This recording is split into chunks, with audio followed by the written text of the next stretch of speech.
Prologue. Morning started early in the pleasure district. The truth was that it was just an extension of the previous night. It was still dark out when Seizhen opened his eyes. He felt something warm pressed against his cheek. It turned out to be Chuyu's foot. The boy was sleeping nearby. He was some 13 years old now and growing every day, but who would ever believe Seizhen if he told them the kid was from a fancy family? He never would, never could, talk about what had happened before he became Seizhen and Chuyu became Chuyu. He had promised not to as a condition of the two of them being allowed to live in the pleasure district. Seizhen pulled the blanket up over Chuyu so the boy's tummy wouldn't get cold. Then he heaved himself up and set about the day's work. He lit a fire in the stove and began heating the congee that stood already made. "Wonder if there'll be enough," he mumbled. Chuyu had become quite an eater, and food was never abundant enough for him. The verdigris house gave the boy food, but he would always snatch some from Seizhen too. Seizhen knew the old madam was receiving a stipend to cover the expense of keeping Chuyu. He wished she would spend it on finding some better provisions. Seizhen stepped out of their little shack and plucked a daikon from the garden. It was still early for harvest, and the thing looked a bit scrawny, but its leaves were a rich green. He brushed the dirt off, then minced it, leaves and root and all, and tossed it into the congee. He also stirred in the barest excuse for some dried meat. As he waited for the congee to boil, Seizhen noted down which herbs the shop was out of and stuck the memo in a basket. "It's morning, Chuyu," he snapped. "Get up already." Just 5 more minutes. "Your congee will get cold. If you don't want it, then fine." Chuyu flopped up and stirred the pot on the stove. He was of an age when hunger took precedence over sleepiness. He put some of the congee in a chipped bowl and set at it with his spoon, eating it all in what seemed like a single gulp. Half of his body was still paralyzed, and the way he ate reminded Seizhen of how a dog wolfed down its food. With his physical impairment, Chuyu couldn't do heavy labor, but he was clever and had a knack for drawing, so between the two of them they somehow managed to make ends meet.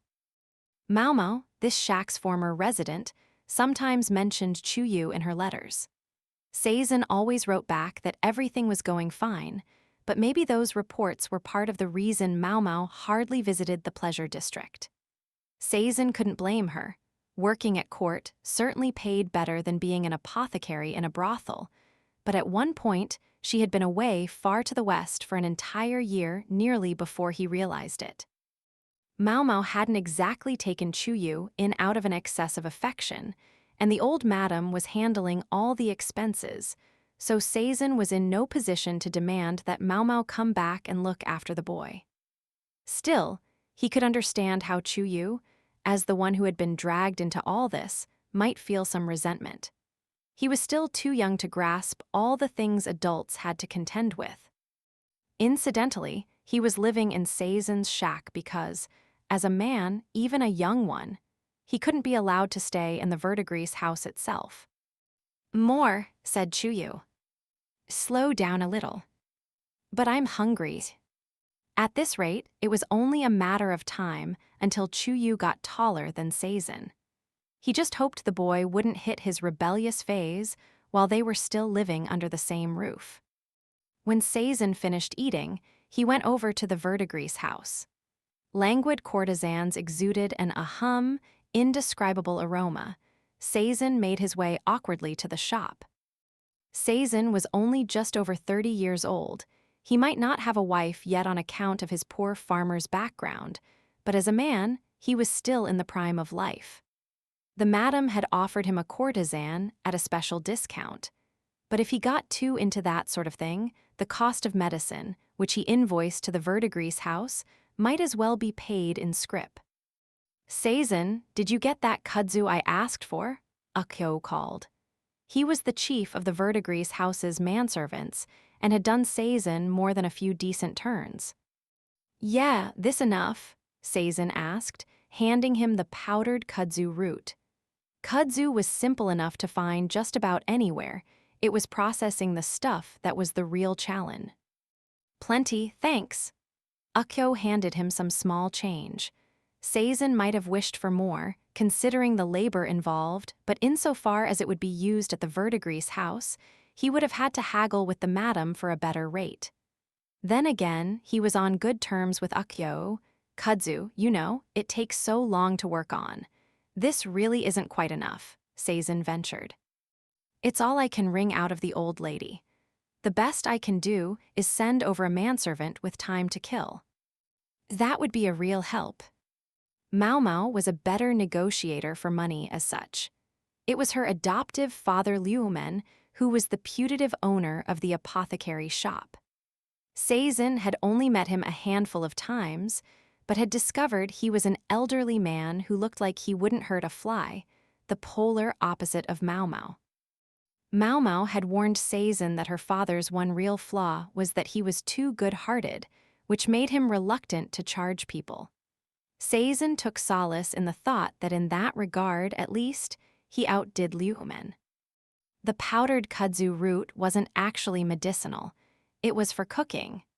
Customers certainly couldn't be served cold food as the weather got chillier, and kudzu would make a fine stew that would keep the body warm.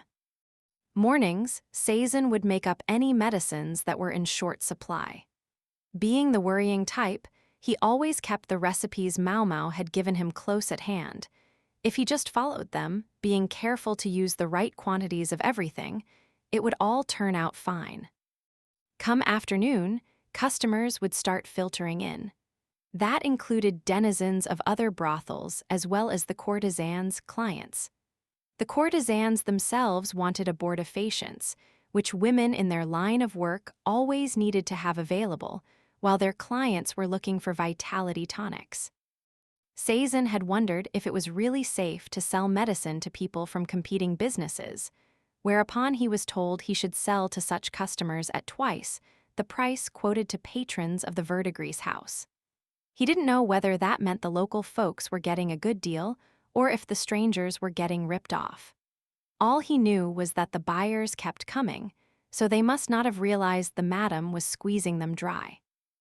As Seizen worked industriously on bolstering his supply of medicine, a visitor appeared at the shop. "Hello there, how's it going?" It was Penghou, sounding weirdly cheerful. He was about Seizen's age, but the right half of his face was covered in smallpox scars. He was Maomao's eyes and ears during her long absences from the pleasure district, dropping in to make sure the apothecary was being well run. "All right, I guess," Seizen said. "Ha ha ha, you don't much sound like it." Penghou trundled into the room and set down a rack that could be carried on the back, from which he began unloading medicines one after another. "Right. I powdered the turmeric just like you asked. This is star anise. I got it on the cheap, otherwise I wouldn't have bothered. Don't mistake it for anisotum like last time. I've got licorice and fennel too." "That's a big help, thanks." Penghou wasn't just there to spy on Seizen. He also grew herbs and sold them to the shop. If he found anything else Seizen wanted, he brought that too. "So what do I owe you?" Seizen asked. "Well, let's see here." When he saw the total, though, Seizen put his head in his hands. "Don't you think that's a bit much?" "Hey, wine if you want, but demand for stuff like garden peony and licorice is high these days. Word is the emperor himself is buying up the supply." "Excuse me, what does His Majesty have a tummy ache?" Seizen jeered. "Look, you want him or not." Okay, I get it." Seizen started calculating. The drugs were almost twice as expensive as they had been the last time he bought them. But then, prices for items and ingredients all over the city had gone up at least that much. Maybe more. The insect swarm had made everyday necessities more expensive, and now the prices of drugs and herbs were going up because someone was cornering the market. "I'll take them," Seizen said finally. "You sure? You never know, you might be able to find a better deal somewhere. And I'll get what I pay for, I'm sure. You're giving me a decent deal considering all the prices are going up, and your herbs are always pretty good, at least I think so." Even as he spoke, Seizun was inspecting the supplies Kokyo had brought him. Seizun wasn't the type to have a lot of confidence in himself. It had been 2 years since Maomao had browbeaten him into at least pretending he could run the apothecary shop, but he still felt like a total novice. He went over the herbs, trying to use the methods Maomao had taught him to judge whether they were any good, and decided they probably passed muster. "Let's see, color's all right and they smell the way they should. The powder is uniform." Seized by anxiety, Seizun checked again. In the city marketplace, drugs sometimes sat out so long that they got baked by the sun, causing their smell to change or their hue to pale. Other times they were just poorly processed. "Yeah, I think you're probably all right," he finally concluded. "Probably, huh? Yeah, I might be trying to pull a fast one on you." Are you trying to rip me off?" Seizun looked at Kokyo, jaw agape. Then, with utmost earnestness, he said, "Please don't do that to me." "I'm begging you." "Ha ha ha, you're awfully close to me. You're the only person I can count on. Listen, if you try to screw me over, I'll make you write up a contract next time so I can sue you." "A contract, now there's a great idea." "It is not great." Even as he jabbered with Kokyo, Seizun kept working. Before they knew it, it was evening.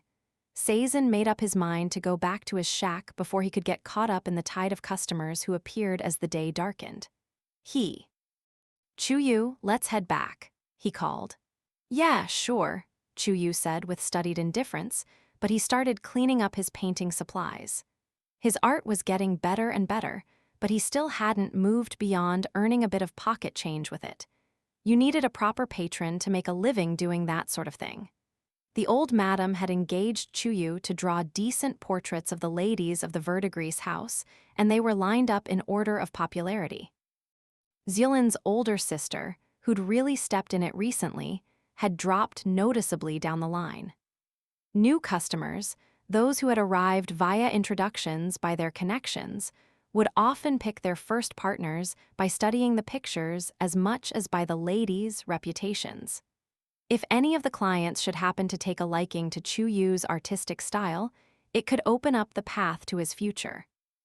The old madam didn't exactly pay Chuyu handsomely for his work, but the courtesans would occasionally slip him some cash to make sure their portraits were extra beautiful. Kokyu, who had already left once, popped his head back in. "I can't get home," he said. "There's no carriages. Can I stay here?" Carriages were shared by several riders, which meant they didn't run all the time. Whenever Kokyu couldn't catch one home, he would stay at the shack. "Feel free, but you won't find much to eat," Seizun said. "Not a problem, I bought some meat skewers on my way over." Kokyu produced several skewers wrapped in bamboo skin. "Meat, actual meat. This is why I love my big bro Kokyu," Chuyu said, pounding their visitor on the back. "I'll go get another bedroll from Zielin. Just don't let the madam see you." That would mean an extra charge for bedroll rental, they knew well. Anything to squeeze a few more coins out of them. Seizun found a few unsold herbs that looked like they would make a nice way to fill out some congee, then locked up the shop. When he'd first fled Shihoku province, he'd wondered if he had the right stuff to make it in the capital, but he was doing it somehow. In fact, he felt pretty lucky. There was no sign at the moment that Maomao would be coming back anytime soon. Seizun patted Kokyu on the shoulder. "Don't abandon me yet, all right?" "Ha ha ha, I hope you won't abandon me." The work could be relentless. It could be anxiety-inducing, but it wasn't a bad life, Seizun reflected as he headed back to his shack. Chapter 1: The Calm Before the Storm. In the 2 weeks since the Emperor's surgery had ended safely, winter had begun to come on in earnest. Maomao was changing the bedrolls at the clinic in town for ones with thicker blankets. Her work had settled down into a nice balance, half ordinary employment, half drug trials. The upper physicians had taken over the Emperor's post-surgical care, so Maomao no longer had to worry about it. Ah, sweet routine. Drug experiments continued at the clinic. The size of the trials would be reduced, it appeared, but they were still a useful way of researching medicines. The clinic was now overseen by Short Sr., the same doctor who had worked on the drug trials with Maomao prior to the surgery. He couldn't stand blood, so the clinic was the perfect place for him. Once all the bedrolls had been safely replaced, Maomao went on to the next task. Senior Wanawan, here are the drugs we're planning to requisition. Look all right? She gave tall Senior, aka Senior Wanawan, a list. Looks fine, but recently I feel like you've been using my name to excess. Senior Wanawan looked at her as if to ask why this was. Oh, Maomao replied. Yes, and you have the unique way of saying it. It's your imagination, sir. Properly, his name was Wang Wang, and Maomao, with her persistent inability to remember people's names and faces, was most grateful for it. If her pronunciation of the name took on a cert affectionate softness, who could blame her? All right, order these medicines up for us, Senior Wanawan said. Yes, sir, I'll be going back to court this afternoon. Anything you need? Not at the moment. You'll be doing inventory of the medicine? Senior Wanawan was one of those responsible for the supply of medicine, just like Maomao, so he knew when she was on duty. That's right. Okay, well, if Tianyu is around, tweak him for me. This was a special order just for Maomao. With pleasure, sir, Maomao said, standing ramrod straight. Why was it so important to needle Tianyu? Well, during the emperor's surgery, which had been trying enough, it was Tianyu who screwed around the most. If he'd made a critical mistake under the extreme pressure, it still would have been better than what he actually did. The trouble had arisen simply because Tianyu was being who Tianyu was, no extenuating circumstances in sight. It was his own fault, bringing his personal feelings into a job where the emperor's life hung in the balance. It was practically compassionate of the authorities that they hadn't simply lopped off his head. Tianyu had found his salary substantially docked, and when one factored in that he had to pay for meals at the place where he was staying, his salary might as well have been nothing. In light of the fact that this would only go on for 6 months, it was impossible not to feel that he had been let off awfully gently. How could the other physicians fail to be a little frustrated at that? Hence, every doctor, physician, and medical functionary gave him hell at every opportunity. Such ridicule had always been water off a duck's back to Tianyu, and figuring out some way to make him actually regret his actions had become something of a fad among the medical staff. Is it harassment? Good question. Tianyu hardly seemed bothered by the treatment. In fact, on some level, he almost appeared to enjoy it. He certainly gave no evidence that he had learned his lesson. When Maomao returned to the court medical office, she found her younger colleague Yo in the medical supply room. She had taken to the work quickly and handled restocking the medicines when Maomao wasn't there. We just restocked Maomao, she said. Do me a favor and take the inventory, would you? Sure. Her clever junior colleague had picked up the basics of the job, no problem. She even did things like wash the bandages and sheets and disinfect the instruments without being badgered to do so. Having solid fundamentals is so important. No matter how clever someone might be, they were no good at all if they didn't listen. And speak of the devil, just such a no-good person appeared at that very moment. Hello there, Yo, Hai Nyang Yang, working hard. There was only one person who would call Maomao by that name, Tianyu himself. She considered simply ignoring him, but then, remembering what Senior Wanawan had asked of her, she clenched her fist and gave it a gentle shake. My Tianyu, she said, your face is practically gaunt. Are you eating all right? Oh, yeah, Dr. Liu lets me eat with him. Dr. Liu, unable to let Tianyu remain astray, had taken him in and was looking after him himself. Domesticating him, however, seemed an impossible task. Maomao was well acquainted with how difficult it was to get a rise out of Tianyu, but I have ways. She'd brought a special tool just for this. I see, she said sympathetically. She produced a big basket, and what was inside the basket? Whoa, why that's... It held a large chicken she'd bought on the way back from the clinic. Headless, plucked, and bled, it did still have the organs inside, so she wanted to hurry up and prepare it. This wasn't a tender young bird, but an old hen that had ceased laying eggs, so it was sure to be packed with flavor. If stewed patiently with some egg and kudzu powder to give it starchiness, it would be a taste sensation. Given how often she went from the clinic to the court and back, it wasn't unusual for Maomao to be asked to shop for dinner.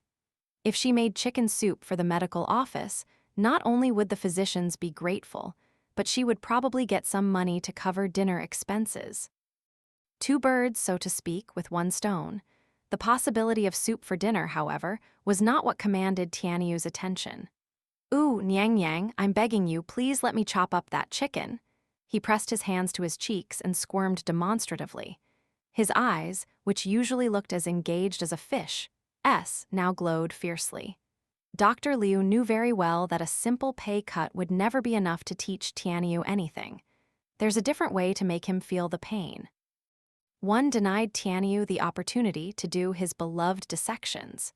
It was during surgery that he had made his unpardonable gaffe, so not only was he forbidden from doing surgeries for the immediate future, he wasn't even allowed near an operating room. No human autopsies, not even any rendering of animals. And his lack of a salary meant he couldn't buy himself meat to dissect at market. Maomao gathered that when the withdrawal symptoms got too bad, Dr. Liu would sometimes spare him an edible frog. "Please, please let me cut up that bird. I'll do the nicest job of it you've ever seen. Please, Maomao." So he could use her real name when it mattered to him. "No, I think not," she replied. Under normal circumstances, she might have appreciated the time and trouble it would save her, but today she planned to wring this bird for all the torment it was worth. She pointedly tapped a water jug. "Oh, yes, I need some water, a whole jug full. Give it here, I'll do it for you. Come on, pretty please. And the laundry is really piling up. I'll get right on it." Sufficient torment resulted in Tianyu fetching the water and doing the laundry for her. Once he'd obtained his prize, Tianyu stood with the chicken in his hands, panting hard. It was not a good look. He appeared downright perverse, in fact. Since, thanks to Tianyu, Maomao's work was done sooner than usual, she decided to devote a few minutes to some medical housework. Yo sat beside her and started rolling up the freshly washed bandages. In the next room, Tianyu was demonstrating brilliant knife skills as he finally began to work on the chicken. He separated it into pieces, perfectly following the sinews. "I want to use the thigh for stir-fry, so cut it into bite-sized pieces," Maomao instructed. "I'm going to steam the tenders and the rest may be skewers. I'm going to stew the organs all together, so just drop them in the stew pot there. No need to do anything special to them. And as for the bones, let's stew them with some onion if you would." "I'm on it." Maomao handled the seasonings herself. Her doormate Anen was a better cook, but she wasn't there today, so Maomao had to make do. "Are you sure about this?" Yo whispered to her. "I thought Dr. Liu said he couldn't. We have to throw him a bone every once in a while. Otherwise he looks like he might just take apart the nearest human, don't you think?" "So surely you jest." "No, he'd do it. Tianyu was just that dangerous. That's why you had to know just how to handle his reins. Make sure you skim off the scum," she told Tianyu. "Yeah, I know." As they were working, the elderly doctor came in and sniffed the air. My, and what's for dinner tonight?" he asked. "Egg soup with chicken," Maomao replied. "Ooh, need some cloud ear mushrooms by any chance? If you have any, I'll gladly take them, and some ginger would be great." The elderly doctor took a dried, black fungus out of the medical cabinet. This wily physician didn't shy from appropriating medicinal herbs to serve as ingredients. He excused it by saying that part of his job was to make sure the doctors stayed healthy. Maomao plopped the fungus into the hot water, adding wine and salt to the soup to give it some flavor. As far as the chicken stir-fry, she would pair it with whatever vegetables happened to be around. Once the stew had boiled, she would add some ginger to take off the gaminess. Then she could have Yo put any leftover meat on skewers. "Master physician, don't you think it would be all right to have a field around here? It would be the perfect place," Maomao ventured. There was plenty of open space around the medical office that got excellent sunlight. Maomao, for one, thought it would be excellent if they could get garden-fresh onions or garlic chives, and it would be the perfect opportunity to plant plenty of medicinal herbs as well. "Afraid not. Not after what the last palace lady we left in charge of a garden did." "Yeah, point taken." That palace lady had been Suyuri, a partisan of the Shi clan who had conspired to assassinate the emperor. Officially, she was no longer supposed to exist. The old doctor continued to take liberal sniffs of the air as he read a letter. "You there, young lady, you're Yo, yes. Yes, sir. May I have a moment? What is it, sir?" The old doctor showed the letter not to Maomao, but to Yo. Consumed by curiosity, Maomao came over to look. The letter was from a physician who worked in the provinces. They were all referred to as court physicians, but many of them were sent to distant regions to work once they became full-fledged doctors. "I don't believe it," Yo said, going pale. "Yes, indeed, I do think this could become a spot of trouble," the elderly physician agreed. The letter said that the physician was witnessing an increase in patients with blisters. That by itself might not have meant much to Maomao, but in the company of Yo and the elderly physician, she put the pieces together. Both of them had had smallpox, and it was very possible that was what the blisters were. Chapter 2: Lahan's Family Tree. Several days later, the elderly physician summoned Yo again, this time to go on a trip. "We'll be away for a while. You can manage with Dr. Li and Dr. Wang, can't you?" "Why did he take Yo?" asked the increasingly muscular Dr. Li. "Search me," replied Senior Wanawan, sipping his tea. He and Dr. Li were evidently from the same cohort and chatted amiably whenever they saw each other. Today, Senior Wanawan was enjoying some relaxation with a tea break. Maomao was preparing the drinks like some sort of underling. "You know anything, Maomao?" Dr. Li asked her. "I sure do." In consideration of Yo, she wasn't sure she should say anything. At the same time, she knew both of these physicians to be excellent people, and she concluded that now that Yo had been invited on this trip, the truth would come out eventually. So she said, "Yo has had smallpox before. A few days ago, we received a letter describing a patient with symptoms that could be smallpox. I assume that's why he chose her." "Smallpox, that would explain it." "Yeah, I've never had it myself." Smallpox was widely feared. It was both highly contagious and frequently fatal, and even if you survived, it could leave scars on your face or body. However, once you'd had the disease, you were unlikely ever to catch it again. These were fundamental things that every doctor would have learned. "Are we sure it's smallpox, though?" Senior Wanawan asked. "If we're lucky, maybe it's just chickenpox," Maomao replied. "But I assume he took Yo just to be safe. There was no cure for smallpox. Perhaps it simply hadn't been discovered yet, but it wasn't as though Maomao was going to happen upon it right now. If she had gone with them, she would only have gotten in the way and might very well have ended up sick herself. She produced some sweet potatoes she had steamed while boiling the tea. "Ow-oh, potatoes," Dr. Li muttered. "Oh, potatoes," exclaimed Senior Wanawan. Their differing reactions could be explained by Dr. Li's experiences in the famine-struck Western Capital region. He'd eaten an endless parade of potatoes and had developed something of an aversion. "These came from Lahan's brother. They were grown by Lahan's father, I believe," Maomao said. "Ah, new elements of Lahan's family tree emerge," Dr. Li said. "Who's this Lahan guy?" Senior Wanawan asked. "Does he have a mother and a sister too?" Lahan's brother had been something of a fact of life in the Western capital, but in the imperial capital, his fame was next to nothing. He was, as his moniker implied, Lahan's older brother, as well as a true pro-farmer who had proven his worth in the West. "Wish he'd pick up a damn hoe around here," Maomao thought, but her wish seemed unlikely to come true. "This isn't as sweet as the last batch," said Senior Wanawan, munching on his potato. "I'm told they're sweeter if they're kept in a somewhat cooler place. Frankly, he sent so many that they're just in the way, so I'll thank you to keep eating."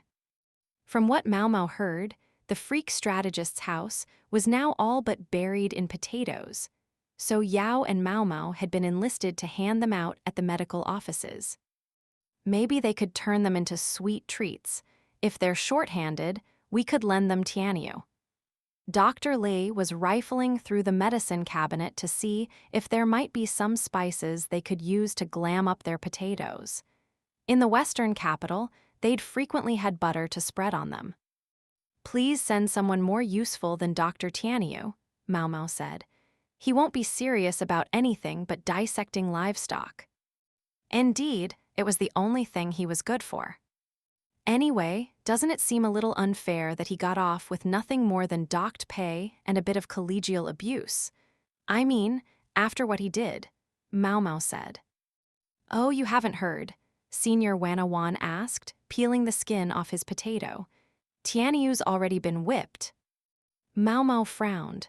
Excuse me, is that for real? I never heard anything about that, and he's been so peppy that I never would have guessed. 100 lashes at Dr. Liu's suggestion, although it's being broken up 10 lashes at a time.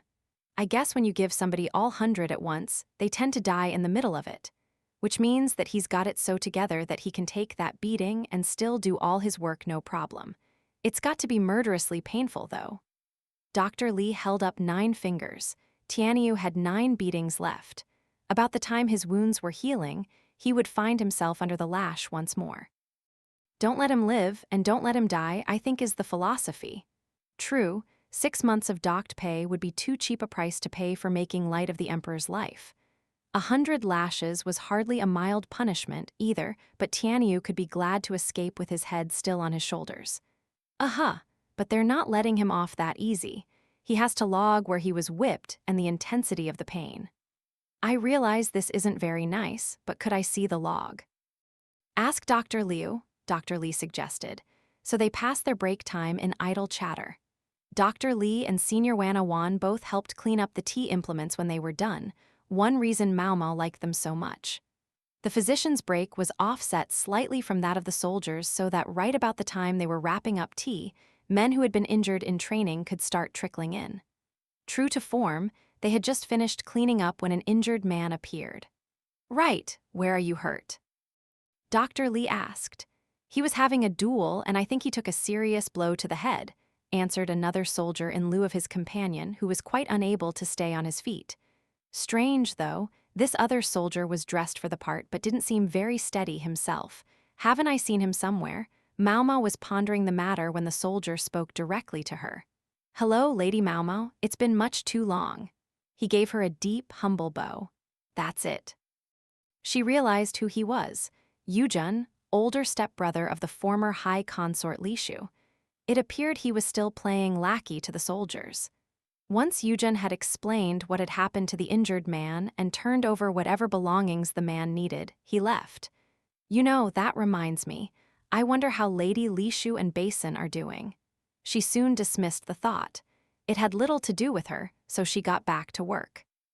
Chapter 3, Red Plum Village. Her question about Basin was soon answered. Miss Maomao, come on now, Miss Maomao, wake up your pretty self. The peace and quiet of her precious day off from medical assistant work was shattered by someone whose unique voice was unforgettable from the first moment one heard it. Miss Chu, what is it? The owner of the voice, who had tanned skin and a dumpling-like nose, had jumped on top of Maomao. Hoo. Since you finally have a day off, Miss Chu thought it would be lovely to take a little trip with you, Miss Maomao. Setting aside the question of why you know when my days off are, may I assume that forcing me to go somewhere with you means you have some kind of plan in mind? Oh, heavens. Miss Chu is not that kind of cunning strategist. It's just, well, I am a bride of the Ma family. And when it comes to orders from influential people in that family, people like Miss Chu's mother-in-law and her sister-in-law Maomao, well, Miss Chu can't say no, ho. Maomao pondered. If Chu's mother-in-law, that was, Taomei and Maomao were involved, then Chu's cavalier attitude was even harder to explain. May I presume this has to do with Master Basin? How did you know? Chu said with theatrical shock. Maomao felt something resembling sympathy for Basin. They weren't particularly close, but she couldn't help feeling bad about the way he always seemed to draw the short straw. Are we trying to find out something about him? No, well, you see, my little brother-in-law, I was sure he seemed unusually fidgety, and it turns out he's going to Lady Lishu's temple today, Chu drawled. It's supposedly for work, but Miss Chu can just feel the shiver in the air. It's simply too much to take. Ergo, she came to invite you, Miss Maomao, since the alternative is you'll spend all day in idle, indolent slumber. the short version. She was going to go sneak and peek, and she wanted Maomao to come along. It's not idle slumber, I need my rest. Maomao got up and started to change, although she didn't look very pleased about it. So you're coming? I didn't say I wouldn't. Basin aside, she was genuinely curious what had become of Lishu. Maomao hadn't seen the young woman since she'd taken vows, and she hoped the former consort was getting along all right. It's a bit chilly, so take this robe, Chu chirped. Where's it from?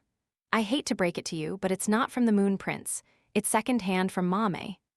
That wasn't particularly disappointing news as far as Maomao was concerned. In fact, she was glad to hear it, given how nice the robe was. It's quite a nice robe, but Miss Chu looks best in yellow, Chu said. Green and green-adjacent colors make her face look a bit too dark. Maomao yawned and started in on her breakfast, leftover side dish from the night before smooshed between slices of bread. That looks delicious, Chu remarked. Spare a bite? I'm sure you've already had a perfectly square meal, Miss Chu. You can do without this one. She shoved Chu away as the other woman tried to snatch the sandwich out of her hands. To drive the point home, Maomao stuffed the food in her mouth. It wasn't very ladylike, but that didn't stop her from walking out of the dorm that way. Normally, Chu came by carriage, but today no conveyance was waiting for them. We're not taking a carriage? That would be too slow. It's horseback for us. Chu led over a beautiful horse by the reins. No wonder she'd been afraid of her companion getting cold, Maomao realized.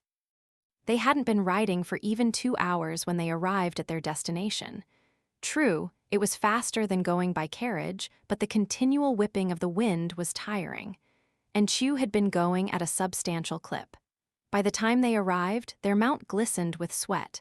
Maomao let the animal lick some salt that Chu gave her, then they let it drink at a nearby watering hole. Is this the place? Maomao asked. This is the place. The gate was large and grand enough, but it was noticeably old and weather-beaten. Once it had probably been brightly colored, but now only faint specks of paint still clung to it. A large nameplate hung over the gate, but the sun and the elements had faded it so badly that it was barely readable. Maomao thought she could just make out the characters Zio Miguan, Red Plum Village. No need to remember that, she thought. Then she trotted after Chu, who was presenting a piece of paper to the guard. He inspected it, then let them in. He made no move to show them around. They appeared to be free to go where they pleased. Miss Chu. What is it, Miss Maomao? Maomao looked around, and from this conventional beginning she asked, Is this really a temple? It doesn't have a very temple-ish name. I guess you could say it's more of a farm. Indeed, so it appeared. Maomao spotted horses, cows, and even chickens, and the whole place reeked of livestock. That watering hole near the gate must have been so the animals could get a drink.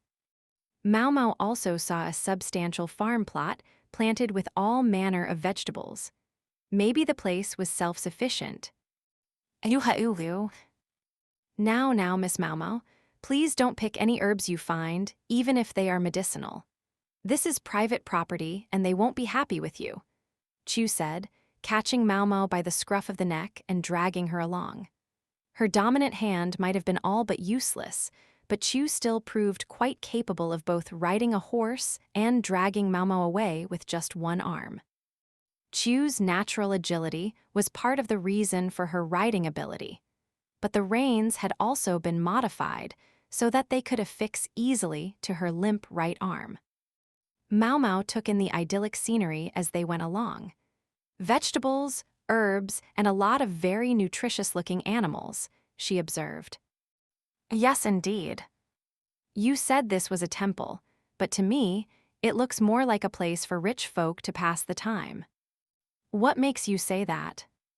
Everyone seems healthy and has great skin. They might look plain, but I'm guessing they're well-fed. And the buildings are old, but they're obviously kept up. Chu nodded. You get that type sometimes. People who are tired of the hustle and bustle of the world and want to live a simple life in a rustic setting. There were plenty of them among the courtesans, clients. folks who talked about their desire to move to the country and make noodles or whatever. Maomao wondered how many had actually followed through and started those noodle shops. You're not exactly wrong, but it's not quite the same thing. This is a facility where rich people like that can gather. But in a way, it's also a gathering of wayfarers seeking to master the way. Wayfarers? Maomao echoed, and Chu made a big, approving circle with her arms, even if it was a bit lopsided since she couldn't really raise her right arm. Yep, these are people who idolize stories of immortality, of gaining wings and becoming sages, as the saying goes. They want to know how long life can be extended through diet. I should think you might appreciate that, Miss Maomao. Well, I don't dislike it, she admitted, and although the look in her eyes was skeptical, she couldn't keep a bit of a grin off her face. After all, there was a lot here to appeal to her. As the saying had it, food and medicine sprang from the same source, and a person's diet had much to do with how long they lived. In spite of the acrid stench of livestock, the place wasn't unhygienic.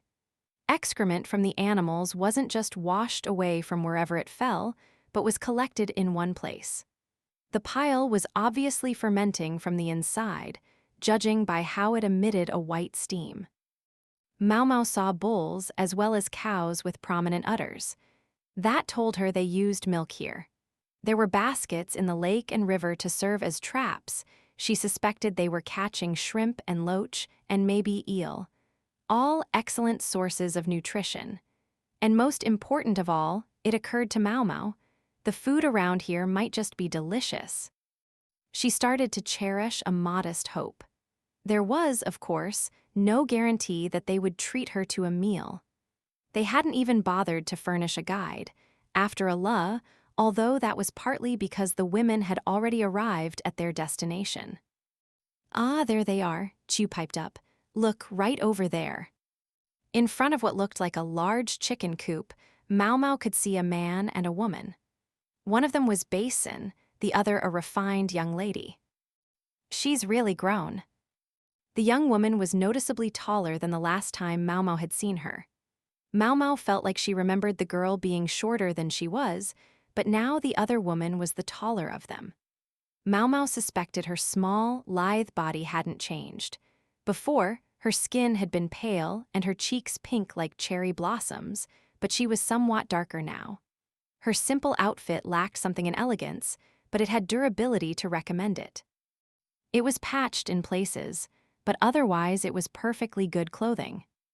It was her, Li Shu, though no one would have guessed by looking at her that she had once been one of the high consorts, among the most influential people in the rear palace. Come on, Miss Maomao, this way. Chu had a prominent branch tied to her right hand, an artful touch. Maomao wondered if there was really a point to holding a branch when you were already hiding behind a tree, but it was too much trouble to actually ask, so she didn't. I'll be counting on you for the exposition. Miss Maomao, do you remember suggesting to His Majesty that he should give his consort to my younger brother-in-law once he does something worthy of a reward?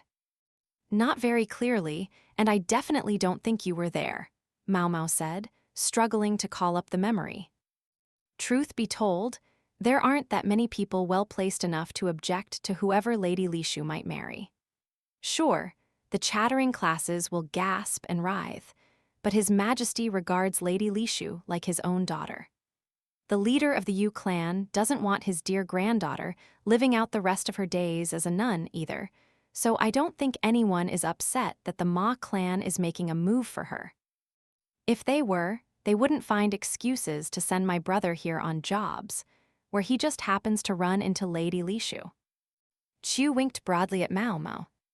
Now I wonder what they could be saying, Chu said.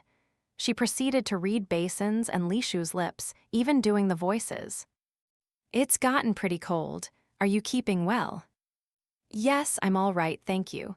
I'm used to the work now. You really can do anything, can't you, Miss Chu? Maomao said. Oh no, this is just something a married woman needs to know, Chu drawled. Maomao tried to think of any other married woman she knew who could read lips. Chu continued to convey the scene. What brings you here today? My sister told me to get another duck.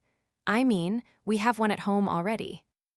Oh yeah, Basin did keep a duck, didn't he? Jafu or something.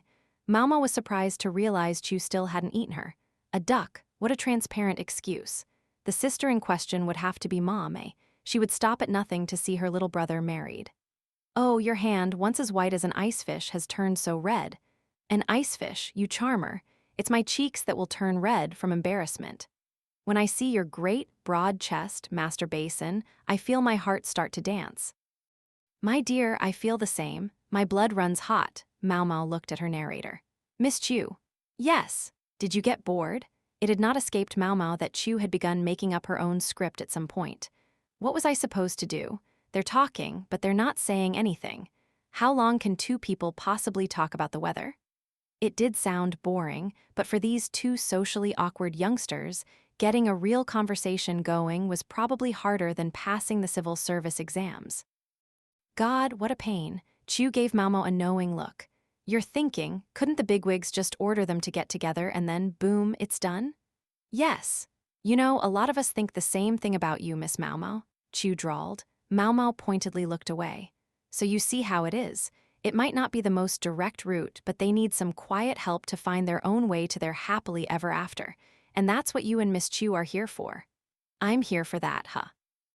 And what exactly am I supposed to do? If my little brother-in-law can do some worthy deeds, everything else is simple. He just lacks self-confidence, even if he's not as bad as the Moon Prince. Maomao thought she understood what Chu meant. There could be few soldiers in Li who matched Basin for sheer, unbridled strength and boldness in the face of danger. But he was in fact a poor match when it came to serving Jinshi. Basin was a soldier, but found himself doing the work of a bureaucrat and so much more. He had a great deal to learn about politics. Given the small, elite cadre of picked men and women who surrounded Jinshi, it was no surprise that the socially awkward Basin should feel suffocated. The only way this will work is if he has something that gives him courage and makes him justified in asking Lady Lishu for her hand. So we have to manufacture that something. Some of us might say he just needs to man up and smooch her already. Miss Chu had to strive and struggle to win her man, but her little brother-in-law just won't get to the darn point. Quite oblivious to Maomao's and Chu's various plans and fantasies, the young people in question had begun caring for the ducks. I thought she wasn't much for birds. Is she comfortable with them now? There were a lot of things that could make Lishu unwell. Food, birds. Her food allergies might always be with her, but her aversion to birds, at least, appeared to have succumbed to exposure therapy. She looked much healthier than she had before. Can't you think of some little incident that might help my brother-in-law find some confidence? I thought he acquitted himself pretty well in the Western capital. Was that not enough? It was plenty, except he doesn't believe he acquitted himself at all. Besides, I'd like the Emperor and the Yu clan to see him in action. This was getting more and more complicated, Maomao thought as she looked around. She spotted a cowshed some distance from the duck's house.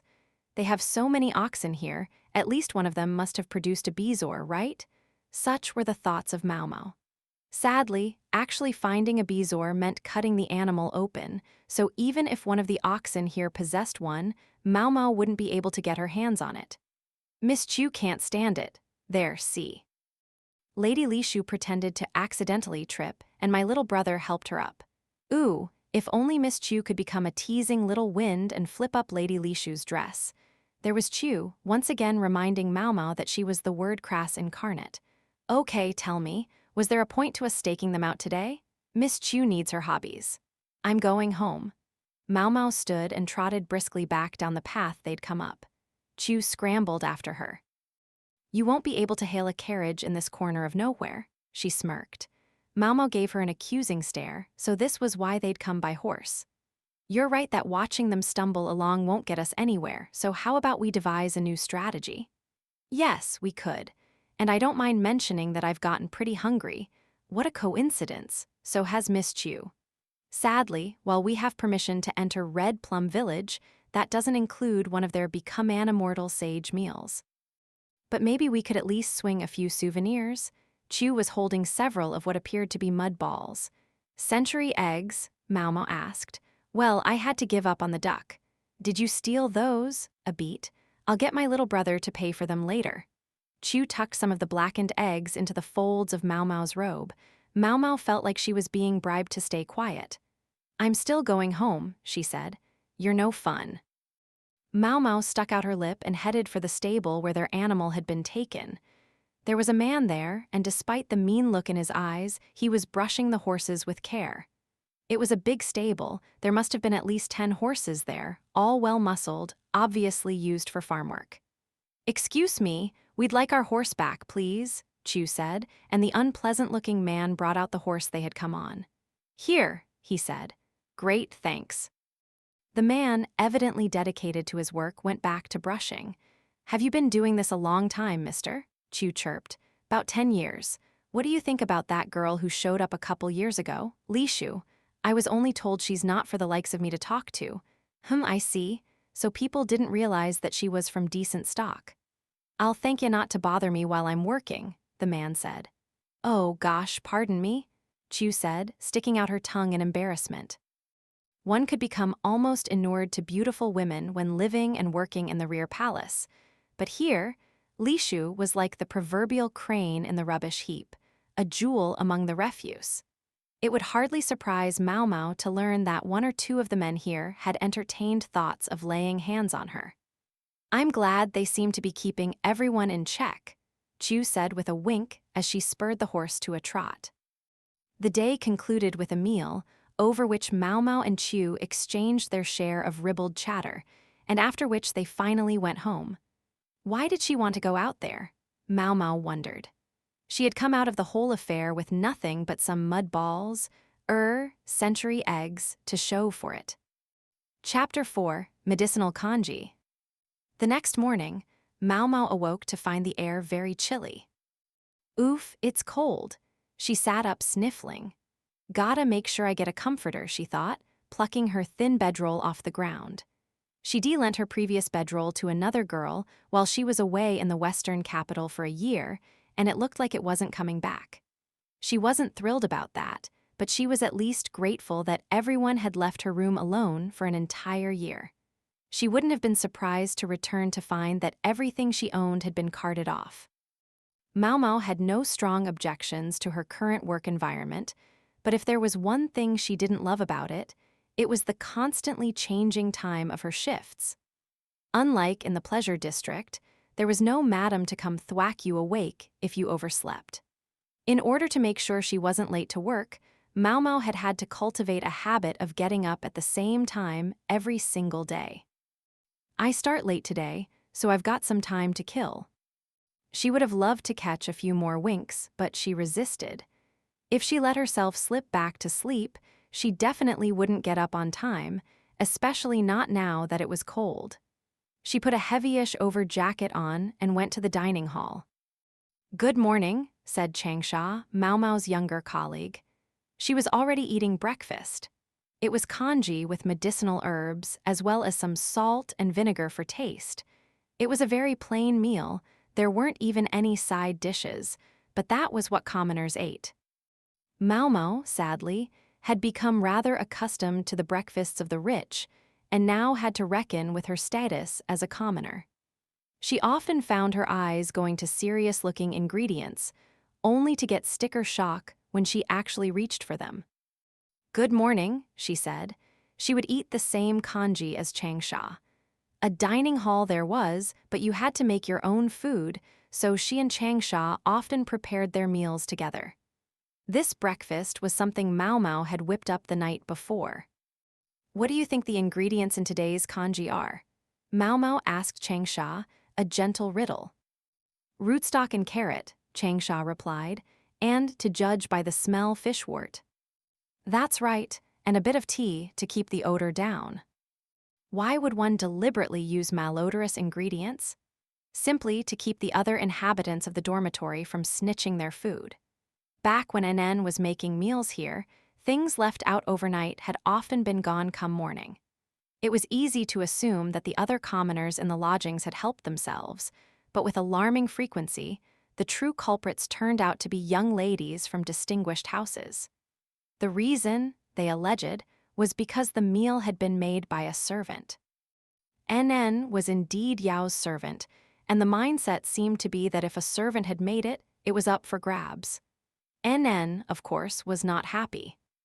When they were found out, a stern warning was issued.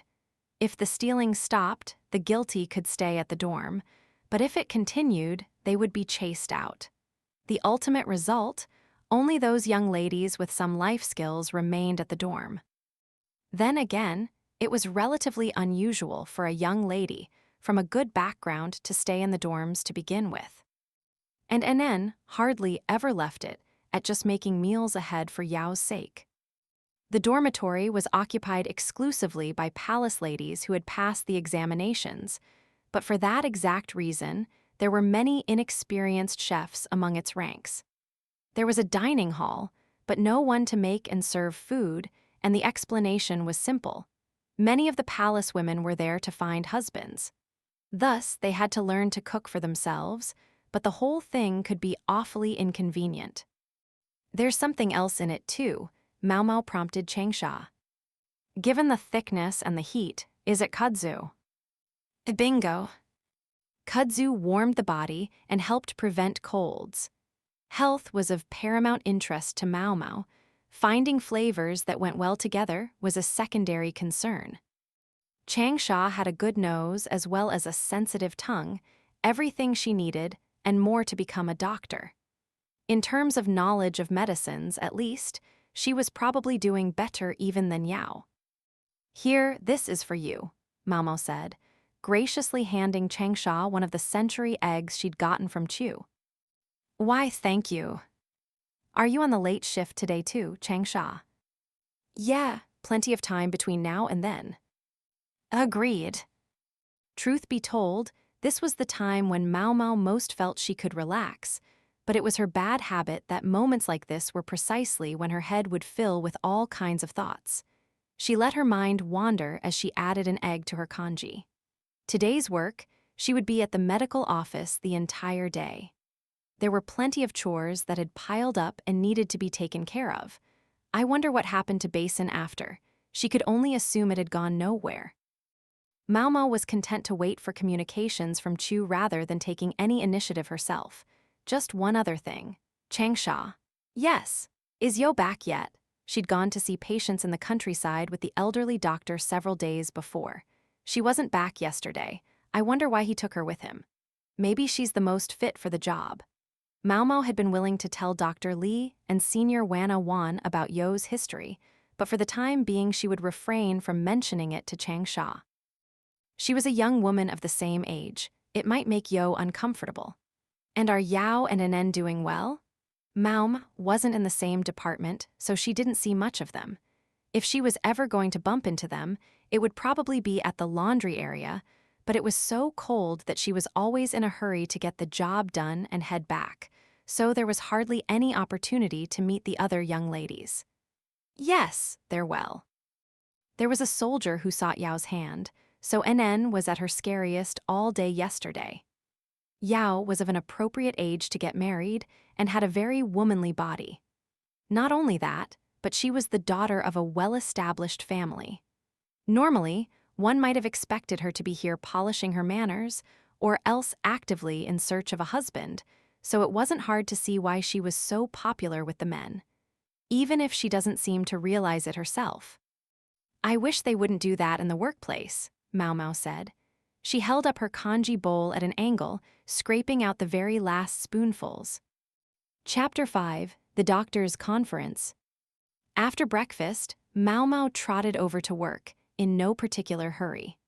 When she got there, however, she found a sign on the door of the medical office stating that it was temporarily closed. What's this all about? She nudged open the door experimentally for a peek and saw the physicians sitting around the table. Dr. Liu was presiding, which told Maomao that this was no ordinary matter. There hadn't been any meetings scheduled for today. The old doctor was there, and everyone's eyes were on him. Oh, he came back. Yo was with him, though she was glancing around as if unsure she really belonged in this company.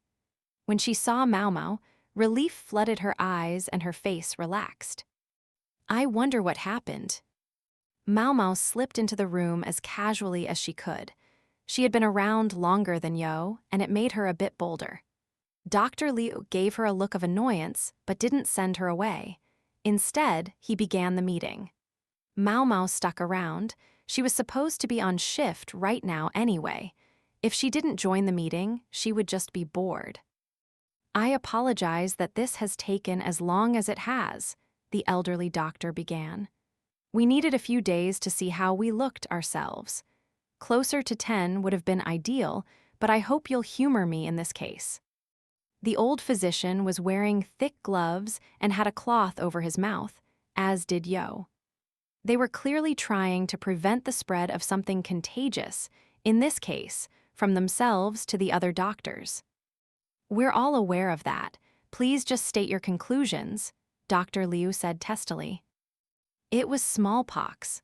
Not too many infected yet, but whether it spreads will be decided in large part by whether appropriate measures are taken. Smallpox. Maomao's worst fears turned out to be true.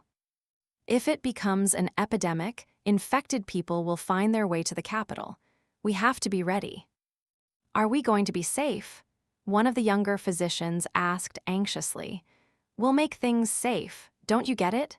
The answer came from Dr. Liu, and he was not mincing words. The younger man flinched.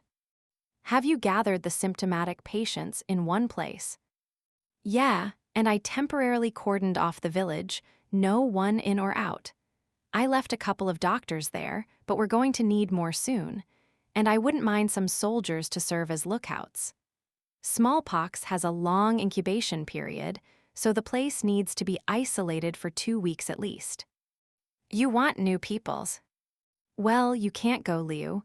Just imagine if any got on the Emperor's spoon, and anyway, you've never had smallpox, have you? The old physician shook his head. I want us to find all the doctors and soldiers who have had smallpox before. Patient types, hopefully. Do you know where the infection came from? Dr. Liu asked. Yo flinched at the question, but Maomao thought it didn't have anything to do with you. Don't worry. Yo and her family had been infected a long time ago. There was no way they were the origin of this outbreak. At the same time, Yo was on tenterhooks trying to prevent the others from learning that she was a former smallpox sufferer herself. Surely I needn't tell you there's no way to know. I'm less interested in figuring out who started it than I am in doing what needs to be done. Fair point, sorry. Dr. Liu was not above apologizing when the other person was right. All right, I need you to squeeze the higher-ups for some hazard pay for any officials and soldiers to be sent to the village. That's all you can do for us right now, Liu. Very well, I'm sorry for always giving you the short straw. Oh, please, compared to Liumen, I'm the luckiest man alive. Now there's a sad sack. Bad luck seems to follow him like a cloud. True enough. Maomao hadn't expected to hear her adoptive father's name in this context, and couldn't help turning up her nose like a cat who'd smelled a foul odor. So there you have it. I know you're all worried, but there's not a whole hell of a lot you can do, so just carry on as normal. Anyone who winds up with me, work your hearts out. I hear Dr. Liu is going to give you double pay, so act like it. The elderly physician had deftly brought some composure back to an increasingly grim conference. He does good work. Yo still looked uneasy, but with him by her side she had nothing to worry about. The soldiers are one thing, Dr. Liu said, but are there any civil officials who have already had smallpox? He crossed his arms. There were already fewer bureaucrats than soldiers, meaning any given fraction of them would be smaller in proportion. Anyone at all? Some seem to be hiding a history of pox, but I doubt they'd come with of their own accord. We'd still need a few more doctors anyway. Anybody know anyone? Now Dr. Liu and the elderly physician both looked put out. Maomao scratched her chin, then raised her hand. Would a commoner be acceptable? Yo looked at her. She already knew who Maomao had in mind. Commoner? You're not thinking of some shaman, are you? He's a weirdo, but not a shaman, sir. She didn't blame Dr. Liu for asking. There were a great many dubious characters among the ranks of commoner physicians. If it's some other Lachlanner, I don't want to know, he replied. He turned a look of utmost skepticism upon Maomao. No, this man can do it. The trembling voice was Yo's. She was sure now who Maomao intended to introduce to the physicians. You know this person? Dr. Liu asked. Yes, sir. Only then did Yo roll up her sleeves to reveal the hidden smallpox scars to the room. There was a bit of murmuring.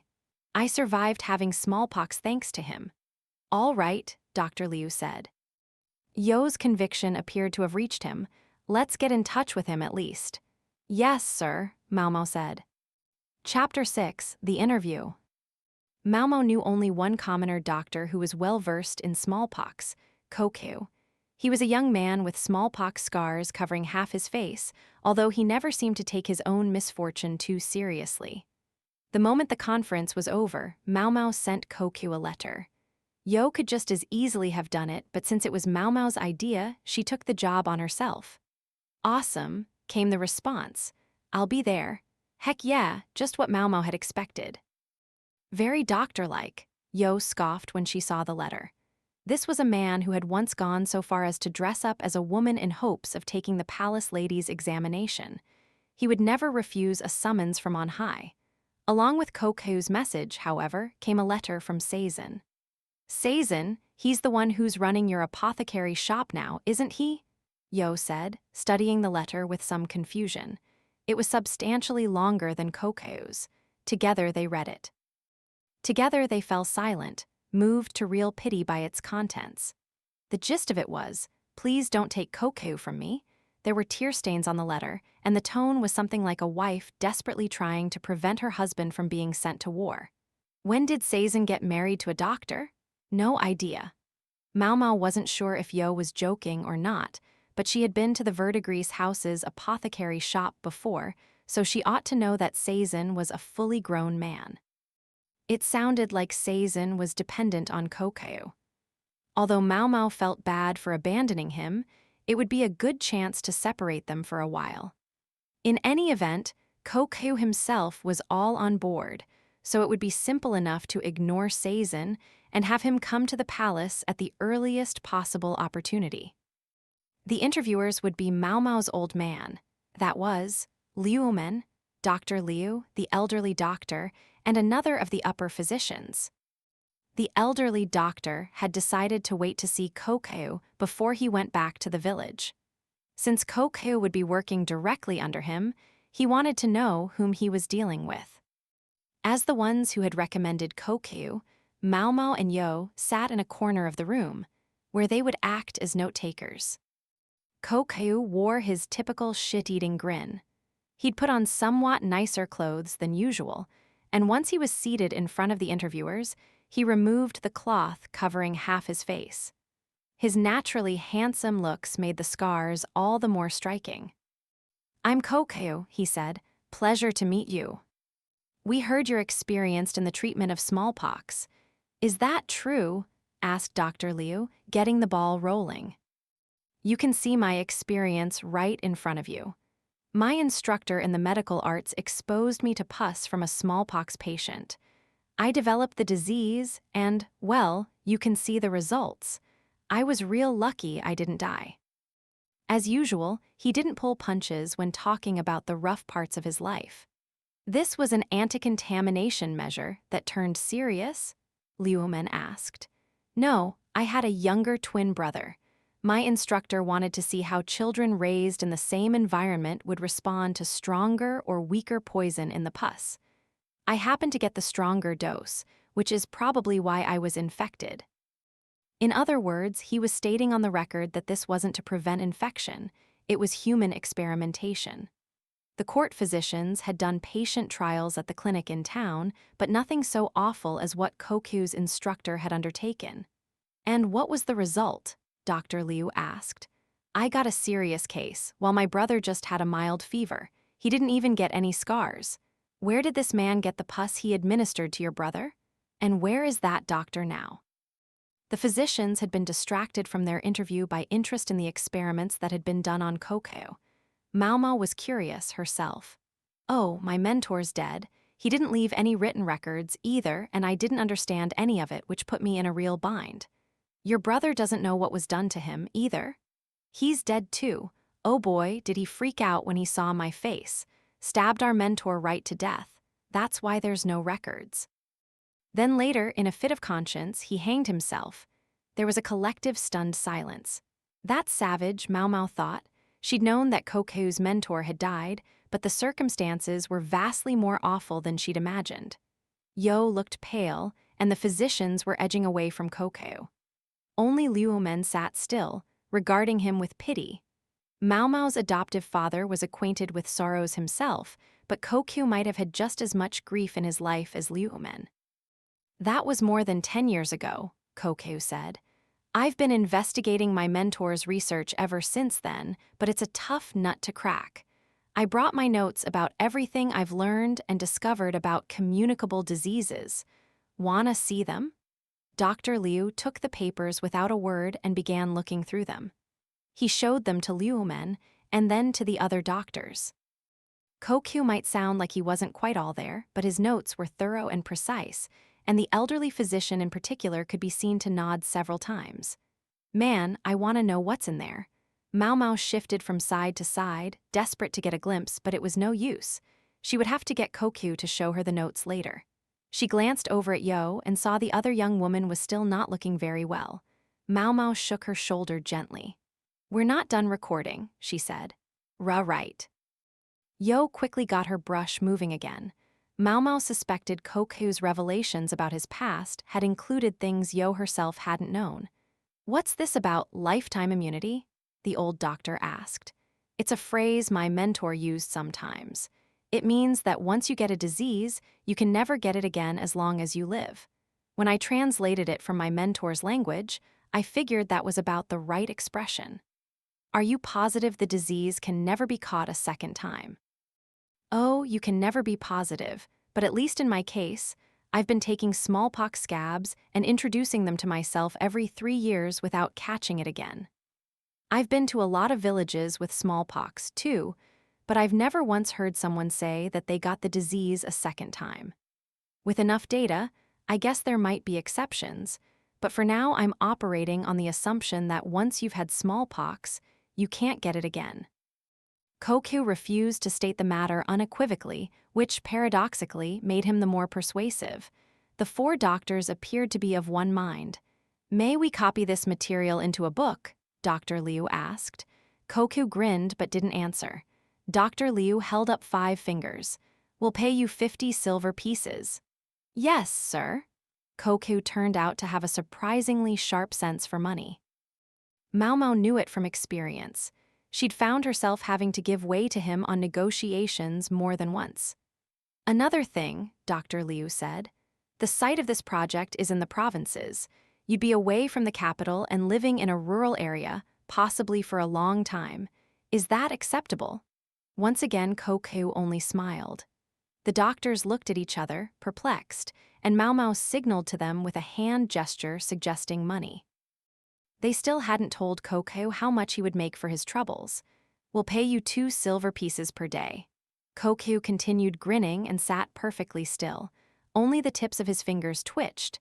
He's going to wring out more than I even make. Maomao thought, observing the conversation with a certain amount of irritation. How about 2.5, no, 3 pieces? Still Coco, who didn't move.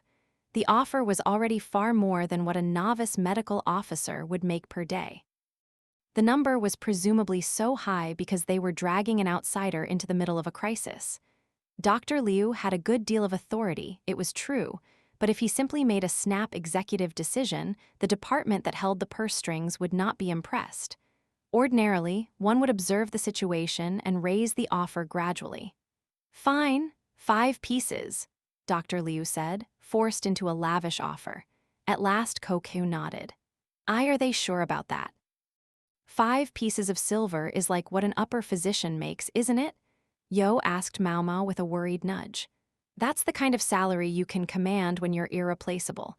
If it were a product he was selling, he could ask for 10 or maybe even 100 times the normal price. Maomao had to admit, though, to being impressed at how Penghou had held his nerve in the face of Dr. Liu. Then it's settled. 5 pieces, Dr. Liu said. No, said Penghou, and just as even Dr. Liu flinched, thinking he was about to raise the price again, Penghou held up 3 fingers. I don't need 5 pieces. 3 would make me perfectly happy, and I'm sure that will be separate from my room, board, and the carriage to transport me, won't it? Yes, of course, we can do that for you. And I'll get regular days off, won't I? You'll get days off, but we'll expect you to work when there aren't enough hands. We'll give you an extra per diem if that happens. Lastly, once you join the work, you won't be at liberty to leave again for fear of spreading infection. You can live with that? Sure, that goes without saying. Penghou smiled broadly. The other physicians looked deeply relieved. Chapter 7, Materials. Once the interview was over, Maomao was entrusted with seeing to Penghou. Before he went to the worksite, he would need a physician's uniform, a minimum of equipment, and so on. What good fortune, getting a chance to take on a job for His Majesty. And I get to be with Yo too. I admit I'm excited at the prospect of working with the doctors, but this isn't going to be fun and games, Yo said with an exasperated smile. Some jobs were said to be workplaces where the fun never stops. This wasn't going to be one of them. How is the place looking right now? Maomao asked, fishing for details. It's a small farming village, maybe 100 people. Kudos to you for noticing the smallpox patients before it spread. In a worst-case scenario, the whole village could have vanished off the map without anyone even knowing, much as Yo's own village had. Yes, I think we were extremely lucky. At the moment, there are only 1 or 2 new patients per day, but the village has been quarantined, so things are turning ugly.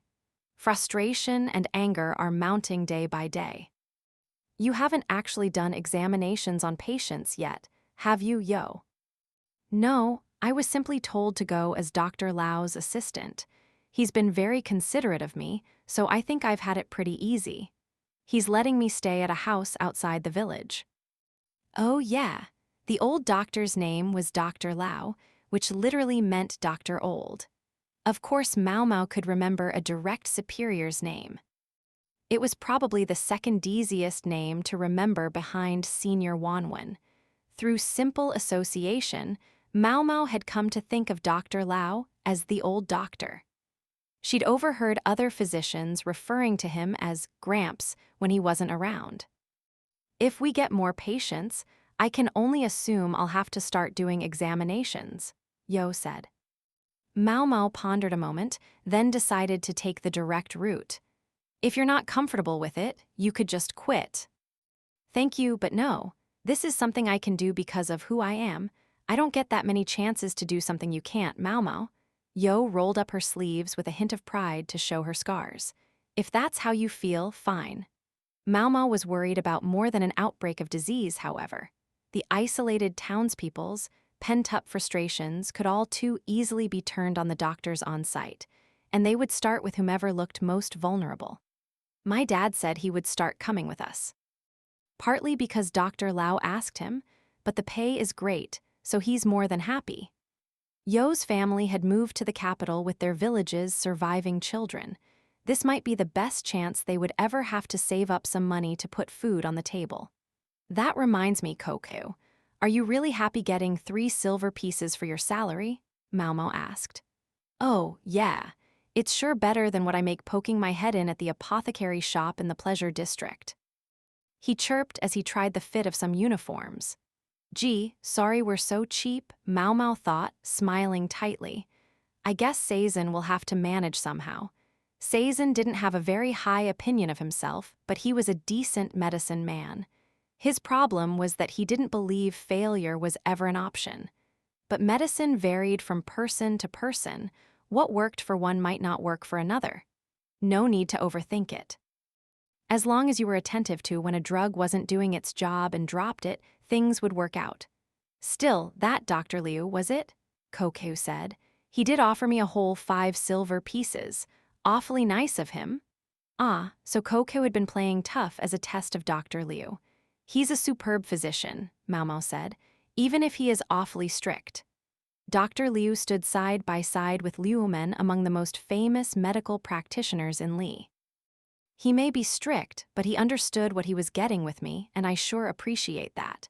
You'll find people out there who want to work you like a dog for a few copper coins, but he's giving me a proper salary and even offered me 50 silver pieces to copy my records. I better make sure I earn my keep. That's only right when someone's given you that sort of vote of confidence. And what would be right if they did? Give 'em what they pay for. That sounded ominous. Maomao chose not to press the subject. I think they'll run you ragged if you let them. If they do, maybe I'll ask for that pay bump to 5 pieces. I sure hope you get that raise. I wonder if I'd just be making life harder. Getting a raise was another way of saying you were going to be busier. More smallpox patients would be nothing but hell on earth. Kokyu, can I see those records sometime too? Maomao asked. Even the upper physicians had been intrigued by them. They must be worth looking at. It was possible she could get them to show her the copy that they made, but it would be quicker to go right to the source. She didn't know how long it would be before she could see the physician's copy. Sure, all you have to do is give me 50 silver pieces. That would be 2 or 3 months' salary for Maomao, not money she could just go throwing around. Maybe I could get the friends and family rate? She rubbed her hands together pleadingly. Gee, I don't know. Kokyu gave the material of the doctor's uniform an experimental feel. It was dawning on Maomao that he might be as tough a negotiator as Lahan ever was. How much was the friends and family rate? Kokyu eventually agreed to show Maomao his notes for 10 silver pieces. Maomao would have liked a further discount, but that was already a fifth of what the doctors were paying, so she told herself not to be greedy. Not to mention, she wanted to stay on good terms with Kokyu for a while yet. I keep a copy myself just in case. Wanna look at that? He said. Yes. Maomao took his sheaf of notes and paid him on the spot. I didn't think you'd pay right away, Kokyu said, impressed. Again, Maomao could have waited to see the physician's copy, but there were 2 considerations. She wanted to see the notes as soon as possible, and she wanted to see them in Kokyu's own hand. 10 silver pieces is really freaking expensive. Then again, Kokyu was particular about money, but he wasn't a skinflint. Maomao saw that he was simply using money as an easy way to judge how people valued him. He might sound flippant, but he had deep medical knowledge and an analytical cast of mind. If someone kept trying to lowball him just because they were negotiating, he wasn't above simply disappearing. There was no end of examples, courtesan and customer alike, of those who found themselves cut loose when they looked down on their partner once too often. People like Kokyu, who could be generous with those who had treated them poorly, were not kind. It was exactly because they had so little attachment to people that they could do that. That was something Maomao wanted to remember. Maomao sat in the dormitory dining hall, reading Kokyu's notes and nodding along. She was here and not in her own room because the dining hall was brighter and warmer. She just shelled out 10 silver pieces for these notes. She wanted to economize on oil for light and coal for the brazier. Maomao, what's that? Changsha asked, peeking over her shoulder. I should charge her for looking, Maomao thought, but she knew that the junior ladies made even less than she did. Changsha also made dinner more often than Maomao, so she would allow her this glimpse. Their materials about contagious diseases, it might come in handy for us. Want to take a look? May I? Changsha said, almost glowing. What a good little girl. Nothing like the girls who show up in the pleasure district. They were all sold off the moment they got there. Some of them were poor farmers' daughters or the children of merchants who had fallen on hard times. Whatever the case, there was no use sulking about it. There were nice kids sometimes, but if they clung to common sense for too long, they would never last.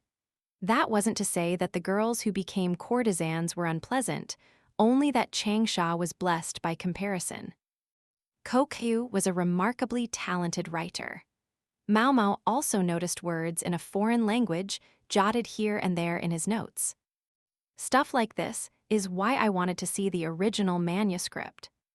She knew that Penghou's mentor in the medical arts had been from another country, so it was only natural that his medical vocabulary included some foreign words. Smallpox, Changsha said. Do you think Yo's doing all right? I saw her today, and she seems to be holding up well, but the situation is rough. Changsha and Yo seemed to be good friends. They frequently found themselves assigned to different tasks when it came to learning about medicine, but Maomao gathered that they had spent several of their days off going out together. Us worrying about her won't help anything. We just have to do what we can, Maomao said. Good point, which reminds me, Changsha changed the subject, perhaps in hopes of making herself feel a little better. I'd like to tell you that Yao and Anen are the same as always, but what? They actually had an argument the other day. Even I know that's strange. What could possibly have inspired an argument between the two of them? Maomao could see Yao getting annoyed, but Anen would never contradict her mistress. Except about one thing, maybe. Was this about a man, by any chance? That's right. If you'll forgive my saying so, Yao isn't very good with this stuff, is she? You can tell, Maomao said, promptly betraying her agreement. Yes, and would she happen to be in love with someone named Lahan? She was so very right. Maomao actually felt bad for Yao. Yao tried to hide it, or maybe she didn't even realize herself. I'm not sure I'd say in love exactly. Wait, you even know about Lahan. Maomao didn't know whether Yao herself had acknowledged her own romantic feelings at this point. Surely their object didn't have to be Lahan, of all people. I do. Anen mentions his name all the time, and she looks mad as a devil when she does it. I got the gist of the situation from what I heard of their argument. Pretty bold stroke, isn't it? Coming up with a reason to live in the house of the man you have a crush on. The argument was about whether it was time for them to move out. I agree. It absolutely is. Anen wanted to get Yao away from that house before she put a name to how she felt about Lahan. Maomao nodded. This made good sense. I've also figured out that Anen only has eyes for Yao. Once in a while men come asking after her, but she shreds them so mercilessly it hurts to see. For sure. Lahan's brother's face flashed through Maomao's mind. His real name was Can something or other. Oddly enough, as repugnant as Anen might find Lahan, she was considering his brother as a potential match for Yao. A double dose of unhappiness for him. I'm not sure Yao is as smart as she thinks either, Changsha continued. You can move into someone's house to be closer to them, but first there has to be someone there with whom love can bloom. I think most people would just find somebody like that an intrusive nuisance. Sure, Yao is from a good family and has the money and the looks, so men who aren't in the middle of that situation are probably jealous. But this Lahan doesn't seem to have any interest in her. It must be unbearable. Maomao looked at Changsha, agog at this unsugar-coated assessment. I take it back. So much for a good little girl. She was open-eyed about her senior's shortcomings and could articulate them clearly. It only went to show that she'd passed the palace lady's examination on the merits of her own intelligence, but it was also a little scary. Even I pick and choose who I talk to like that, she thought. Just to be sure, she said, you haven't said any of this to Yao or Anen, have you? No, not yet. Changsha shook her head. Maomao felt a rush of relief. But then Changsha went on. But for both their sakes, I think she needs to either step up, tell him how she feels, and face the inevitable rejection, or let that infatuation go. Otherwise, this will never end. And I think the quickest thing would be for somebody to say something about it, but Yao is so stubborn that there's no good way. Maomao agreed with that too. Anen would never say it to her face, and even if she did, Yao would just brush her off. After all, they had a fight just from some roundabout discussion about moving. Maomao doubted it had escalated to the level of an actual fight. Anen would feel too much regret. There's one other way the problem might be resolved, but I think it's the least likely of all. Ah, you mean for him to fall in love with her too? Yes. Maomao shook her head. No way. not Lahan of all people. You don't think this Lahan man might eventually cave, knowing that the world's scariest sister-in-law, by the name of Anen, would be part of the deal? A frightening thought, I admit. They had been talking so long that most of the diners had filtered out of the dining hall. The dormitory aunties were giving them looks, silently urging them to show themselves out sooner rather than later. What do you say we get to bed? Maomao stood up, clasping the notes, which was when she heard unmistakable pitter-pattering footsteps. Good day, and there was the unmistakable drawl. It could only be Chu. We're well past the point of good day. The sun has been down for ages, Maomao said. She smelled trouble. Go back to your room, Changsha. You've got an early morning tomorrow, right? Yep, thanks. Changsha obligingly left, although she looked very curious about what was going on. All right, what is it now? Maomao asked. Are we going to spy on Master Basin again? I assume he's not skulking around at this hour. I can't even picture him being smooth enough to invite a girl out at night. Oh no. If my little brother were capable of a midnight assignation or a lover's tryst, poor Miss Chu wouldn't have to work so hard. You think I could bring him by the Verdigris house to get some practice?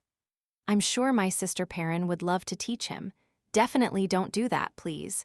If he went berserk and smashed up our building, I would be the one the old bat took for her punching bag. Who knew how much the old madam would expect her to pay in compensation? Too bad. But I'm not here to chat about my brother today. There's been a little problem, and I'd like you to come with me to the Moon Prince's place. May I ask what kind of problem? Jinshi didn't summon Maomao nearly as often as he used to. He couldn't use the peony brand as an excuse anymore, and he must be busy with work. But the biggest reason was likely that he wanted to draw a clear line between them, so there must have been something fairly serious to make him call Maomao into his presence. There were no other palace ladies in the dining hall. Even the dormitory aunties had read the room and shown themselves out. Chu leaned in and whispered in Maomao's ear. A cursed jar was discovered under the eaves of a certain official's house. Ooh, I haven't had a good mystery in a while. She used to deal with that stuff all the time in the rear palace, but these days she didn't hear many stories like this.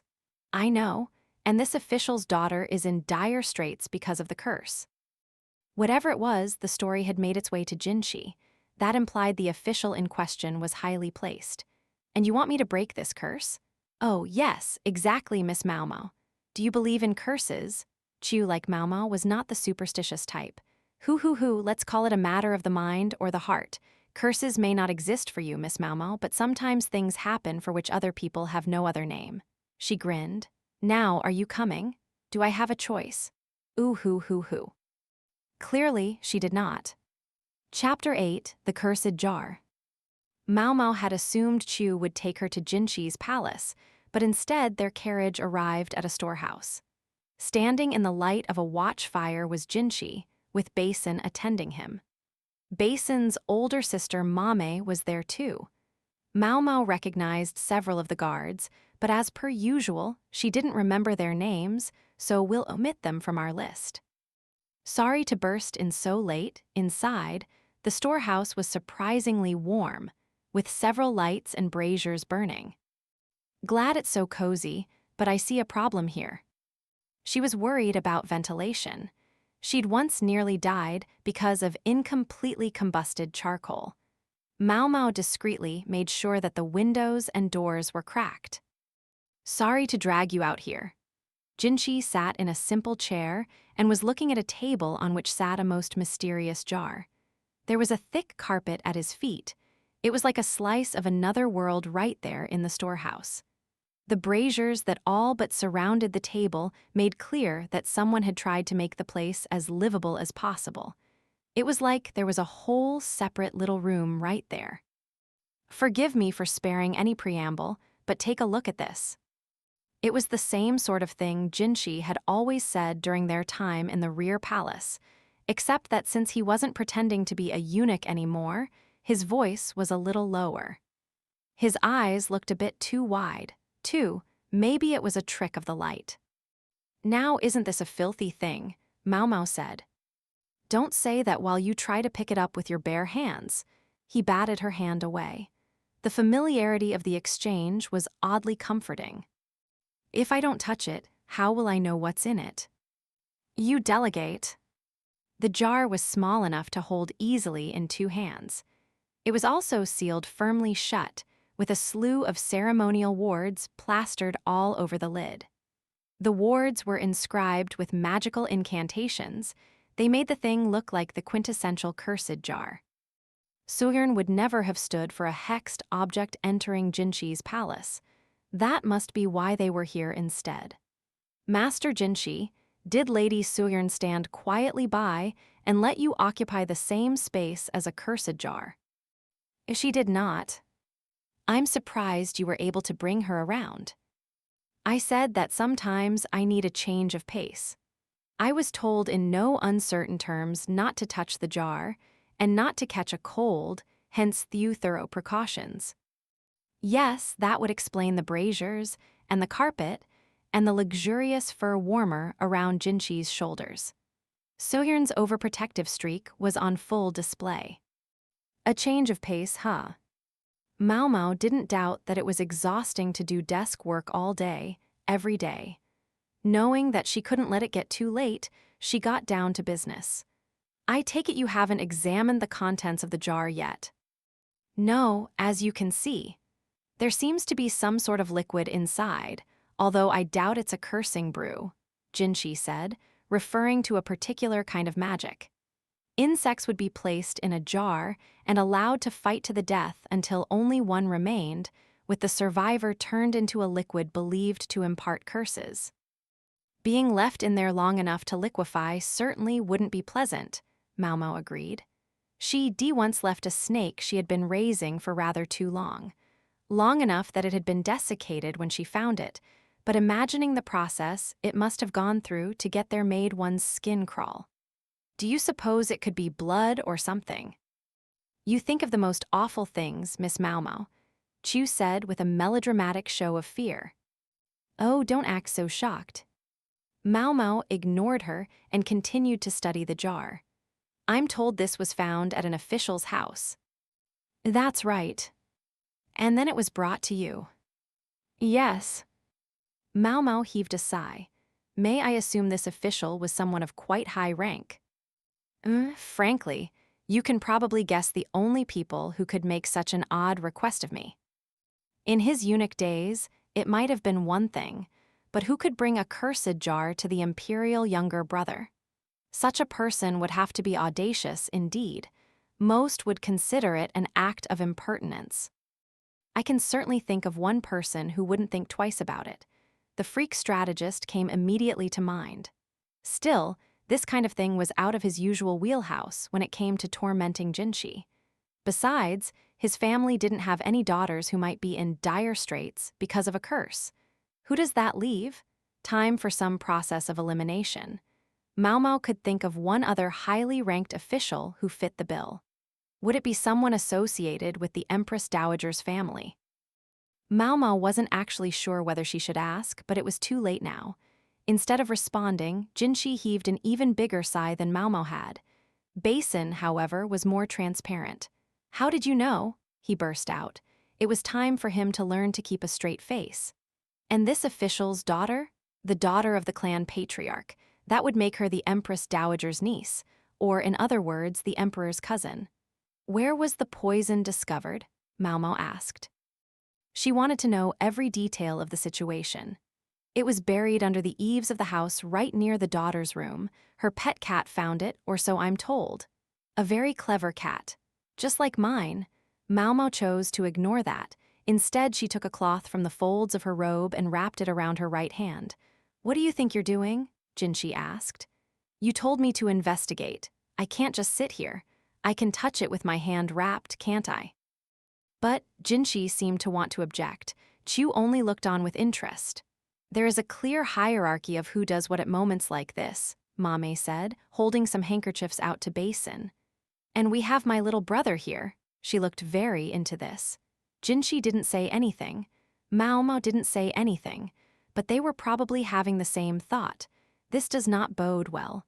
Maomao probably wanted to show off her brother at work. This was about the potential betrothal to Lishu, Maomao intuited, but she felt Maomao would be better off finding a different way to approach the situation. "I can do it," Basin said, wrapping the handkerchiefs around his hand and hefting the jar. "I'm made of tougher stuff than to be subdued by some curse. Besides, opening the lid of a jar is child's play for me." "Yes, I know, but—" Jinshi looked deeply uneasy, and Maomao was right there with him. The moment gave her a distinct sense that there was a flag fluttering in the wind. She knew from experience what it felt like when something was about to happen, and she was feeling it now. "You needn't put yourself out, Master Basin. I can do it," she said finally. She was just too worried. She made to snatch the jar from him, but came up empty. "Please, Maomao, this is obviously a job for my brother, so just—" Maomao didn't get to finish her sentence. She was interrupted by a sharp pling. All eyes went to Basin, who was now holding a broken jar. Basin had always been baby-faced, and now the way he squinched his eyes shut, he looked like a child who knew he was in for a serious scolding. "Even with the handkerchiefs, he said. "My stupid little brother." Maomao instantly went from nervous tension to the fury of a demon, slamming her fist into Basin's forehead. Chu laughed so hard she clutched her sides. "Why would we give Master Basin something delicate?" Maomao asked. I know, Jinshi clutched his head. Maomao continued to mete out punishment to her brother. The other guards looked to Jinshi for guidance, wondering if they should stop her, but he showed no sign of intervening. It was a good thing this was happening in a storehouse. If they'd been at Jinshi's palace, Basin would have been enduring one of Soyern's famous tongue lashings in addition to his sister's beating. Maomao went over to take a good look at the broken jar, and the liquid now seeping out of it. "Perhaps Miss Chu can shed some light on the situation." Hoo, Chu said, trotting over with a lamp. She was still grinning in what Maomao took to be amusement at Basin's screw-up. "Thank you, that helps," said Maomao. The liquid in the jar was something black. It had a distinctive odor, but it wasn't blood. Maomao considered. "Hey," Jinshi exclaimed as she plunged a finger into it. He grabbed her wrist. "What if it curses you?" "It won't do that, but this is more dangerous than any curse." Tugging gently to tell Jinshi to let go of her, Maomao sniffed the liquid on her finger. It smelled like tea. "If it's not a curse, what is it?" "I'd say it's poison."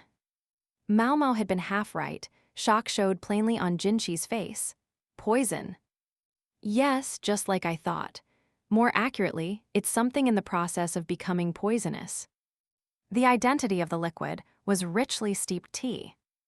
Jinshi gave the stuff a look of mild annoyance.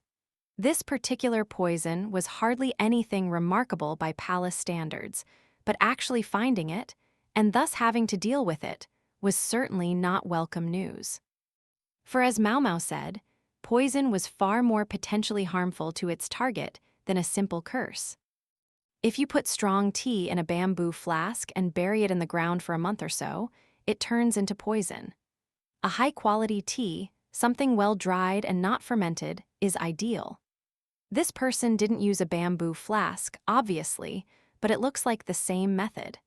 I'd love to try bamboo versus jar and see if they turn into the same kind of poison, but my book didn't describe how to do it with a jar.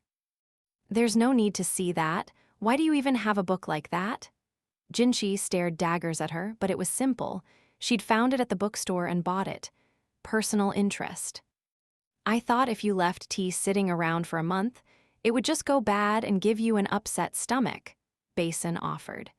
He was in a formal seated position, feet tucked under his behind, as a way of encouraging him to think about his mistakes.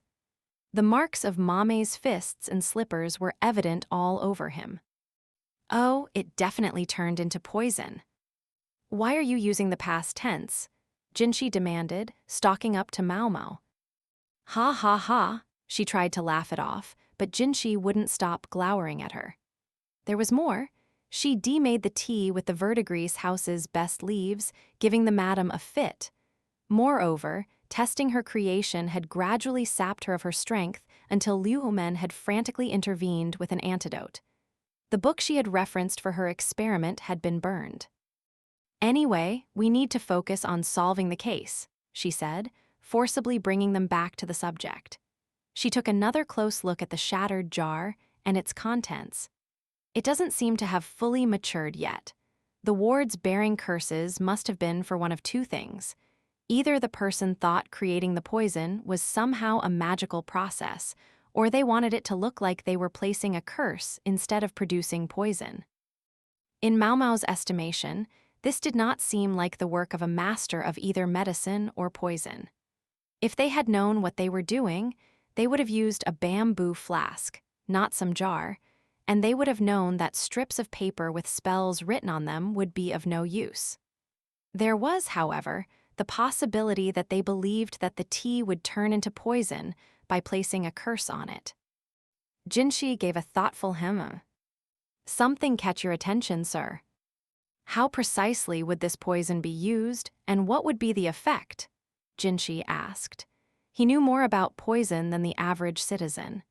He knew different kinds had different smells and tastes, and that there were both quick and slow-acting varieties that each had their own applications. You would give the target a few drops a day, and it would gradually weaken their stomach. I suspect they would die after several months. Maomao herself had suffered from vomiting and stomach aches. An already weakened target might well succumb after just a couple of months. Highly steeped tea had a distinct astringency, but that could be concealed readily enough by putting it in food. "I heard the daughter of the household in question was in dire straits," Maomao said. "You suppose she's weakening and dying because she's been poisoned." "Is that what you thought I meant, Maomao?"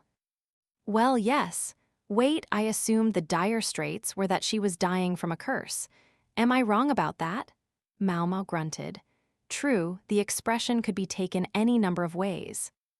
Jinshi gave Mame a questioning look. "Has the young lady normally been healthy?" "No, she's always been prone to illness, her stomach frail and her appetite meager. But given that those are exactly the symptoms Maomao described, it's possible that someone has been slipping her poison for years. If it was poison at work, there's still something that doesn't add up," Maomao said, crossing her arms. "What's that?" Maomao looked at the size of the jar, then at the amount of liquid seeping out of it. If someone had been giving her this poison, then frankly, she should have died long ago. Just suppose they were running low on their supply, so they started making more in this jar to be sure they wouldn't run out. She must have drunk scads of the stuff in all this time. Maomao picked up one of the broken shards. "At a rate of 2 drops a day, how long do you think a jar of this size would last?" The vessel was big enough to fill her 2 hands. Plenty of stuff in there for a couple of drops a day.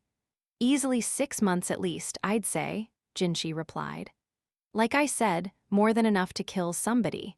Considering the stomach pains that stuff caused me, someone with a frail constitution probably wouldn't last 2 months."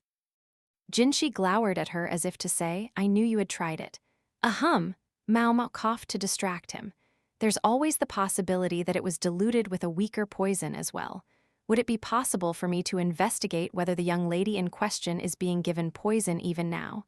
Believe me, I would love to have you do that, but is there a problem? Don't tell me you didn't notice.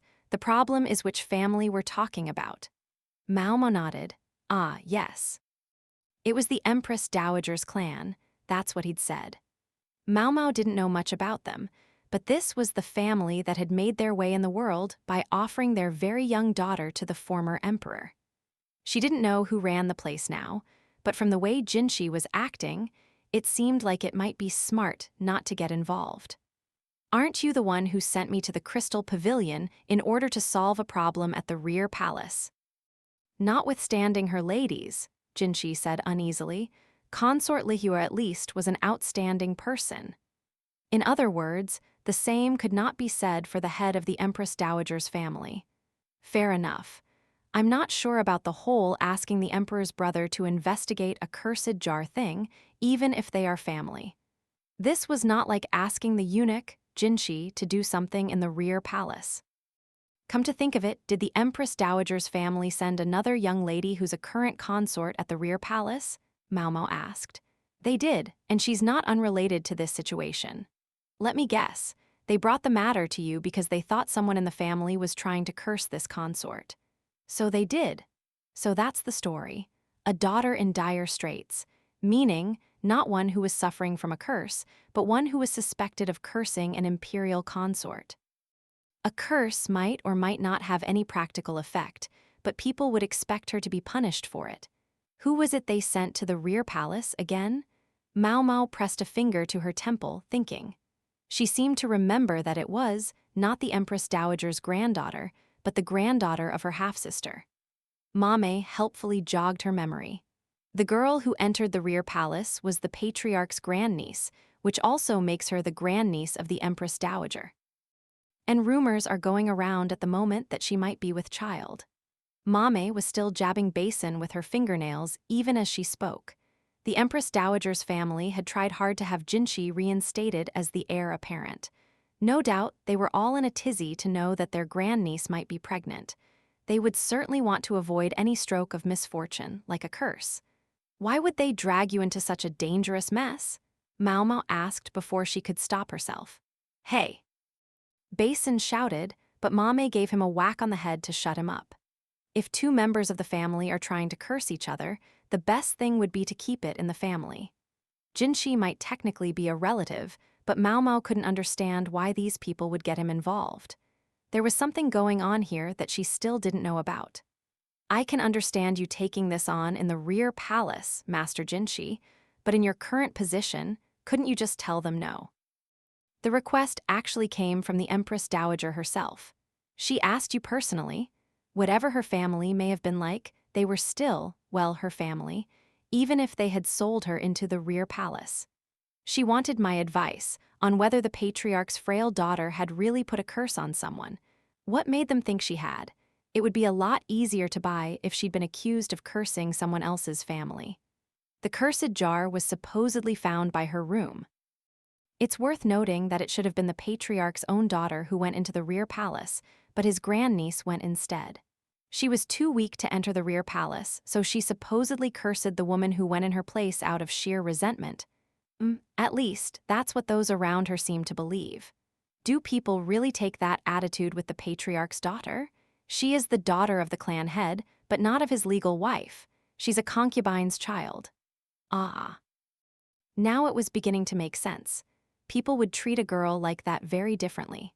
Ever since the man's wife found the jar, she's been trying to chase the girl and her mother out of the house, or so they say. When the Empress Dowager learned of her niece's situation, however, she immediately understood that the girl must be in an unhappy position, and presumably her compassion went to work. The Empress Dowager, my mother, was herself the daughter of a concubine. I'm sure she was moved by the plight of a concubine and her child. The Empress Dowager was famous for her empathy. She was the woman who had freed the palace slaves and outlawed the surgery that produced eunuchs. Am I to understand, then, that the real issue is neither a curse nor poison, but the desire to clear a young woman's name of using a curse and to help the helpless concubine's daughter? Maomao said. Your swift comprehension is a profound aid. Think nothing of it. Her comprehension had been tested often enough. She was used to this by now. Well, curse, poison, or whatever, it sounds like danger. Did the Empress Dowager really just want them to prove a young woman's innocence? Or was she hoping Jinshi would look after the lady when she had been driven out of her home? Maomao pondered, trying to plumb the Empress Dowager's thoughts. Finally, she said, Master Jinshi. Yes. Are we sure this won't end with the daughter, in your care if we play our cards the wrong way? Ha, of course it won't, Jinshi said, but he stiffened visibly. In your care, in other words, welcome the girl as his own concubine. That would be the normal implication. Mame and Basin looked on curiously.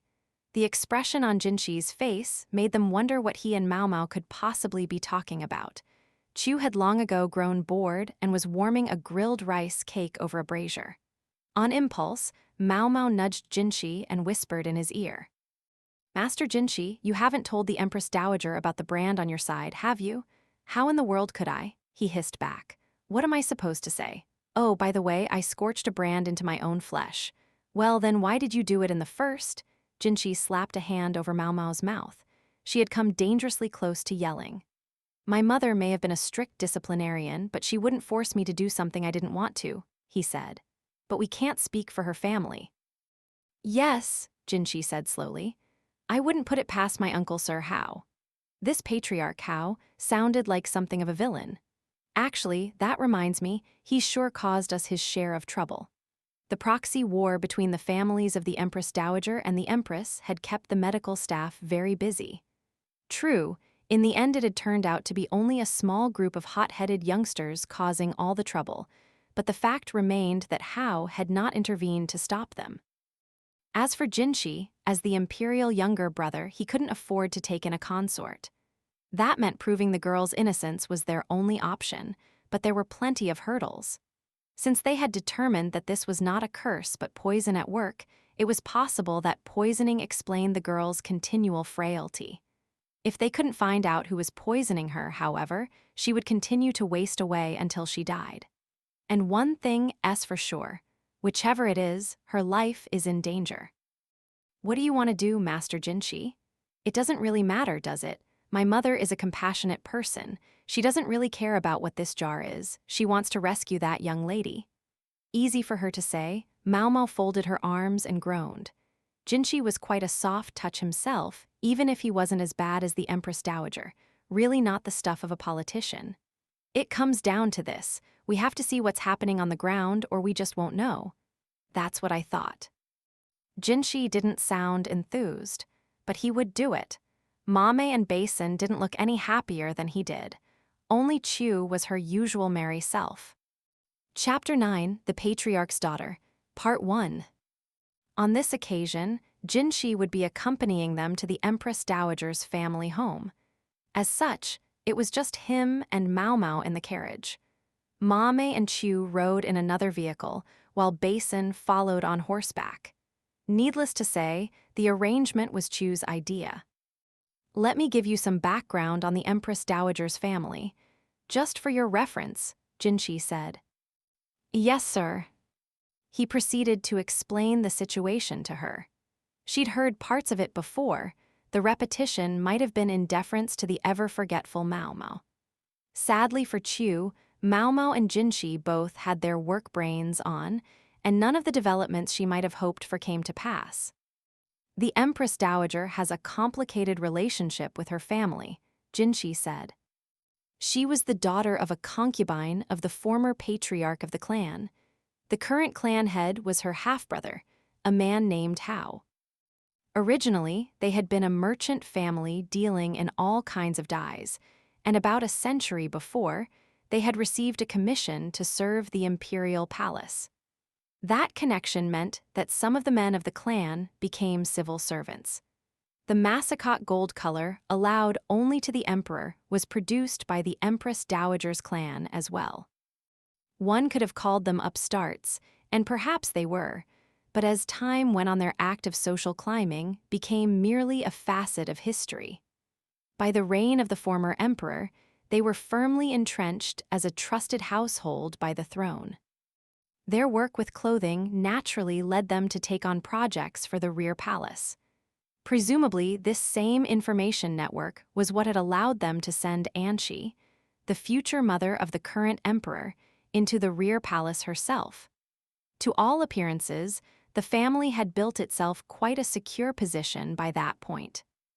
The Empress Regnant, however, was wary of the previous patriarch, and although the clan was given jobs that befitted distant relations of the imperial family, they were never awarded a courtesy name.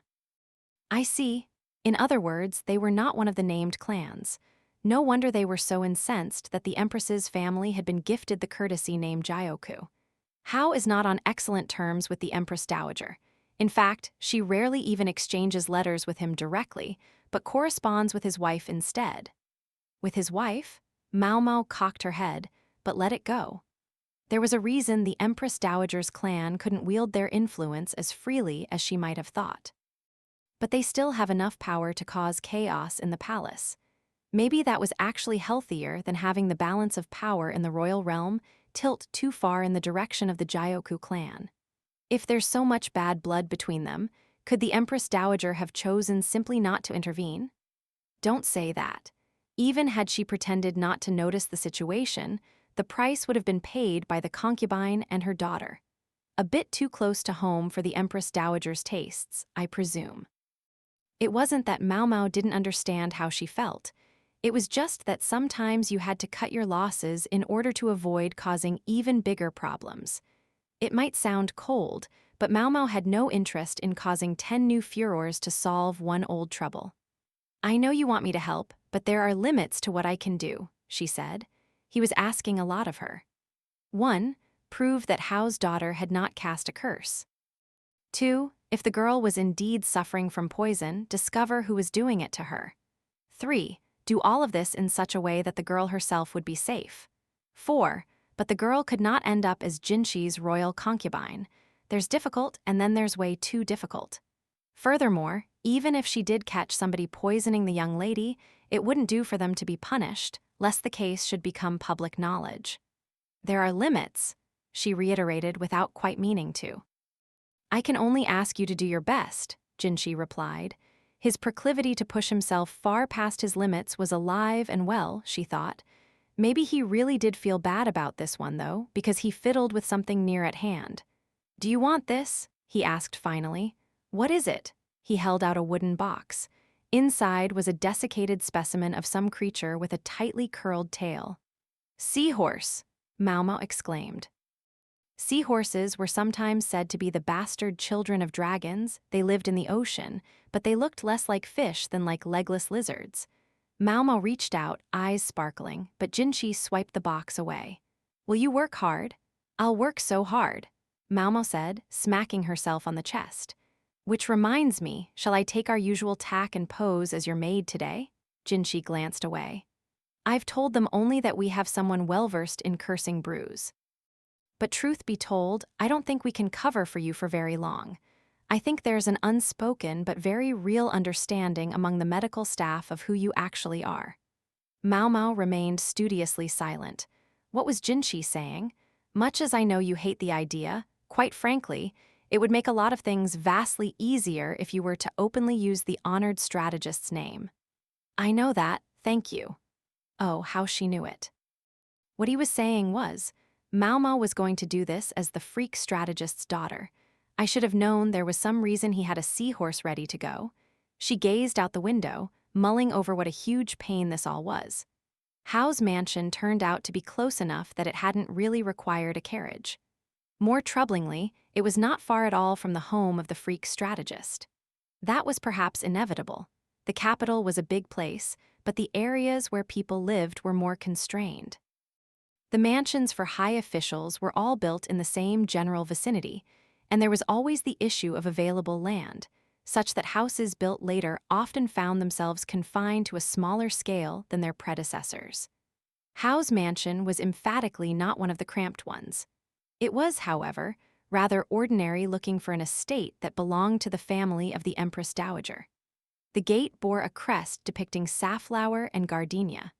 Both were common ingredients in medicine, but also in dyes. It might have been meant to imply that the massicot gold, a reddish-tinged gold color, was made by combining the red safflowers with the golden gardenias. At the gate was a substantial reception line. This was the emperor's younger brother who was visiting, whatever circumstances might have brought him. He warned me it would be mostly the men. Jinxi had told her that other than the young woman at the heart of the case, Hao's family was all sons. Hence why it was his grandniece who had entered the rear palace.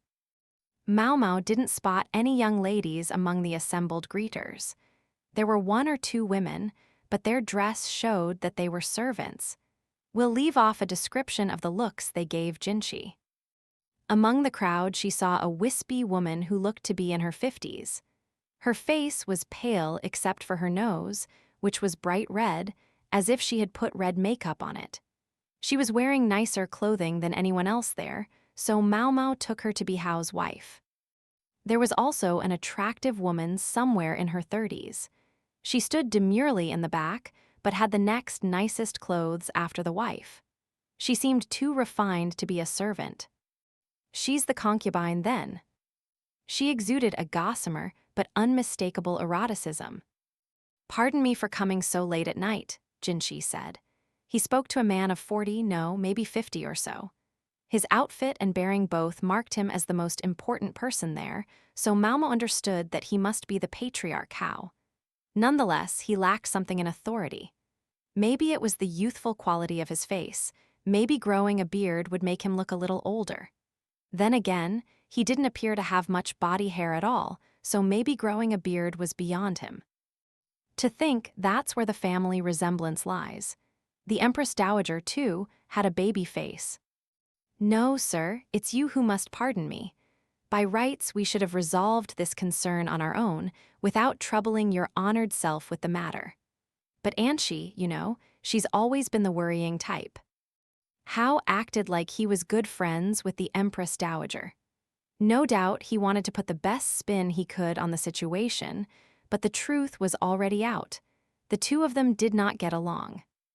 "In any case, please come inside. It's so cold these days. Let us make you some nice, warm food." "I had dinner before I came. I'm more interested in dealing with this as quickly as possible." A scowl passed over Hao's face. For better or worse, Maomao realized he was an easy man to read. The prior patriarch must have been clever, she thought, to send the Empress Dowager to the rear palace. But his son showed no such razor sharpness, or else he wouldn't have looked so casual at a visit from the emperor's younger brother. His parents didn't raise this boy right, Maomao thought. A proverb had it that the wealth accumulated in a single generation could be squandered in 3, and Hao looked like a case in point. The situation might remind her of the Jyoku clan, whom she'd so recently had the opportunity to study in great detail, but they at least had a clutch of excellent sons and daughters. Hao cast Maomao a disapproving look, but that was all. As Jinshi had said, the freak strategist proved a fine way of keeping people at bay. "I'll show you the way then," he said. "But as there's a sick person in the building, perhaps you could wait with us, Moon Prince. You bring me a cursed jar, and now you worry about exposing me to illness," Jinshi said. Right on the money, Maomao thought. And she did that. "Right, sure." Maomao realized this man Hao did have a strength after all. Baby-faced he might be, but he was very composed and brazen to boot. She could practically see him sometime in the future, bragging that the emperor's brother had come to his very house while omitting any mention of the curse. And the Empress Dowager isn't someone to be trifled with either. She hadn't needed to send Jinshi personally, in Maomao's opinion. But if it hadn't been Jinshi, the emperor's own younger brother, she might not have been able to make such a strong move against her brother, even if they were related by blood. Probably a big headache for Anshi. "See that you show the proper respect as you take them," Hao was saying to another man. Evidently, he was unwilling to approach a place that was said to be cursed, and left it in the hands of this other guide instead. Their new escort was a man in his mid-20s who looked like a younger version of Hao. Then again, given that youthful appearances seemed to run in the family, maybe he was a little older than he seemed. "I'm called Lai," he said. "I'll take you on my father's behalf." The young man seemed to have a sense of his place relative to Jinshi. At any rate, he didn't act too keen to promote himself. "I'll never remember that name," thought Maomao. "Try to remember his name, at least while you're here," Chu whisper-drawled in her ear. "Busted." As was her usual habit, Maomao observed the estate as they walked through. She couldn't see much in the moonlight, but suddenly an odor prickled her nose. "Smells like farm fields." She sniffed, turning in the direction of the smell, and saw an impressive cattle barn. "Now, what's all that?" Chu asked, voicing Maomao's question for her. "That's our cattle shed. Our family was bestowed the oxen the former emperor once used to move about the rear palace. We have the grandchildren of those animals now." The present emperor didn't use ox-drawn carriages, they were too slow for his needs. Maomao avoided saying out loud that he had found an awfully clever way to offload them. Lai didn't talk too much after that. Normally, one might have expected him to brag about the family's gardens or mention some bit of clan history. Maybe it was just the darkness that kept him from sharing. They couldn't really see much, after all, but in any case, he was very quiet. Chu was practically vibrating with her desire to chit-chat until Maomao gave her a pointed nudge. The father was pretty full of himself, yet the son only spoke when spoken to. The young man looked like his father, but maybe he got his personality from his mother? In any case, Jinshi didn't seem to mind the silence, so they all respected it. A silence's golden guy, huh? Humility was a virtue, but if this guy was going to be Hao's successor, Maomao worried that he'd get eaten alive. Or maybe he had some other, more ambitious brother or brothers. Not so easy to find a middle way, while Maomao was imagining the ways a house could collapse in the span of 3 generations, they arrived at their destination. "Here it is," Lai said. "I'm terribly sorry it's so hard to see here, but please accept my apologies." He pointed to where the by now notorious jar had been found and held up a light so that it was at least a little easier to see. In a gloomy patch in a corner of the north side, a hole about 30 centimeters large seemed to have been dug. The earth there was a different color. It was surrounded by a square outline, as if something had once sat on top of it. "That's where we found it." Maomao looked at Jinshi. He gave a wave of his hand. She was at liberty to speak as she wished. She lost no time beginning her interrogation of Lai. "It was buried there?" "Yes." The jar was buried in the ground, and that shelf over there had been put over it. The shelf had been moved a short distance away. It was designed for outdoor use and was currently stocked with gardening implements. It had definitely made the outline Maomao saw in the ground. "Maybe I can borrow something off that shelf to do some digging." The place really was kind of grim, under the eaves of a separate building from the main house. It didn't look like people came here much. If anyone at all frequented the place, it was probably just the gardener coming to get his tools. "How did you happen to find it?" Maomao asked. She'd heard the story already, but was curious if there would be any discrepancies. "By chance. We spotted the cat covered in mud and wondered what it was doing. It turned out it was digging under that shelf." "A cat?" "Yes, ma'am. It once belonged to my cousin's daughter, but our family took it in when she went to the rear palace." Anyone could have buried that jar, so long as they were careful to avoid the gardener. "I've heard your youngest sister lives in this building. Would it be possible to meet her?" Maomao asked. Lai paused, then said, "She's quite ill and much younger than me, still only 14. She's a very collected young lady, but she has scant appetite and very rarely goes outside." "May I observe her condition just once?" Maomao pressed. Lai's eyes flitted to Jinshi. "She came all the way here," Jinshi said. Take a look. She's an assistant to the palace medical officers. I guarantee she's a better pair of hands than a random doctor off the street." "Certainly, sir." Lai was in no position to refuse a suggestion from an imperial family member. Not that it looked like he really wanted to.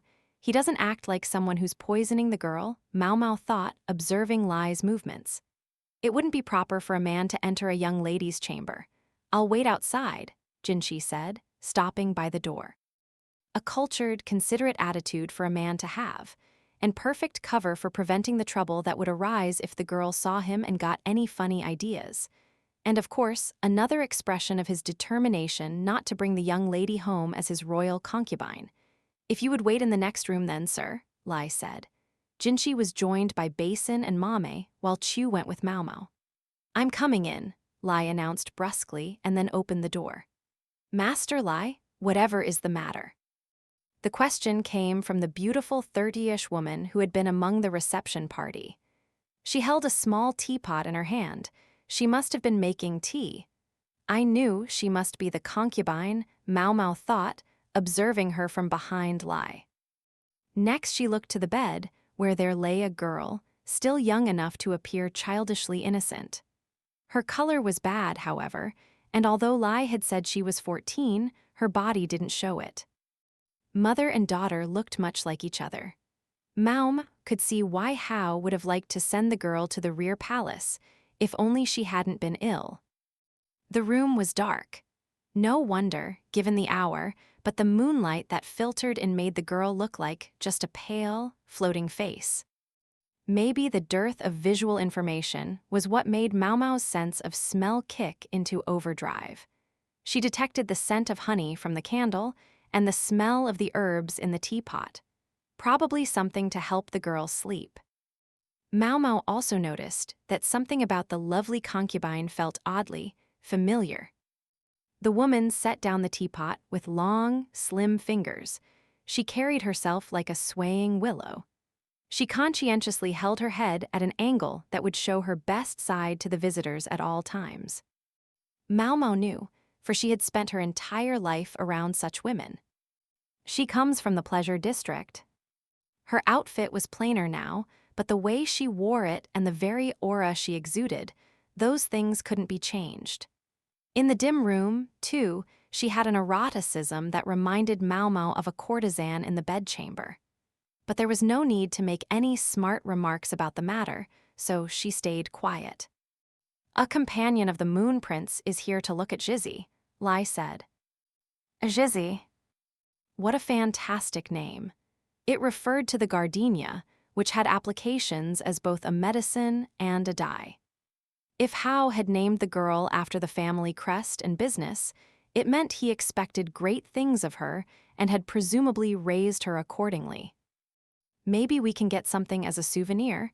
It was not a very respectful hope, but Maomao cherished it nonetheless. If the family still traded in dyes, then they must have safflower and gardenia on hand. Either would be great, or both. "You mean this woman?" the concubine asked, eyeing Maomao. "This is an apothecary who comes with the imperial younger brother's highest recommendation," Chu chirped. "Don't tell me you don't approve." A threat entered her voice, but the grin never left her face. "Perish the thought, but no doctor yet has been able to cure my daughter's illness." The concubine held the girl close and let out a moan. With listless eyes, the child clutched her mother's arm. "All the same, please let me examine her. It won't do any harm to take a look." "Of course." The concubine looked at Maomao, still worried. She wouldn't give me that look if I were a proper physician. It occurred to her that maybe next time she should try a stick-on beard. But then, beard or no beard, a quack was a quack. Somewhere, the physician of the rear palace sneezed. "Pardon me, then." Maomao took Jizzy's hand. The girl was too weak to do anything but let her. "She looks like someone who's given up." She certainly didn't look 14 years old. Maomao took her pulse, then checked her eyes and tongue. When she looked in Jizzy's mouth, she caught a faint whiff of milk. "Excuse me, but could I have a cup of tea?" Maomao asked, pointing at the teapot that smelled of herbs. "I'll make some fresh," the concubine said, going to trade out what was in the pot. "Oh no, just steep what's there. It smells lovely, a sedative, I'm sure." Maomao sniffed again. "I couldn't possibly offer you tea from spent leaves. The water is already boiling. I'll make new." The concubine did just that, loath to insult a visitor. "Thank you very much," Maomao said. She took a sip and assessed the flavor. "I thought so." Then she drank the cup in a single gulp. She turned to Lai. "I'll make a medicine appropriate to the girl's condition. May I return another day? I would be overjoyed if you would do so, but well." He looked at the concubine and her daughter. He seemed to be asking, "Is the real matter not the cursed jar?" "I'd like to discuss that on my next visit," said Maomao, stirring the leaves at the bottom of her teacup as she spoke. Chapter 10, The Patriarch's Daughter, Part 2. Maomao and the others decided to go home for the time being. There were too many things that would be difficult to discuss at Hao's mansion, and they determined that their brainstorm should be held somewhere else. The carriage home was more cramped than the one going out, for one simple reason. Mame and Chu were now in it with them. There might have been room for one more, had they really squeezed, but it had been decided that Basin would not be much help in there, so he had been left out. Namely, of course, it had been decided by his sister Mame. It was already late at night, so the group determined to finish their exchange of information by the time they got back. Jinshi crossed his arms and looked at Maomao. "All right, Maomao, It looks like you had an idea. Let the rest of us in on it. As always, this is merely my supposition. As always, I'm more than happy to hear your supposition. Maomao considered the matter for a moment, but there was really nothing to hide, so she spoke frankly. Jizzy is indeed being poisoned, as we suspected, and it's her mother, the concubine, who's making it. Wow, how unusual for you to get right to the point, Chu said, bouncing up and down in time to the rocking of the carriage. The mother is poisoning her own daughter, Maomao asked as if she couldn't quite believe it. In a flash of realization, Maomao saw that, whatever else may have happened in her life, Maomao had been raised with love. Yes, she said. Just because someone is a mother doesn't mean they're motherly, Chu drawled, helpfully spelling out what Maomao wanted to say. I wonder if somebody cut off her little finger. Okay, probably not, but then Maomao didn't know anything about Chu's family. She never said, and Maomao, as was her habit, never asked. Are you certain the mother is the one poisoning her daughter? Jinshi asked. I wouldn't say certain, sir, but I would say nearly certain. She knew Jinshi and Maomao would never really believe her unless she could produce concrete proof. That tea I was served included a variety of medicinal herbs. Some of them were to help with sleep, and the flavor was decent, but I suspect Jizzy's cup included the notorious poison. If Basin had been here, he probably would have been demanding to know how a parent could ever poison her child. But as he wasn't, the discussion could continue. Jinshi merely crossed his arms, unruffled. He was used to this stuff by now. Given your evident lack of excitement, I take it there was no poison in your cup. You're exactly right, Moon Prince. That concubine didn't use the leaves left over from when she made the girls' tea. She steeped fresh for Miss Maomao. Yes, and even if I had imbibed some, I'd have to drink it every day to see any real effect. Of course, I would know it was there. Anyway, poison does give a drink a special kick. Her little addendum. This poison, really, was about making someone decline slowly, naturally, as it were. Jizzy was showing the same symptoms I had when exposed to the poison, she added. She looked at Jinshi and Maomao, who were staring at her as if they didn't quite believe what they were hearing. Something nagging at you? Asked Chu. As the only one who had accompanied Maomao into the room, she was prepared to shore up any deficiencies in Maomao's testimony. Jinshi looked somber. Maomao remembered someone's name the first time. That's what's bothering him. Of course Maomao could remember someone's name on first hearing. Sometimes, like Senior Wana Wan and Old Dr. Lao, cases in point. If you claim the mother poisoned her daughter, you'll need more proof than just that she wouldn't serve you from the same tea. I certainly wouldn't serve a guest with old leaves, Maomao said. That was fair enough. Maomao agreed with her. If she or anyone had tried to serve Jinshi with tea made from spent leaves, they would have caught hell from Soyern. She looked to me like a perfectly good mother who was concerned about her daughter.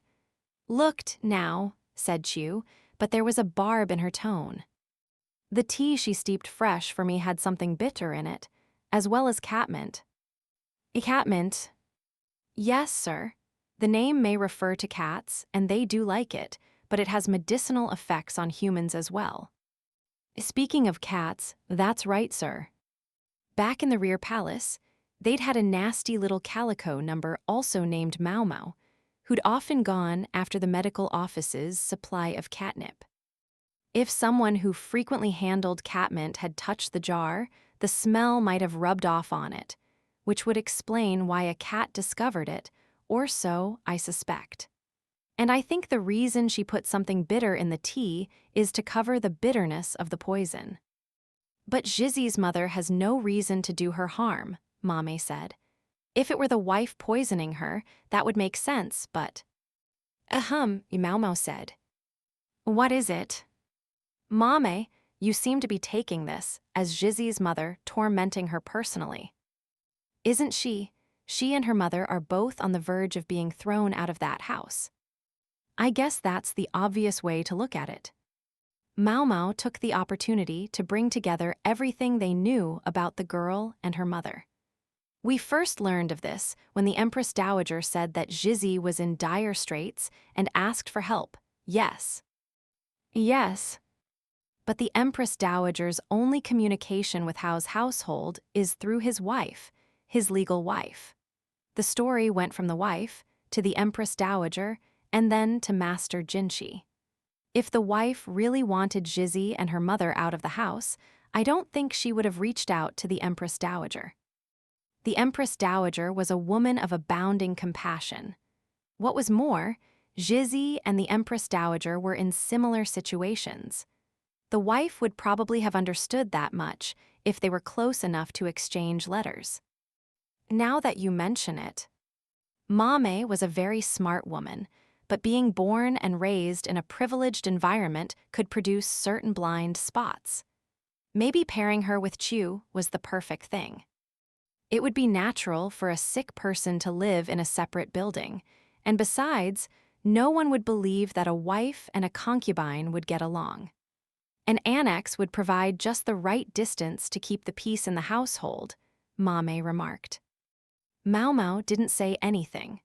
The Ma clan had a lot of very powerful wives.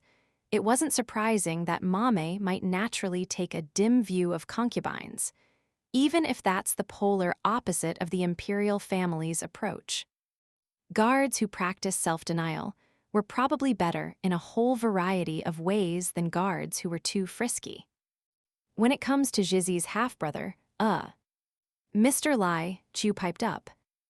To Lai, it didn't really look like he was picking on his half-sister or anything. Their building was meticulously maintained, and their clothing was perfectly good. As Maomao said, it's completely normal for someone to live separately when they have a disease that makes even doctors throw in the towel. I would do the same thing in their shoes for fear of infection. And the tea I was served contained an array of medicinal ingredients. It can't have been cheap. If you ask me, Jizzy is substantially more privileged than you would expect for someone in her position. She just also happens to be wasting away. There's no real reason for the wife or son to make her life harder anyway, unless they're just jerks, said Chu. She and Maomao were both blasé about the idea that a well-placed man might have relations with more than one woman. If the child had been a young man similar in age to his siblings, a dispute over inheritance might have been understandable. But Jizzy was just the opposite.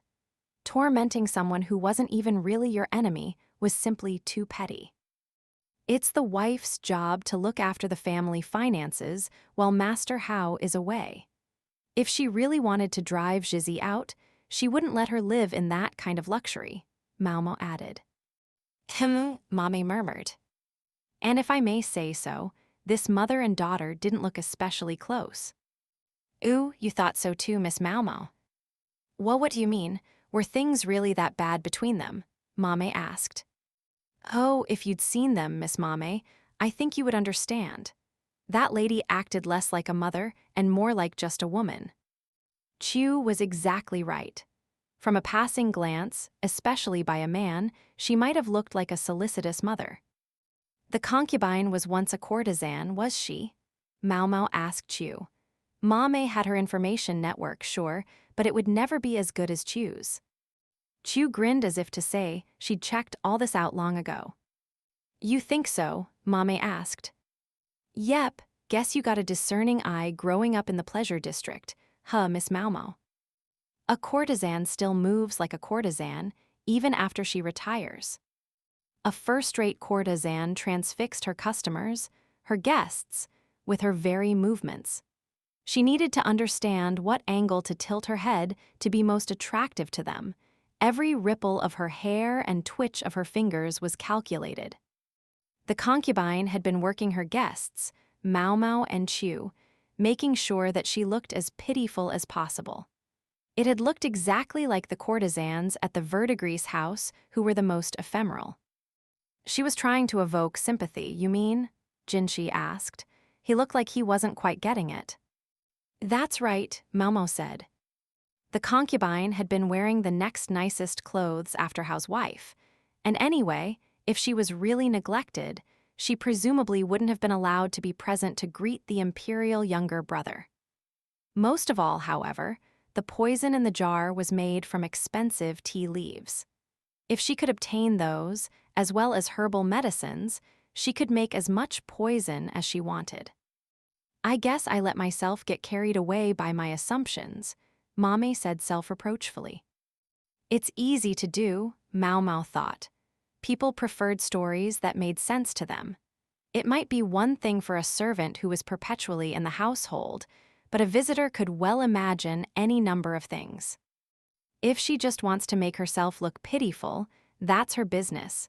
But I can't approve of her using her daughter as a tool. A tool, Jinshi repeated. You think she's poisoning the girl merely to create sympathy for herself? He was a quick study. That was exactly what Maomao had wanted to say. I think it makes the most sense of the information we have, she told him. Surely not, Jinshi gasped, looking like he didn't want to believe her. I once knew a courtesan who deliberately went around with her hair disheveled, telling her clients that the senior courtesans were abusing her. Look how they treat me, she'd say. But it was all an act. Did you never encounter any consorts or ladies in the rear palace who behaved like that, Master Jinshi? After a long pause, he replied, yes, I did. He clearly had more than one person in mind. This is an extension of that sort of behavior.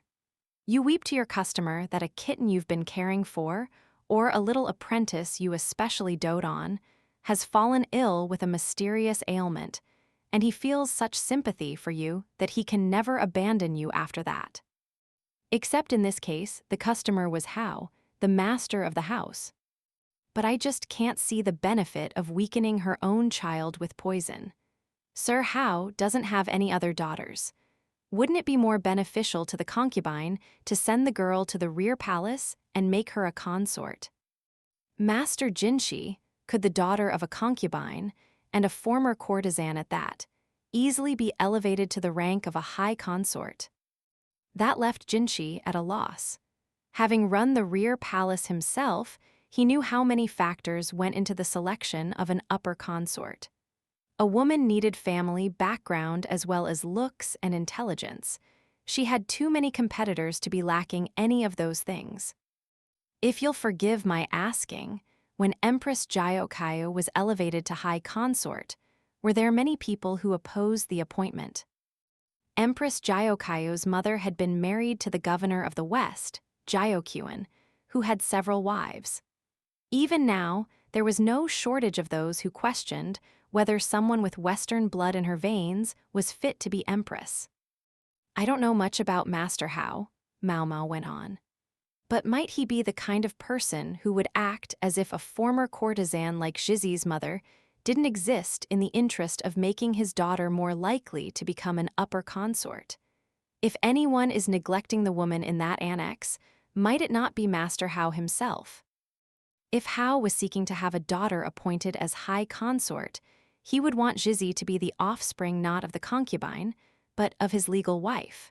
It would be to his benefit if no one found out about the other woman. Let the girl learn the art of captivating a man from a former courtesan. If she seemed useful, he could simply have his legal wife adopt her. Maomao suspected the girl was already listed as the wife's daughter in the family register. And what happens then? Once Zhizi was safely in the rear palace, her real mother would have served her purpose. But what if Zhizi was too sick to enter palace service? Maomao didn't know what kind of man Hao was, but even if he wasn't unusually compassionate, he was probably not so cruel as to simply abandon a blood daughter. She might never occupy the garlanded stage of public life, but still, he wouldn't leave her on her own to starve. You could say the concubine was looking for a way to keep a husband from casting her aside. She gains the sympathy of those around her, plays the self-sacrificing mother, and perhaps revives a touch of self-respect by being compared to a legal wife who is neither young nor beautiful. Jinshi and Maomao were both silent. Chu alone had a grin on her face, and a somewhat unsettling one at that. Maybe she thought it was her only way to survive, Maomao reflected. To her, however, It seemed immensely selfish. It's not a strong poison, she thought, but it was still poison and it still ate away at the girl's body. So tomorrow is going to be all about finding the proof to bear this story out? Chu asked, sounding like someone who was very skilled at these sorts of backroom conversations. If that's the goal, I'd like you to talk to the madam at the verdigris house. And there's one other thing I'd like to learn, Maomao said. What might that be? Chu chirped. Have a look at that cattle barn. The cattle barn. Chu wasn't the only one who looked surprised. Jinshi and Mame cocked their heads too. Chapter 11, Gardenia and Safflower. The moment Maomao finished her shift at the medical office the next day, she headed to Hao's mansion. In the carriage on the way there, she reviewed what Chu's investigations had turned up. I knew it. It looked like the matter would be resolved smoothly, just as she'd guessed. There was no sign of Hao, perhaps because Jinshi wasn't with them this time. Instead, his wife was there and greeted them courteously. There were several servants as well, but the concubine was conspicuous by her absence. We're told that you know who the culprit is behind the cursed jar, Hao's wife said. Yes, ma'am, said Mame. Chu was there too, but it seemed wisest to have Mame serve as the group's spokesperson. We'd like to give you an explanation in full. Perhaps we could go somewhere to talk. Of course, please come this way, the wife said and led them to a reception area. It was a large room, but only she, one lady-in-waiting, and Maomao's party of 3 were there. A guard stood outside the door. What have you learned? The woman asked, her reddish nose tilted toward the ground. She sounded like she knew the answer to her question but was asking anyway. Mame glanced at Maomao as if to say she would leave the rest to her. It wasn't a cursed jar, but a jar of poison, Maomao began. The poison can be made with simple household ingredients, and when you found it, it was being kept underground to mature. Poison, buried right under the eaves of our home. Maomao thought the woman sounded a bit theatrical, but as Hao's wife, it was really the only thing she could say. Yes, ma'am. As you may already realize, the one who made it was Master Hao's concubine, and the one she was using it on was her daughter, Zhizi. The wife kept her eyes on the ground, silent. She didn't look like someone processing a profound shock. You knew, didn't you? After a long pause, the wife answered, yes. The only surprising thing was how readily she admitted it. It was this woman, not Hao himself, who corresponded with the Empress Dowager. What had she hoped to achieve by so pointedly bringing the cursed jar to the Empress Dowager's attention? And why had the Empress Dowager, equally pointedly, sent Jinshi to deal with the matter? Was Zhizi given her name because the gardenia is part of the family business? Maomao asked. That's right, and because of that I find myself called Tsutsumyuhana. Tsutsumyuhana, that was another word for safflower. The woman stroked her red-tinted nose. It was enough to suggest what had earned her the nickname. They call you that, not Zhizi's mother, Maomao said sourly. Balsam and wood sorrel, she thought, recalling a name she had been saddled with. Were you mistaken for mother and daughter even though you aren't related by blood? Wait, maybe not. Maomao had let the idea out of her mouth before she could stop herself. She worried that she might have offended the other woman, but Tsutsumyuhana, oddly enough, gave her a blank look. Well, whatever do you mean? She showed just a hint of anxiety, and it actually made her red nose rather charming. Good question, what do I mean? Maomao wasn't quite sure herself. I guess I mean that you couldn't bring yourself to abandon Zhizi even though she's not your blood daughter, so you must be a good person. Maomao held out a hand to Chu, who said, Here you go, Miss Maomao. Thank you, Miss Chu. Chu had handed her a bottle. When she opened the lid, the scent of milk drifted out. I see you get milk from the cows in your barn, Maomao remarked. That's right. Once a cow has calved, you have to milk her periodically or the udder gets inflamed. And anyway, cow's milk is highly nutritious. It helps the body grow. You know a lot about it. My family was once charged with looking after the cattle in the rear palace. We were a storied clan, but we fell from grace, and in the end we were absorbed by another household. You see what I'm saying? So that was how she had ended up as Hao's wife. With her family's history and knowledge, there would have been many benefits to him in taking her as his wife. Her family's influence was probably why they had been gifted the cattle from the rear palace when they were no longer needed there. So you've been giving this nutritious milk to Zhizi. Tsutsumyuhana didn't reply. Besides the obvious symptoms of poisoning, I noticed signs of chronic malnutrition in the child. I'm told she's 14 years old, but she's substantially smaller than average for her age. They say she's been frail ever since she was young, but what's the real story? Miss Jizzy's meals are taken care of by our dear concubine, Chu drawled. While I was busy checking out the barn, I took the liberty of speaking to the cooks too, you see. They don't think it must be a vile wife trying to poison a concubine's child, Sutsumuhana asked. If you were trying to do that, why would you turn to the Empress Dowager about the cursed jar? Master Hao may be the master of the house, but you are its queen, make no mistake, Maomao said firmly. You're very well thought of among the servants, Miss Wife. Oh, what a fine wife, they say. Sutsumuhana allowed herself an ironic chuckle. Ha! You say the strangest things. My husband orders me not to sit beside him at banquets. He tells me to stick to making backroom connections. Did you notice that he didn't even introduce me yesterday? I did, but I can't imagine this household could function without you. The previous family patriarch had been a real go-getter, it sounded like, but the current one? Not so much. Yet somehow the house carried on because of Sutsumuhana, Maomao suspected. Ordinarily, one wouldn't wish to come between a family leader with whom one did not get along and his own half-sister, the Empress Dowager. But Sutsumuhana was canny enough that she could do it. Plus, you've borne 3 whole sons. Ooh, what more could a man ask for in a wife? Chu added. Sutsumuhana still looked troubled. She seemed to hold the lowest opinion of herself of anyone there. Let's get this back on track, Maomao said.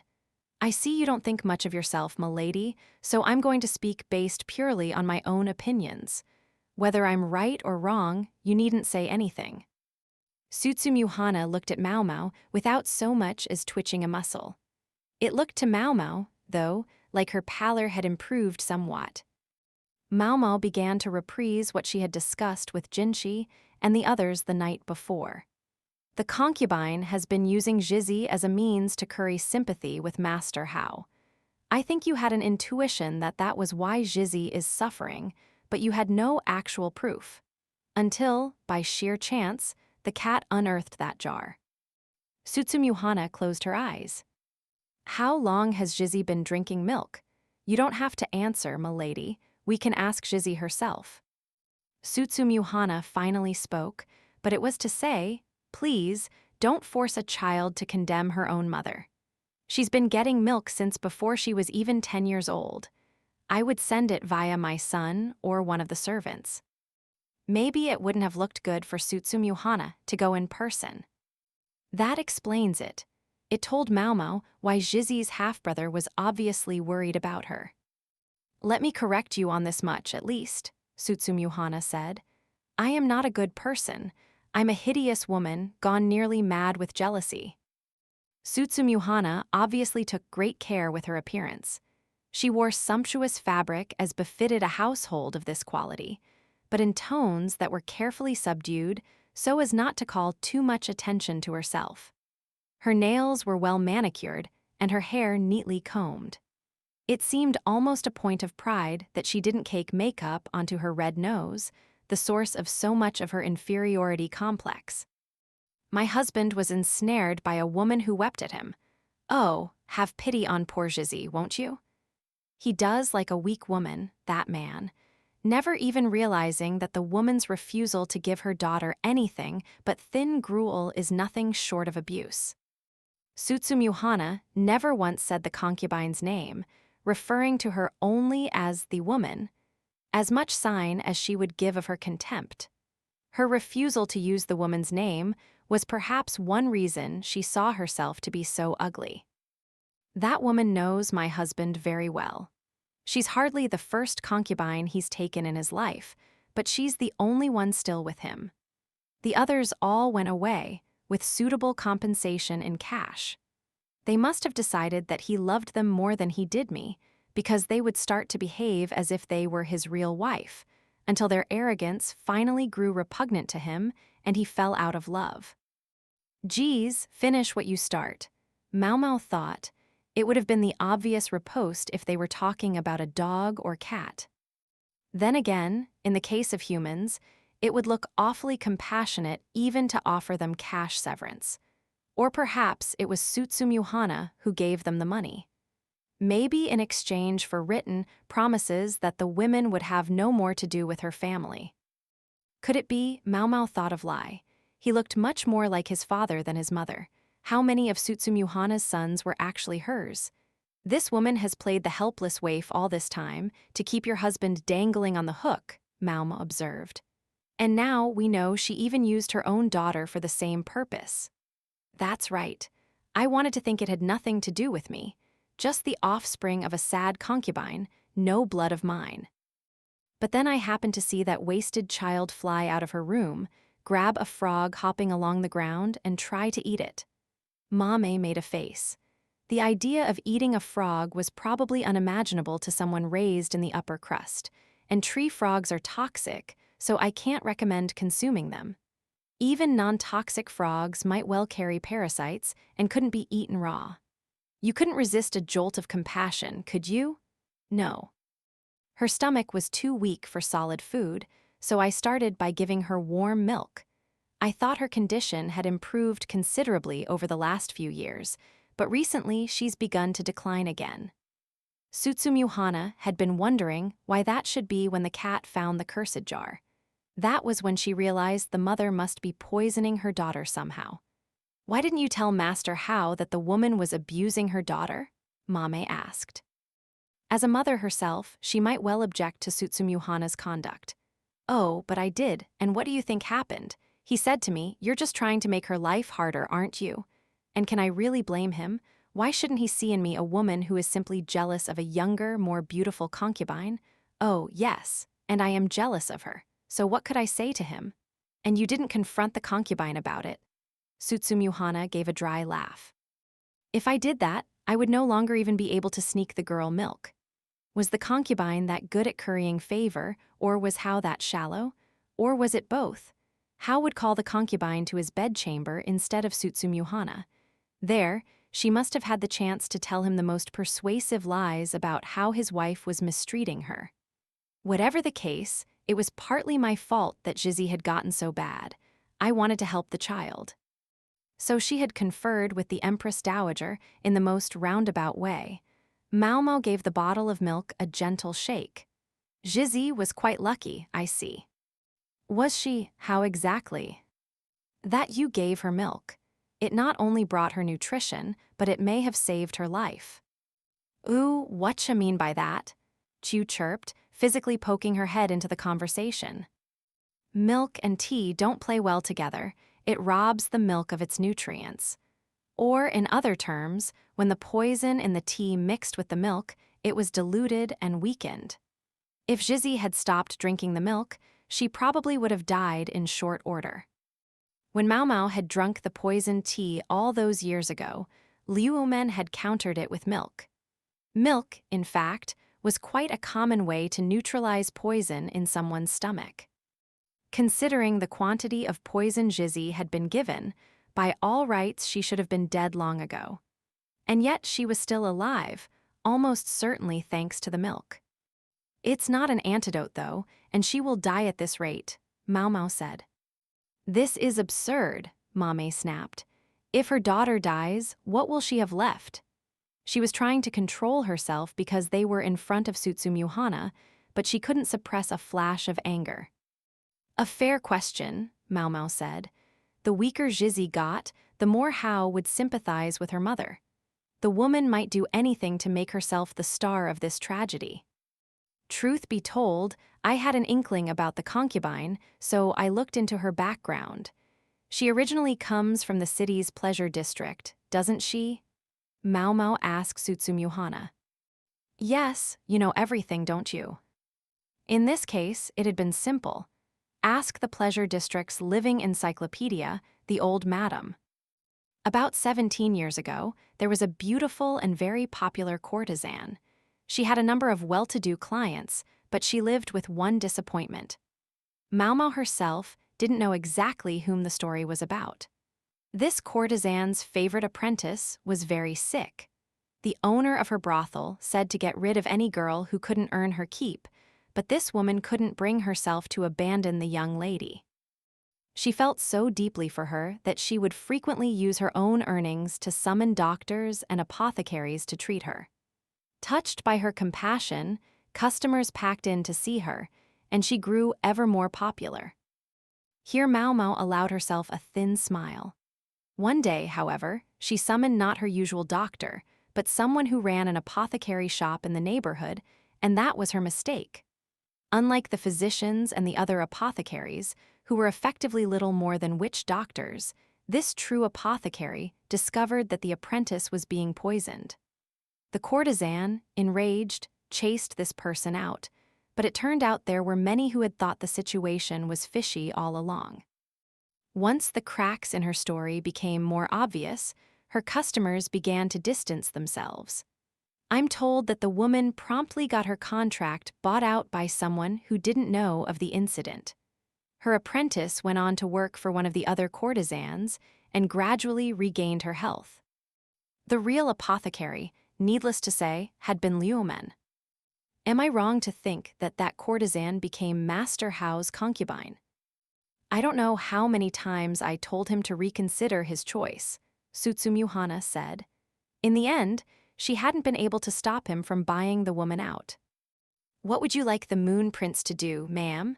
Maomao asked. It was what Maomao and everyone else there wanted to know. Would it be at all possible for him to take Jizzy for himself? Do you understand what you're asking? Maomao said immediately. Asking a member of the imperial family to take one's daughter could only mean to marry her. They had discovered the reality of the curse, as well as the fact that Jizzy was being poisoned. They had even found out who was doing it, but if they let her become Jinxi's wedded wife, then they had failed in their mission. I understand. I know how impertinent my request is, but as a lady-in-waiting, Jizzy could only be a nuisance. She doesn't have the skill or stamina to do the work, not now. My sons regard her as a smart girl, but they're biased. She hasn't even received a proper education. Why then did you ask that? Jizzy cannot have children. My husband asked a doctor to examine Hera. He really did think seriously of sending her to the rear palace. That left Maomao silent. A powerful man's daughter was, ultimately, only a pawn for making a political marriage. Even Maomao, who looked like she had her freedom, knew that very well.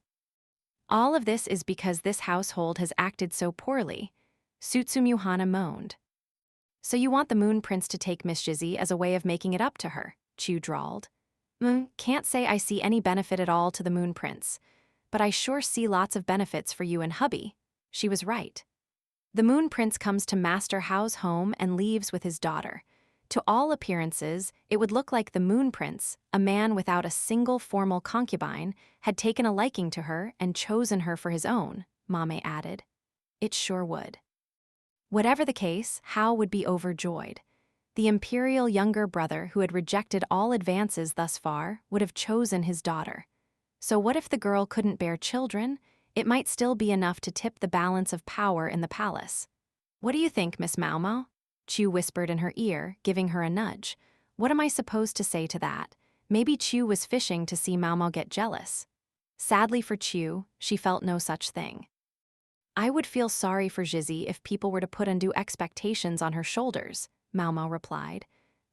So you're saying the Moon Prince won't have eyes for any other woman? Chu drawled. She's got me at every turn, Maomao thought, and resolved to simply not say anything else. Tsutsumyuhana seemed to have expected this response, for she gave a quick nod of her head. The Empress Dowager said the same thing, but I think there may in fact be a number of advantages. Such as, she might help him avoid the suitors and marriage talk that are only going to press harder upon him. Maomao thought it looked like Maomei's and Chu's ears had grown 2 sizes. Now that might be attractive, they said between them, accompanied by small glances in Maomao's direction. But having such a sly mother-in-law, I don't know about that. We would not send that woman with her, Tsutsumyuhana said firmly. I can't imagine even my husband would try to press his concubine upon you. She won't be happy about it, but unlike me, she can't afford to defy him. No matter how much Hao might dote on his concubine, she could never outweigh the emperor's younger brother in the scales. It might change the way people look at my husband, but only temporarily. I hate to admit it, but our household simply doesn't have the firm foundation that the Jyoku clan does. I don't think this choice would have much impact to speak of on the balance of power. Mame muttered. She seemed to think Tsutsumyu might actually be right about that.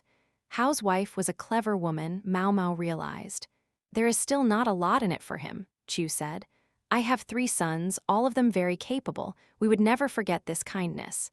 And I can tell you that none of them have the vaulting ambition of my husband. What exactly are you suggesting? My husband may look young, but he'll be 55 this year. Do you suppose he can go on for another decade? Meaning the next head of the family would be someone loyal to Jinshi. She's not one of those wives who just blindly supports her husband. Tsutsumyu was playing the long game, and she was sure she would win. Maybe that was what had given her the strength to endure so much misfortune. The one she hated most of all was Hao's concubine. It was Hao. Thanks to his half-sister, who had been so lovely at such a young age, Hao had powerful connections in the palace. But he himself was a man of undistinguished abilities and not a particularly good judge of character. It was he, then, who stood in polar opposition to Tsutsumyu. I said he might not live a decade, Tsutsumyu remarked, but I wouldn't be that surprised if everything were wrapped up neatly within a year. Maomao deliberately didn't ask what exactly she meant by that. I don't want to know. It was a question whose answer could only bring her more trouble, she thought. One thing, however, she was certain of. Tsutsumyu revenge on Hao had already begun. Chapter 12, Cleaning House. My, what a thing we've stumbled on, Chu, Mame's sister-in-law, said blithely. The trio had left Hao's estate and dropped Maomao off at her dorm. Now, they disembarked the carriage and trotted toward the Moon Prince's palace. What are you gonna tell the Moon Prince? Anything. I don't think we have a choice. We have to tell him, Mame said with a sigh. It was not Mame's or the others' place to answer Hao's wife in the matter of the match with Jizi. It would have been a great time for Maomao to show some kind of reaction, but Mame couldn't force her to do anything. Chu was more suited to that kind of prompting anyway, but she'd sent Maomao on her way home without missing a beat. Knowing you, Chu, I was sure you would bring Maomao to the Moon Prince. Miss Maomao has work tomorrow, you know, and Miss Chu has some compunctions of her own. Compunctions. Mame and Chu had known each other since before Chu's marriage, so when they were alone together, they quickly reverted to the friendly banter they had always shared. How do you think Miss Maomao would feel if the Moon Prince asked her opinion about this? Let Miss Chu put it this way. How would you feel if Mr. Bakken asked you to look after a concubine of his, even if it was just for show? Mommy said, I would not be happy. Didn't think so. It's such a convenient excuse to say you're asking your partner about it because you respect their opinion. But to Miss Chu, it just looks like passing the buck. I agree, you're exactly right. A man might claim to be showing respect for his partner, but to the woman, it was more likely to feel like he was pushing responsibility onto her. If the two were in different positions or thought about things differently, they were likely to start talking past each other. And even if they talked it out and each understood where the other was coming from, it didn't mean they would accept the other person's take. Don't get me wrong, I don't think Miss Maomao would have a particular problem with it. I'm sure she sees the upsides as well as anyone. If you consider what the Safflower lady must be thinking about, I can't say it doesn't seem like a half-decent plan. You think? I'd say it causes a lot more problems than it solves. Chu narrowed her already small eyes. The lady said she wasn't sure if her honored husband would survive another decade, that if things went poorly, he might not even make it a year. So she did. Tell me we're not going to have a case of a wife poisoning her husband next. The two spoke in whispers, but were still careful not to use any actual names. You never knew who could be listening. Maybe not, but maybe somebody would. Somebody that only leaves her sons or else. A concubine loses her daughter, the tool she's been using to prop herself up, so what does she do? You think she adopts some other lil critter? Chu was better acquainted than Maomao with the darkness of the human heart. You're saying she would move to poisoning the husband? Miss Maomao asked me to go and chat with the madam, and as a matter of fact, I turned up one other little episode. Chu's speech was punctuated by the distinctive pitter-patter of her footsteps. This courtesan who doted on her apprentice, one of her steadiest customers, visited her once every 3 days, at a minimum. Chu put a finger to her lips. Do you suppose she put a little spell on him? A spell. A spell they use in the western region to keep a husband from cheating.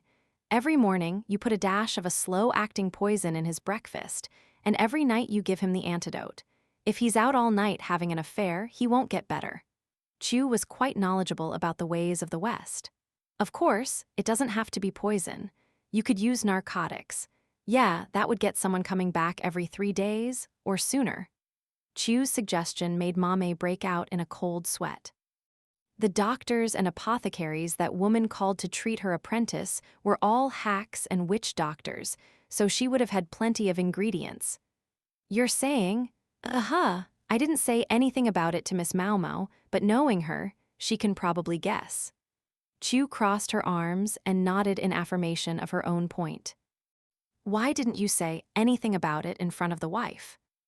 If I said something, Miss Maomao would be obliged to help, wouldn't she? Chu had her there, and who would Maomao have to help? How? I'm sure Miss Maomao doesn't want to say what she guesses. Once speculation turns to certainty, then your back's to the wall. But while the outcome is in a gray area, Miss Maomao can still cut them loose. No doubt the concubine would cast a spell on how to make sure he couldn't get away from her. It didn't matter what spell it was exactly. How would get weaker and weaker.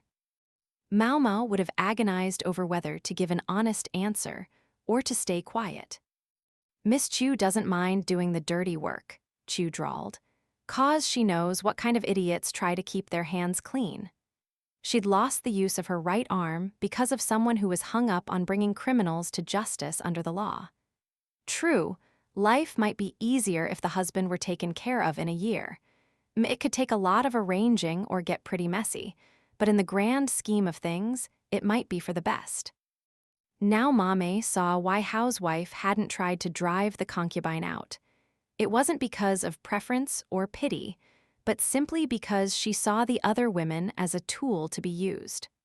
Maomao wanted to believe that the woman had felt something for her husband at some point, but by now, at the very least, there was no such feeling at all. And it was Hao himself who had made her that way. Ooh, that Safflower lady is a tough cookie.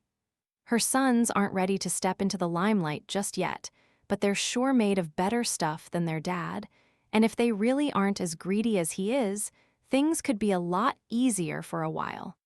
And the Jyoku clan isn't that combative, so any third parties would just have to be kept in check. As they conversed, they arrived at the Moon Prince's pavilion. Maomao paused. If you could kindly not say anything to the Moon Prince about Master Hao's future. Don't have to tell me twice, Chu said, snapping off a salute. Dirty work is for minions, and that's the truth. Outside the Moon Prince's door was Mame's moron of a younger brother, namely Basin. Has the Moon Prince returned? She asked. Yes, Basin answered and led them inside. The Moon Prince was there, looking at papers that appeared to be leftover work. Maomao didn't see Suyern. She must have been getting dinner ready. Ah, Maomao, how was it? Sir, she said, and then she and Chu reported what had happened. Chu seemed particularly full of little interjections, perhaps on account of Suyern's absence. They told the Moon Prince all he needed to know while passing over what ought to be left out. As Maomao had expected, the Moon Prince was left clutching his head at the wife's suggestion. Hao's wife is some operator, he said. What will you do, sir? Maomao asked and awaited his answer. He could accept or refuse at his leisure. That was the power of being imperial younger brother. What will I do? Maybe I should ask Maomao if she knows a treatment method. Wah, Maomao goggled in spite of herself. Something the matter? the Moon Prince asked. No, sir, but does that mean you plan to take Master Hao's daughter after all? If I don't, she'll die before long, won't she? True enough, yet privately, Maomao began to boil with anger. She harbored a vague hope that the Moon Prince would have some better solution. Is there no other way? She asked. All that needs to happen is the concubine and her daughter must be separated, no? You don't have to take her in to achieve that. She and Chu had agreed to bring this matter to the Moon Prince on the basis that there was at least a modicum of potential benefit to him. But Maomao found she couldn't stop herself from saying, Sir, you would ask Maomao to tend to the seed of her own destruction. Sister, Basin exclaimed, but Maomao ignored him. The Empress Dowager is, well, she's the Empress Dowager. Why doesn't she deal with the matter herself? Why should you be obliged to accept all the risk? The Moon Prince heaved a sigh. Maomao knew she had gone too far, but if she started to hold back, there would be no one around the Moon Prince to tell him the unvarnished truth. Do you believe that Hao would listen to the Empress Dowager, my mother? Really listen to her? From his perspective, before she's the mother of the present emperor, she is his half-sister. But sir, Hao did indeed have a way of bulling ahead based on his own assumptions. Maomao was sure he thought less of the Empress Dowager for having been the daughter of a concubine. But I am both his nephew and the emperor's younger brother. My mother brought the matter to me because she believed Hao would listen to me. I still object to anything that encourages Master Hao to get higher on his horse than he already is, Maomao said, but in fact, there was something even more pressing on her mind.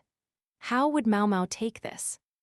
Knowing Maomao, she would choose to save the girl rather than abandon her, don't you think? The Moon Prince said. Maomao stared at him, her jaw slack. I understand what you're trying to say, Maomao. Believe me, I do. But all I need is to not give Hao an excuse to be more full of himself. Yes. He stretched mightily. From the look on your face, I take it you thought I was going to accept the girl as my concubine, even if only for form's sake. Aren't you, sir? I'm sure my honored mother felt pity for her poor niece. Have you forgotten the nature of what she's done in the past? What do you mean? The Empress Dowager was famous for her deep compassion. She had created a haven where the women whom the former emperor had lain with could take shelter in the rear palace itself. She had abolished slavery and the making of eunuchs. These were not simple things to do, not even for an Empress Dowager, but her force of will as the sovereign's mother had accomplished them. And what, in turn, had these things accomplished? Gathering the former emperor's bedfellows in one place had enabled them to collaborate in the awful rebellion of the Shi clan. The eunuchs were not getting any younger. The shrinking of the rear palace meant that wasn't a problem for now, but the fact that the only eunuchs they could currently add to the staff were those who had been castrated as slaves of the foreign tribes made finding new personnel a challenge. Further, there was no more system of slavery, but only superficially. In fact, enslavement continued, merely in other forms. There were fewer slaves, admittedly, but they were obtained through more nefarious methods than ever. To be deeply compassionate was not always such a good thing. There were certain eras when this Empress Dowager might have been seen as vile, but in an age where the Empress Regnant had controlled her son like a puppet, and one vixen had nearly brought the nation to its knees, the Empress Dowager got a pass. As Maomao mentally reviewed all these things, she realized that asking someone to take one little niece as a concubine was modest in comparison, especially when the Moon Prince seemed to have a way around it. You said the girl is suffering from malnutrition and poisoning. I'm being begged to do something for a child when even a doctor would give up hope. Yes, so I need simply send her where there are knowledgeable medical practitioners, she can be given copious nutrition, and where even Hao will have to keep his mouth shut. Ah, Chu clapped her hands. I know just the place. Miss Chu, are you talking about? Oh, yes, there's plenty of fresh produce from the gardens, fields, whatever you want to call them, so lots of nutrition. And for some reason they have freeloaders who know all about medicine. And best of all, it will be near her family's home, the Moon Prince added. It finally clicked for Maomao. You're going to send her to Master Lahan's house? The very same. What would he think of next? Maomao wondered. But Master Lahan wouldn't just do that out of the goodness of his heart, she protested. She remembered that he was supposed to be very good at bringing capable people into his fold, wherever they might come from. Jizzy, however, was just a sick child, with no obvious talents to benefit Lahan. Master Lahan doesn't seem like the type to mind too much if 1 or 2 extra freeloaders move in, Chu observed. And that adopted son of his, Lahan, was it? I assume he'd accept any order from the Moon Prince, Maomao reflected. Hoo, that might cause a whole different kind of trouble, though, Chu said with a knowing grin. Speaking of, I hear Lahan's brother has started growing a new type of vegetable. We should go have a taste sometime. If it's some variety of potato, I don't want it, the Moon Prince said. Oh no, I think it's a berry, round and red, but it might be out of season soon. She stuck out her tongue. Judging by Chu's reaction, Maomao took it that this might actually solve their problem. She started to feel silly for worrying so much. She was relieved that her noble minion had come up with an alternate plan. Chapter 13, Tomatoes. The hush of soil being overturned could be heard everywhere in Lahan's mansion. Junji had been agog when he first saw the sight, but by now he was used to it. The mansion's vast garden, probably built up over years and years, was being transformed into a field. Junji thought he could still hear the despairing cries of the gardeners in the western capital. There was Lahan's brother, plowing the earth. He'd spent all his time in the western capital doing the same thing, and now here he was doing it in the royal city. Smack in the middle of it, in fact, in the garden of one of the city's finest estates. Junji had objected, in his way, to Lahan's brother's appropriation of the garden in Jyokyuan's mansion, but it had been an emergency, what with the famine inflicted by the locust swarm. That had been no time to savor exquisite garden views. Lahan's brother had looked downright heroic, working tirelessly to produce crops to feed the people. But now, Junji was starting to think he was overdoing it. Lahan's brother insisted that Lahan's brother as such was not his name. He was Lahan's older brother, and Lahan was the son of the master of this household, or so Junji gathered. When he asked if Lahan's brother was the man's son too, then he was told in no uncertain terms that he was not. A commoner like Junji could only marvel at the contortions of the nobility's family trees. Speaking of contortions, those family trees were hardly more tangled than the relationships in this household. Hello, Junji, Siffin called amiably. He was an orphan that the master of the house had taken in. He was younger than Junji, but very smart, so sometimes talking to him felt like talking with a grown-up. With him were Wufin and Liufin, numbers 5 and 6, a girl and boy who never left Siffin's side. Junji had been told that the strange names were so that the master who had collected these children could more easily remember them, but to him, it made them sound like criminals. The kids themselves, however, didn't seem to mind. The 3 of them were carrying brooms, buckets, and other cleaning supplies. What's up, need help cleaning? Junji asked. Yeah, I guess we're getting a new live-in, so we're supposed to set up a room for them. Siffin always had work for Junji to do, so he was never left idle. That was fine by Junji, he needed to send money back to his family. All right, did Master Lahan bring someone else home? No, it's Master Lahan this time, a sick person the Moon Prince asked him to take care of. Huh, Junji trotted after Siffin and the others. For all the members packing Lahan's household, the place also had a surprising number of unused rooms. This was land with a pedigree.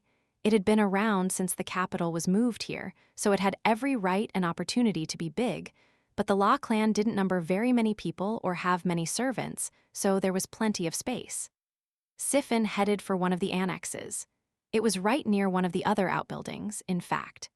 Isn't this right near where Lady Yao lives? Junji asked. Are we sure about that? I mean, if this person is sick, should we really let them live right near our guest? Lady Yao and her friend are medical staff, right? They can earn their keep. It's like, okay, they pay money, but I have to say I don't really get why they're here. Siffin might have sounded harsh, but the truth was that Junji had wondered the same thing. He just hadn't had the courage to say it. Anyway, lackeys only have one job: do what they're told. So let's clean this place up and get it over with. Yes, sir, the others chorused. So the cleaning of the annex began under Siffin's direction. It was a small building, but there was an outhouse nearby and it got plenty of sun. Siffin, there's a hole in the wall, Woofin said, pointing at the offending spot. Okay, see if there's anything else that needs fixing up. Then we can tell our sis Sanfin and she can get it repaired. Gotcha, Woofin said. Tea-cha, Liufin chirped, imitating her. I wonder if patching the holes will be enough to keep the place warm, Siffin said. If they're sick, we'd probably better have a brazier or something ready to go too, Junji replied as he scrubbed the floor. Although a few spots caught his attention, the room was surprisingly clean. Yeah, underfloor heating would be perfect, but they don't have that in the capital. Underfloor heating? It's something rich people's houses have up north, Siffin said. It makes the floor real warm, Woofin added. Liufin echoed. Liufin had poor language skills in spite of his age. Word was that Woofin and Liufin had pretty much come as a package when Lahan had taken Siffin in, and that without Siffin, the kids would have been dead in a ditch somewhere long ago. Junji opened the window and was confronted with something very red. Yikes, he exclaimed. The color was so vivid that for a moment he thought it must be blood or gore. On closer inspection, though, he realized it was fruit. Oh, that, Siffin said. Lahan's brothers Dryan, Inum. Junji was aware of them. In summary, Lahan's brother had planted seedlings of a mysterious red crop. D said they were a vegetable, but to Junji they looked like jujubes. Supposedly, Lahan's brother's father had originally acquired them purely to admire, but since they seemed distinctly edible, Lahan's brother had decided to try growing them as food. They were watery and tart, and you could eat them raw or stew them or fry them, whatever you wanted. After further research, now Lahan's brother was experimenting to see if they could be dried. Junji admired Lahan's brother's accomplishments. Truly, a farmer whose skills had been acknowledged by the Moon Prince himself was on another level. Speak of the devil, there was Lahan's brother with his hoe. Sorry, I put them out to dry and just left them there. Are you using that building? He had come from working in the fields and was soaked with sweat. Even though it was the season of frosts, he wore only a light shirt and his skin was glowing. Back in the western capital, he had been known to work in nothing but work shorts, but that had stopped when he returned to the capital. He just couldn't do it, he claimed, when there were young ladies around. Junji had always wondered, what exactly did that make Maomao and Chu? Wonder if they've dried out by now, Lahan's brother said. He picked up each of the red globes in turn and inspected it to see if it had dried.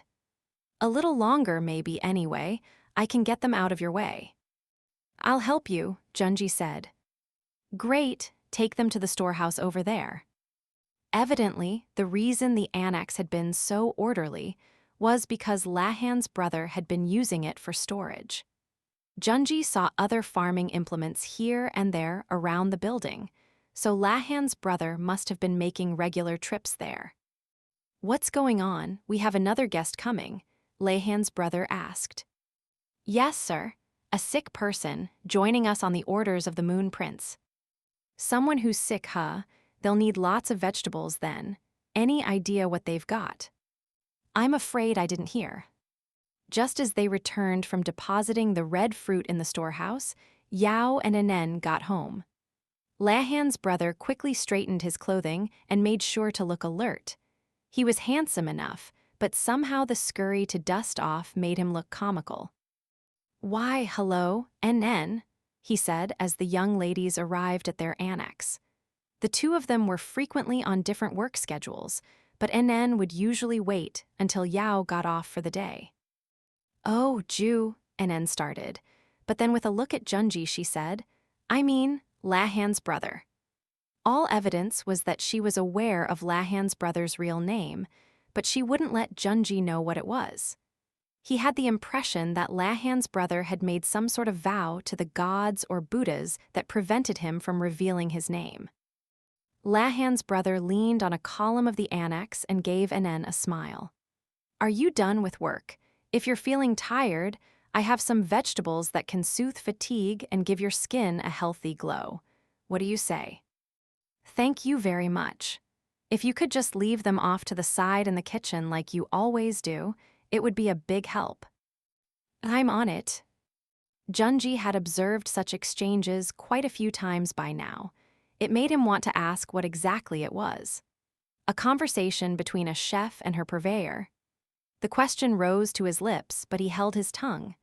Everyone wanted to say it. Even Siffin, Wufin, and Liufin could have cracked the joke, but no one else did, so what right did a newcomer like Junji have? "Is everything else going all right?" Lahan's brother asked. Well, it's getting chilly, so if you have any nice, warm spices, that would be great." "Sure thing, I asked Maomao for some ginger, so you can have that. I got a few things that I think would make interesting ingredients, too, so I'll bring those by." So far, so businesslike. This would be the perfect place to segue into some idle, friendly chatter, Junji thought, but Lahan's brother only prattled on about vegetable recommendations. Enen was wearing a new hair ornament today, but he didn't even notice. "Hello, Lahan's brother. Thank you for always sharing your vegetables with us," Enen's mistress, Yao, said with a bow. "Not at all, couldn't be happier to do it," Lahan's brother returned easily. Enen looked on intently the whole time. She seemed to be taking stock of him. "By the way, I hear a sick person is moving into this annex over here. You know about it?" Lahan's brother asked. "Yes, Maomao wrote to us with a bunch of instructions. Apparently the biggest problem is malnutrition, so we'll want to feed her lots of your produce." Was it Junji's imagination, or was Lahan's brother less awkward with Yao than he was with Enen? If nothing else, he chatted less like a businessman and more like a neighbor. "The patient is a girl, still just 14 years old, so we'll have to make sure to take good care of her." "A girl, 14, we'll have to make sure to keep her away from Lahan is what we'll have to do," Lahan's brother said, glaring. "You're right, we absolutely must keep Master Lahan away from here at all costs," Enen agreed, although she seemed to mean it in a different way. "We're freeloading too, Enen, so I don't think we're ones to talk. If this girl is really sick, though, they'll be counting on us," Yao said hesitantly. For more than 6 months now, something about Lahan's household had nagged at Junji. This girl Yao looked very grown-up, but emotionally she still seemed immature. Her pampered upbringing might be a part of it, but her servant Enen seemed to be a factor that further limited her information about the outside world. Maybe it was worries about her own behavior that caused her to charge ahead like she did. Why was Junji keeping such a sharp eye on Yao? Siffin. Siffin was wiser than his years and very good at reading people. A very wise assistant, Junji thought, but Siffin couldn't talk about Yao in front of the other adults, especially Sanfin, while Wufin and Liufin were too young for the subject. Instead, he often confided to Junji, and that was how Junji had come to know a bit more about the web of relationships within the household than he had perhaps wanted to. "You listen to me, Yao. It's great that you want to help people and everything, but if Lahan has strong-armed you into this, you tell me. He may be a tousle-haired, cold-blooded Four Eyes, but he's still my little brother, and I'll give him a piece of my mind." "No, nobody forced us to do anything," Yao said. "All right, try not to look so stiff about it then. If you're that exhausted, your patient will catch it too. If you're doing this out of a sense of obligation, I'm sure we could hire another doctor. This is something the Moon Prince wants. I'm sure there'd be no shortage of funding. Or we could just call Maomao. And Great-Uncle Liumen even comes back from time to time. Don't stress so much about it." He patted Yao on the shoulder. She looked a little startled but not uncomfortable. She gave him a slight smile. Well, that won't help him any, muttered Siphon, sidling up to Junji. Why not? I mean, help him with what? Ah, I'm just saying that if a few arrows were to point a slightly different way, things could go very smoothly. Plus it would clean things up for Sandfin. Oh, really? Siphon didn't respond, but simply shook his head and repeated, won't help him at all. He pitched out the water in his bucket, which had gone filthy from cleaning. Chapter 14, Yao's Growth. Maomao was at the freak strategist's house. She didn't want to be, but she'd had no choice. You're the one who dragged us into this, said Yao, who had come out to greet her. I sort of got dragged into it myself, Maomao replied. Don't you always? Yao said with a sigh. Yao and Enen were off today, and Maomao had received special dispensation to miss work. Some might look askance at 3 medical assistants missing work on the same day, but it was what it was. Dr. Liu had acceded with a ga. When he heard the orders came directly from the Moon Prince. The old doctor, aka Dr. Old, aka Dr. Lao, was back at the village on the front lines of the smallpox outbreak, so Maomao and the others had to run many of their requests by Dr. Liu instead. That could be a bit intimidating, but at least they had safely obtained their time off. I hope Dr. Lao hurries back, and that Yo would come with him. Anyway, come on in. Mostly, Enen and I have been keeping an eye on her. But I hear Master Liumen will be coming soon. Do you know when? Maomao herself didn't get to see Liumen much anymore, since he was technically assigned to the rear palace. Eunuchs were allowed more freedom to come and go than the palace ladies were, but considering the recent arrival of a new high consort and the general unreliability of the quack doctor, Liumen didn't get out much. I'm not sure. Sometime in the next few days, I think. Maomao scowled. She wanted to see Liumen, but she did not want to see the freak strategist. What to do? First things first, where's the patient? In an annex near ours, Enen's getting her meal ready now, but Maomao, what? Does this girl really come from a noble household? Yao asked, openly perplexed. Well, she's supposed to be 14 years old and suffering from malnutrition. She certainly is that. Yao's eyes went to the other annex. No, don't do that, they heard Enen shout. Maomao blinked. It was very unusual for Enen to raise her voice. The two of them rushed over to the patient's room. There they found Enen, looking panicked and holding a stew pot over her head. Someone was stretching a desperate hand toward the pot. What the? Maomao said, her eyes going wide in spite of herself. Jizi clung to Enen, trying to get her hands on the stew pot. Her mouth was smeared with congee. She looks less like a proper young lady and more like a starving animal, Yao said. I would agree, Maomao said. Come to think of it, she'd heard that Jizi had been so hungry that she'd tried to eat frogs from the garden. I have to say, she struck me as somewhat more demure, Maomao said. How do you figure? When Maomao had met Jizi, she had been racked with malnutrition and poison, leaving her too weak to do anything. But those had been the only factors holding her back. Why, she's so spirited I almost didn't recognize her, Maomao said. You've done an excellent job tending to your patient. Stop staring and do something, Enen yelped. Yao and Maomao hurried to pry Jizi off. There was no trace now of the quiet, withdrawn girl. She howled like an animal. Food, give me food. She sounded young but unmistakably desperate. Her ribs, visible under her rumpled nightshirt, and her twig-like limbs would make anyone want to let her eat her fill. That included Maomao, Yao, and Enen, as well as one other person, a professional in the matter of supplying foodstuffs. Aren't you going to give her anything?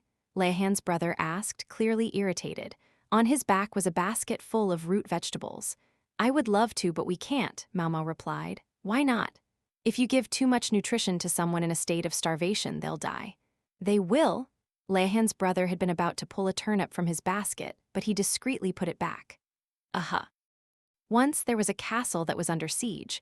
For a long time, the castle starved, and when the siege was finally lifted, the people threw themselves at their porridge. After which they started dropping like flies. Maomao had heard the story from her old man and had mentioned its lessons to Yao and Enen in her letter. Enen, Maomao saw, was faithfully carrying out her duty. You don't think the porridge was, poisoned or something? Lahan's brother asked. No, those who took their meals more slowly survived. We don't know why, but it seems like the fast eaters essentially surprised their stomachs. Whoever heard of dying of stomach surprise? Now Lahan's brother delicately put the basket of turnips in a corner where it wouldn't be seen. The point is, if we allow her to wolf down her food in her current state, it could kill her.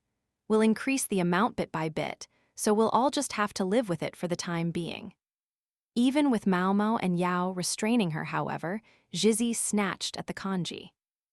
If I don't eat it now, who knows when I'll have another chance? I do, you'll get it, we'll give you lunch in 4 hours, Enen exclaimed. Jizzy clearly didn't believe her. She was like a dog still eager to be fed. It spoke to how many years she had endured her terrible treatment. I can't just abandon her, Maomao thought, but at the same time, she reflected that she was going soft. Just think how many starving children there were in the world. If she tried to save each and every one of them, Maomao was the one who would end up dead in a ditch. That was why she had always simply pretended not to see them. But Jizzy here, that was at least one person Maomao could save, and so she couldn't simply turn a blind eye. There were times, however, that one did have to look away. Maomao took a dried squid from the folds of her robe and held it out. You can chew on this to tide yourself over. Oh. Jizzy snatched the squid from her and started gnawing on it like a dog with a bone. Phew, Enen said, making her exit with the rest of the congee. Lahan's brother, maybe feeling that he had overstepped his bounds, also promptly showed himself out. He'd probably come by in hopes of offering Enen some vegetables, but it had turned out to be the wrong moment. All right, sleep tight. I promise we'll wake you when it's time to eat, Yao said. Maomao couldn't tell if Jizzy was even listening. She was still working assiduously on the squid. Maomao would have liked to ask her some questions, but it seemed prudent to wait until she was a little calmer. A table and chairs stood outside the patient's room, and Maomao and Yao sat down without really thinking about it. So you're keeping a close eye on her? We sure are, you know her. Last night I caught her trying to make a break for the kitchen. Now, this kid is trouble. Maomao felt a little bad about it, but Yao looked pleased enough. Yao, she said, taking an extra look to make sure Enen was out of earshot. Knowing her punctilious attitude, she would probably make sure the stew pot was spick-and-span before she came back. I think that girl's going to be here for a good long time. Does that bother you at all? She was thinking of what Changsha had said the other day. Someone had to talk to Yao eventually. You're being awfully roundabout, Yao said, hugging one knee. Not a very ladylike posture. With much hesitation, Maomao asked, How do you feel about Lahan? I hardly know myself, but I just can't bring myself to back away. Besides, when I think about how to broach the subject at this late date, it just hurts too much. I can't. Her voice seemed to get smaller and smaller, and she buried her face in her knee. Maomao folded her arms. Now what? Normally, she would have been on the receiving end of this conversation. She tried to imagine what Chu would ask in her place. I wish Chu could just have this talk for me. That was unlikely, though. Chu only had those conversations because Maomao was involved and probably wouldn't have had much to say to Yao. She was easygoing and got along with everybody, but her approach to relationships could be even more relentlessly logical than Maomao's. Then there was the fact that Yao didn't know Chu either. Maomao was on tenterhooks whether what she was saying would reach Yao, but Yao had done some growing up in all this time. Knowing you, Maomao, I suppose you've already noticed, but let me spell it out. Part of me is thrilled that Jizzy is here now. Yes, she takes an awful lot of minding, and it's a lot of work, but having her around gives me the sense that I have a reason to be here. I'm a helpless, immature, filth-minded person. I may complain about all the effort Jizzy takes, but on some level, the worse she is, the better off I feel like I am. Yao spoke softly, careful that Jizzy shouldn't hear her from inside the room. Yao carried herself as befitted her upbringing, but she didn't seem to have much self-confidence. She was looking for something that would give it to her. Insofar as she seemed to be aware that she was doing it, though, Maomao felt there was no real problem. She also had a suspicion as to where this lack of confidence came from. The incident with the Shea shrine maiden. Yao had once been the food taster for a shrine maiden from Shea. It had resulted in damage to her internal organs thanks to a plot on the part of the Shrine Maiden and some co-conspirators. Even now, Yao couldn't eat anything too rich. She knew she would never be appointed food taster again, and the concern about her health could represent a limitation on the jobs that would be available to her. It was Yao's fault. She had been used, but her name had been sullied, and for political reasons. She abhorred the fact that she had been unable to protect such an important foreign figure. In fact, the Sheahinese Shrine Maiden was still alive, but outwardly was supposed to be dead. The Shrine Maiden was living in Li at that very moment, but would likely never again take the public stage. And Yao doesn't know any of that. So she felt her responsibility for the situation keenly. I can't tell her. Maomao would never reveal the truth. She wished she could, but she absolutely must not. It was a betrayal of Yao, but also the only way to keep her safe. I think I understand what you're trying to say, Maomao, Yao told her. When Jizzy gets better, I'll plan to leave this house too. Oh, you will? Yes, but please don't tell Anen yet. Jizzy needs to take her time recovering, and I'm afraid she would rush things. Yao saw Anen quite clearly. Yao, though, couldn't stay the same forever. At least she was young enough to be flexible. I think you're doing things right, Maomao said. It was the only way she could convey matters to Yao. The girl was still just 17. There should have been any number of paths open to her, but out of rebellion toward her uncle, she had become an assistant in the medical office. Quite frankly, medical work was dirty and smelly and hard. Yao's choice was the precise opposite of those ladies who took service at court in hopes of polishing themselves up so they could find a husband. She did her job tirelessly, refused to quit, and even now she was doing everything she could to convince them to teach her surgical skills. You should get out a little more, meet people and experience things.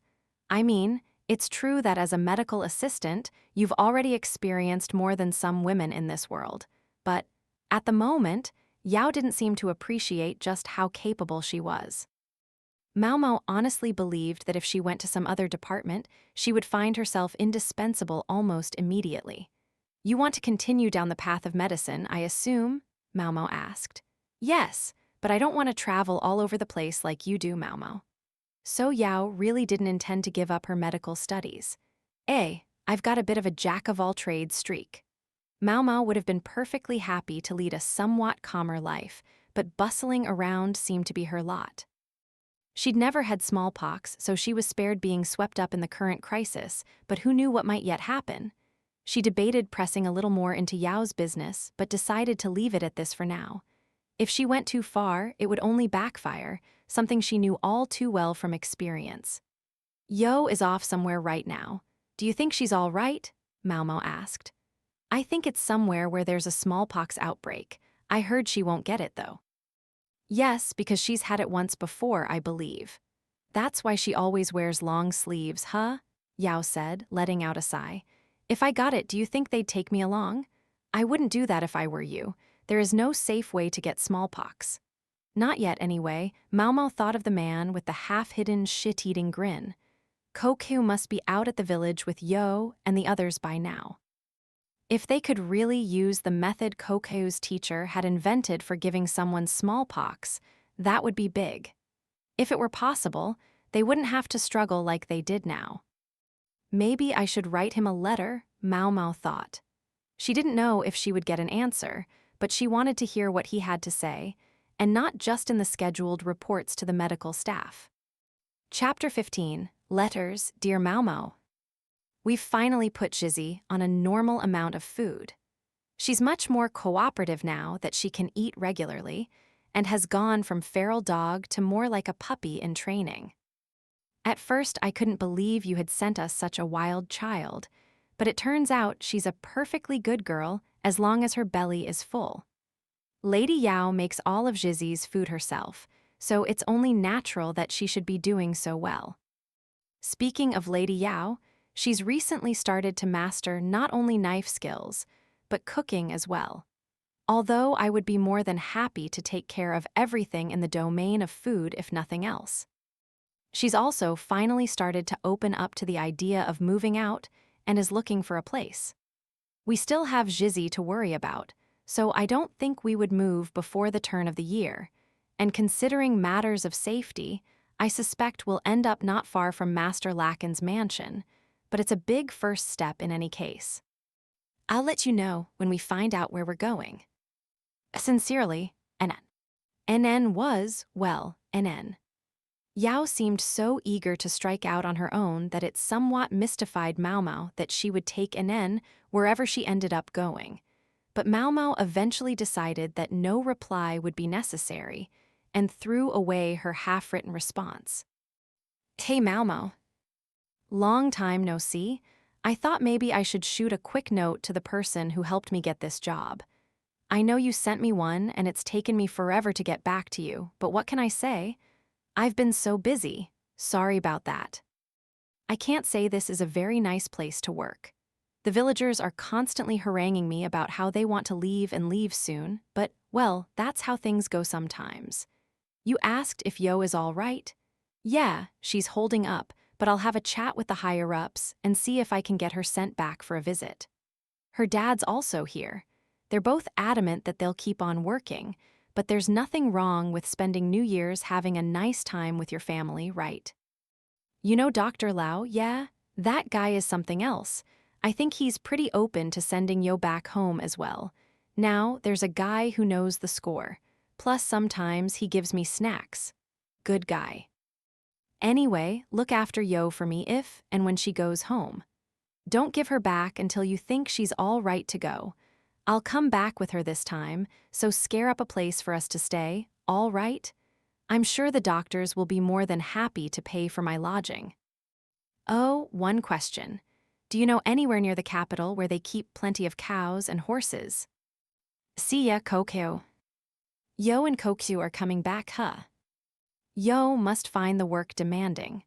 Maomao would have to make sure she really did stay in the capital until she was feeling recuperated, just like Kokyu said. Cows and horses, though, what was that about? Whatever, she could give him an introduction to Red Plum Village, and that would do the trick. With that in mind, she set the letter from Kokyu aside and picked up the next one. Miss Maomao. Guess what? Miss Chu has some unique and very special products to introduce to you.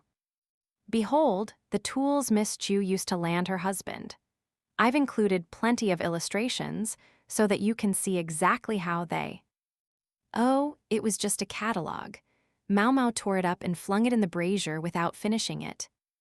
Little sister, it's all well and good for me to take in Master Hao's daughter on the Moon Prince's orders, but to discover that you're caught up in the matter. Such a pretty young thing, it's a shame. She's not enough to bring a country to its knees, but with her family background and a minimum of training in etiquette, she could have at least made middle consort. Jizzy is some 24 centimeters shorter than average for her age, and although her weight is evidently increasing steadily, it's still not enough. As to her language development, it seems she didn't have sufficient contact with the outside world. No matter how sheltered a young lady might be, I would expect her to have greater facility with words if her mother and nursemaid and the like had actually engaged with her. Ha, I gather that her mother treated her like a doll or a pet. A most unpleasant business, I must say. If a child isn't properly brought up, they're no different from an animal. I know all about Master Hao. The other day I heard a rumor that he had incurred the Emperor's displeasure, and I guess it must be true. I could absolutely see it from him. He may be family to the Empress Dowager, but there are limits. Such a waste, with that youthful beauty he has. Oh, I hear his 3 sons inherited his looks. They might be very suitable for adoption. Their personalities do not take after their father, S. They're helpful lads, but not too eager to make names for themselves. That's what rumor says anyway, but as I've learned to my detriment, one must investigate for oneself and not believe everything one hears. Master Hao's 3rd son makes fairly frequent visits to our estate to check on his sister. He brings her milk every time. She always seems perfectly happy to see him. She almost acts like a dog wagging its tail.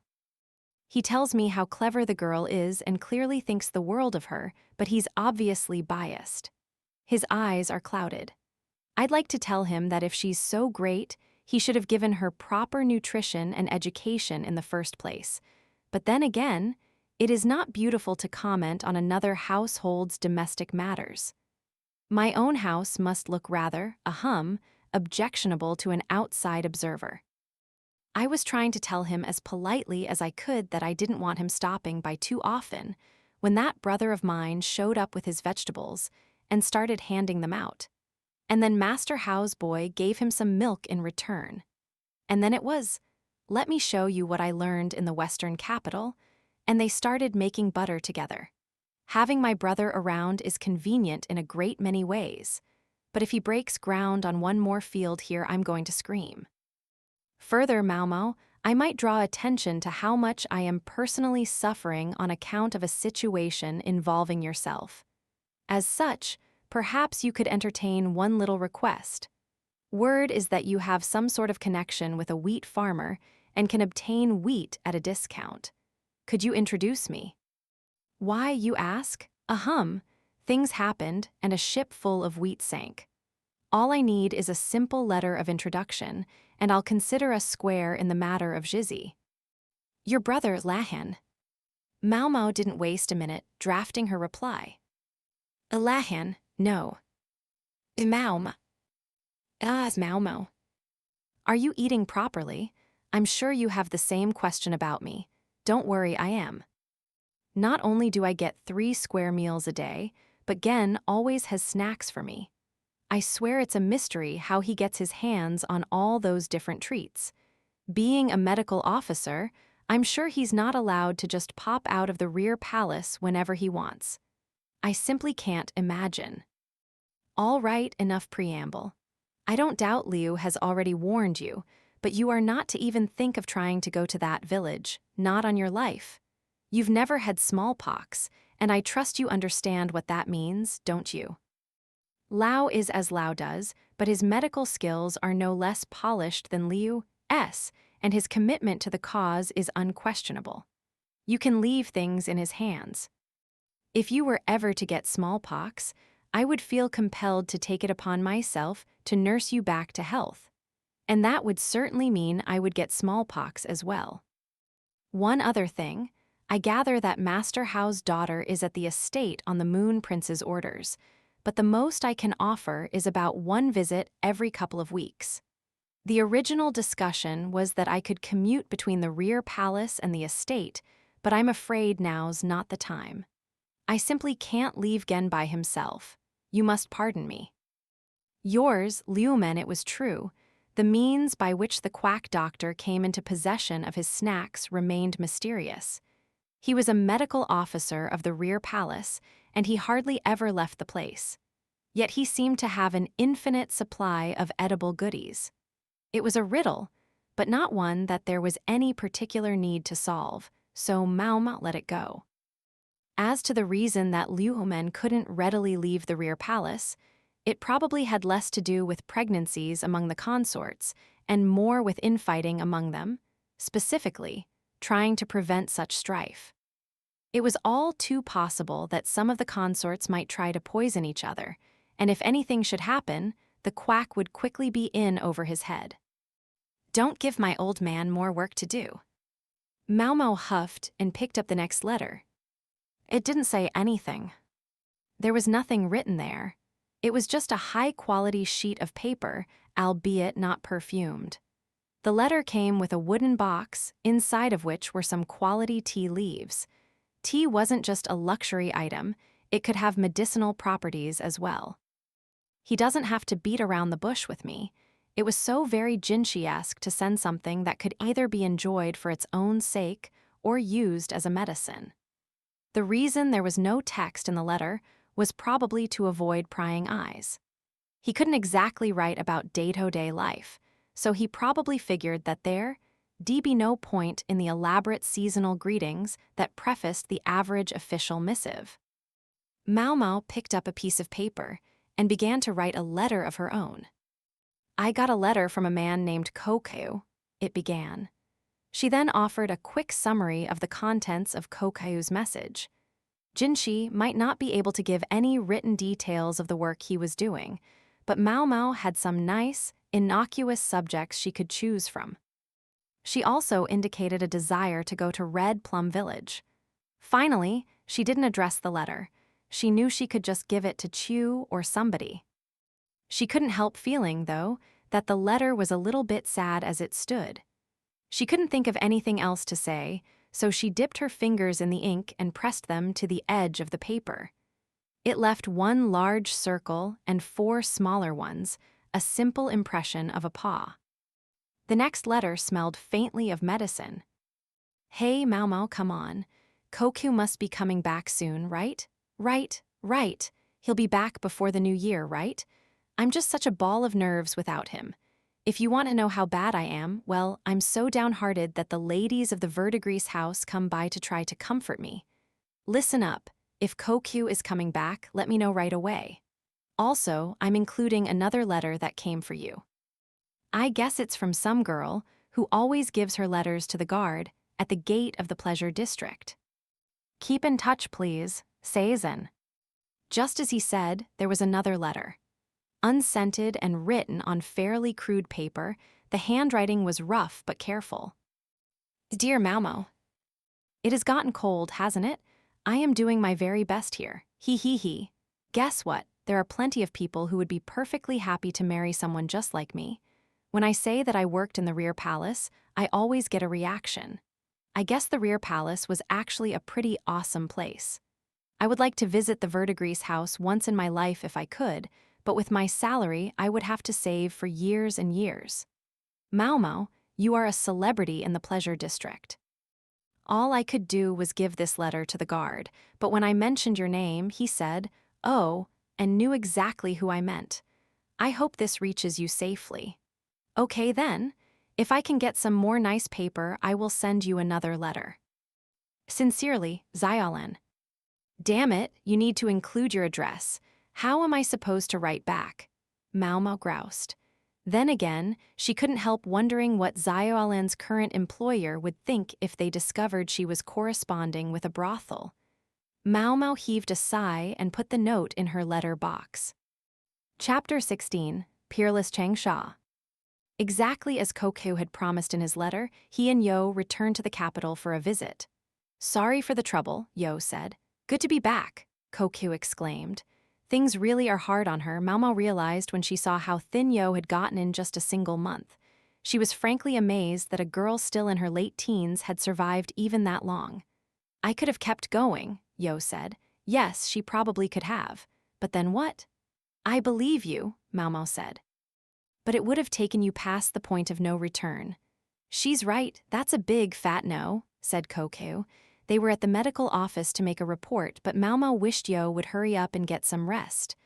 I'm going to go give our written report to Dr. Liu. Maomao, if you could look after the doctor, Yo asked. Sure. Ha, what am I, a little kid? Kid or no, Maomao made tea for Koku. He looked like she could have offered him swamp water and he would have drunk it down with a smile, but for his sake she got out the slightly nice tea leaves. She figured he had earned it. And to go with the drink, a potato. You look like you've got plenty of vim left, she remarked. Oh, yeah, I'm feeling great. Well, nice. Now tell me about the thing about cows and horses that you wrote about in your letter. As Koku had requested, Maomao had considered places with said livestock. Hao's household was home to some cows, but Red Plum Village, where Li Shu worked, was probably a better bet. I've made some inquiries, she said. She had visited Red Plum Village before, after all, and when she'd asked, Chu had agreed to arrange things.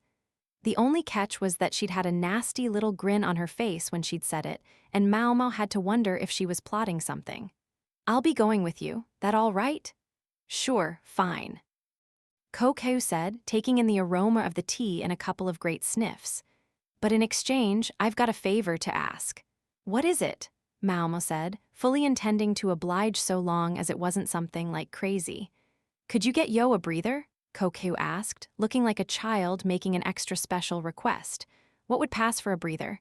For Maomao, that would be mixing medicines or collecting herbs, but Yo probably would prefer something else. But what? Ah. That, I believe, would be a drinking party, drawled that peerless purveyor of information, Chu. Alcohol, that was one of Maomao's specialties. Bring it on, she thought, but Chu waved a finger at her in warning. Having to go head-to-head at the table with you would be cruel and unusual punishment for poor Yo, she said. Cruel and unusual?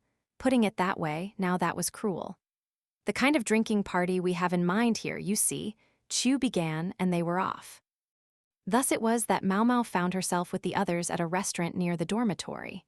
The others included Yo, Changsha, Yao, Nen, and Chu. Gudji, this place looks pretty posh. Yo and Changsha were somewhat ill at ease as they were led to the group's private room. The price is a lot more commoner-esque than it looks, Chu chirped. Plus, we can have way more fun by starting out in a private room than by waiting for some weirdo customer to invite himself to our table. The point is, today you can eat your fill and enjoy. Why are you even here, Miss Chu? Chu pretended to weep at Maomao's unpardonably brusque question. Why shouldn't I be? It was Miss Chu's idea. But you're not a medical assistant, Maomao said flatly. Pay Miss Chu no mind. Everyone here knows her, and anyway, renting a private room costs money, right? The more ways we split it, the smaller the bill for each of us. You're not wrong, but I'm betting you're going to eat the most out of any of us. If things really went sideways, Chu might eat more than the other 5 of them combined.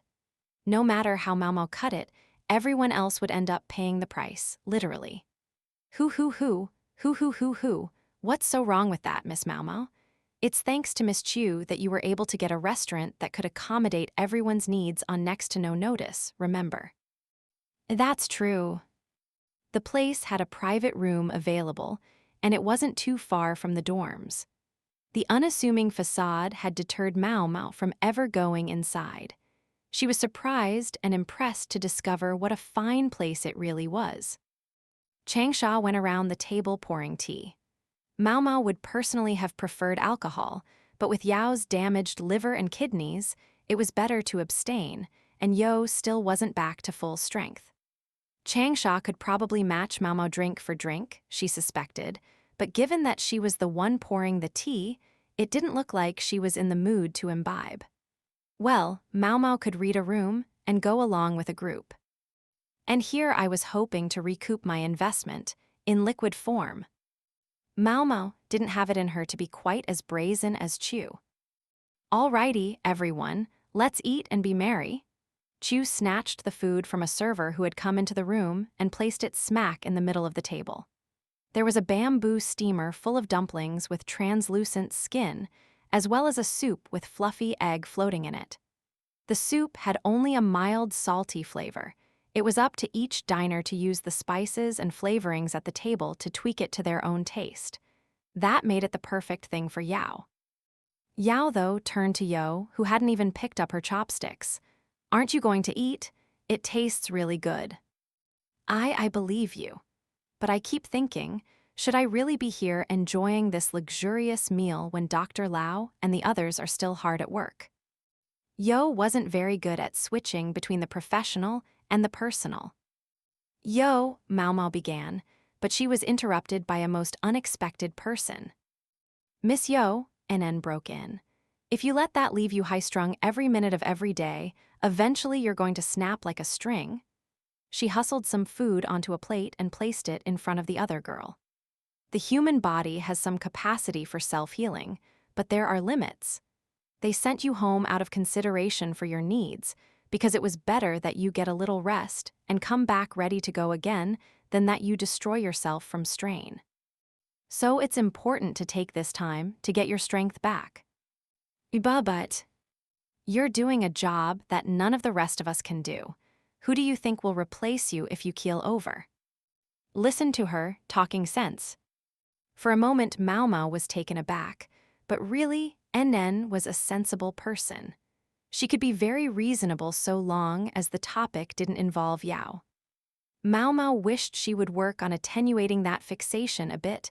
Nen might owe Yao a lot, but her obsession was a little much. She's right, you have to prioritize your health, Changsha agreed. You really think it's all right for me to be eating delicious food and enjoying myself. I can tell you one thing, Dr. Liu doesn't like to crush his physicians under their workload.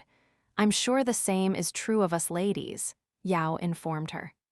Yes, he'll cut you loose in a heartbeat if he thinks you aren't useful, but the very fact that they're giving you this break means that they do see some purpose in you. If anything, I think you should be proud of that. Maomao crossed her arms with a wow, even Yao's matured look on her face, which earned her a glare from Inen. I know your heart might not be in it, Yo, but you have to eat and get your strength back, Changsha said. Frankly, if you don't eat something, you'll never feel better, and then they'll never let you go back to the village. Of course, if you don't actually want to go back, you could just make sure you stay haggard and thin so that the physicians never send you out again. She was awfully tough with Yo, nothing like the way she spoke to Maomao and the others. Partly, that was just the way it was when you were peers, but in any case, she obviously felt closer to Yo than to the rest of them. Yo spent a second pouting, but then she heaved a sigh and reached for her plate. Ah, lovely. Just a second now, Miss Chu will make sure everyone gets a fair share. Chu swept up the communal plate and spun it around with her fingers, so deftly that you would never have guessed she couldn't use her right hand. The left hand worked overtime, while she used the part of her right arm above the elbow, the part that wasn't paralyzed, to assist it. I don't think we need you to dole it out, Yao said, reaching with her own chopsticks. NN was visibly fidgeting. She wanted to be the one to offer Yao her portion. Oh, but I do. It's all well and good for you and your friends to get your own food, Miss Yao, but don't forget that there's an unspoken understanding that your junior colleagues can only touch the food that their seniors have started in on. In a free-for-all, that would be fine and dandy, but there's no alcohol here. So, Miss Chu will give everyone a little bit of everything, and then whoever wants seconds of something can go at it, mu mantai, no problem. There's a few things here I'm not sure I can eat, actually, said Yao, who went out of her way to avoid foods that were too salty or spicy. She was eyeing several dishes that looked especially rich. You can just give your portions to Miss Chu, then. She'll make sure they disappear without a trace. Are we sure? Shouldn't we leave some? Yao asked. Among the upper classes, there was a custom of leaving leftovers at the table for the servants to eat.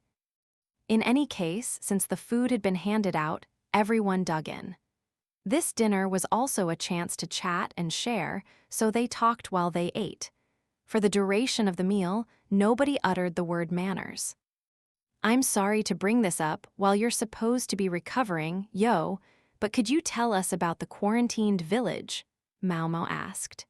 It was a subject that could have cost anyone their appetite, but Yo was very forthcoming.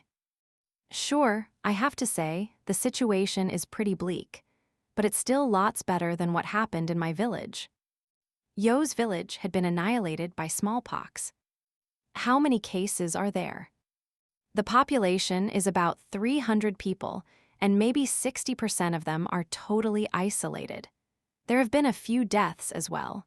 We're gradually recruiting people we think are fully recovered to help, but the contamination is still spreading quickly. Yo sounded calm enough, but the faces around her were pale. Chu's face specifically was being stuffed with food, so Maomao didn't feel bad about popping a dumpling into her own mouth. So do the physicians simply hope to wait out the infection there in the village? Yao asked. Yes, except we've already had several people plan to escape, and one who succeeded. Are things going to be okay? Changsha asked. She was as white as the rest of them, but her chopsticks still crept toward the vegetable stir-fry.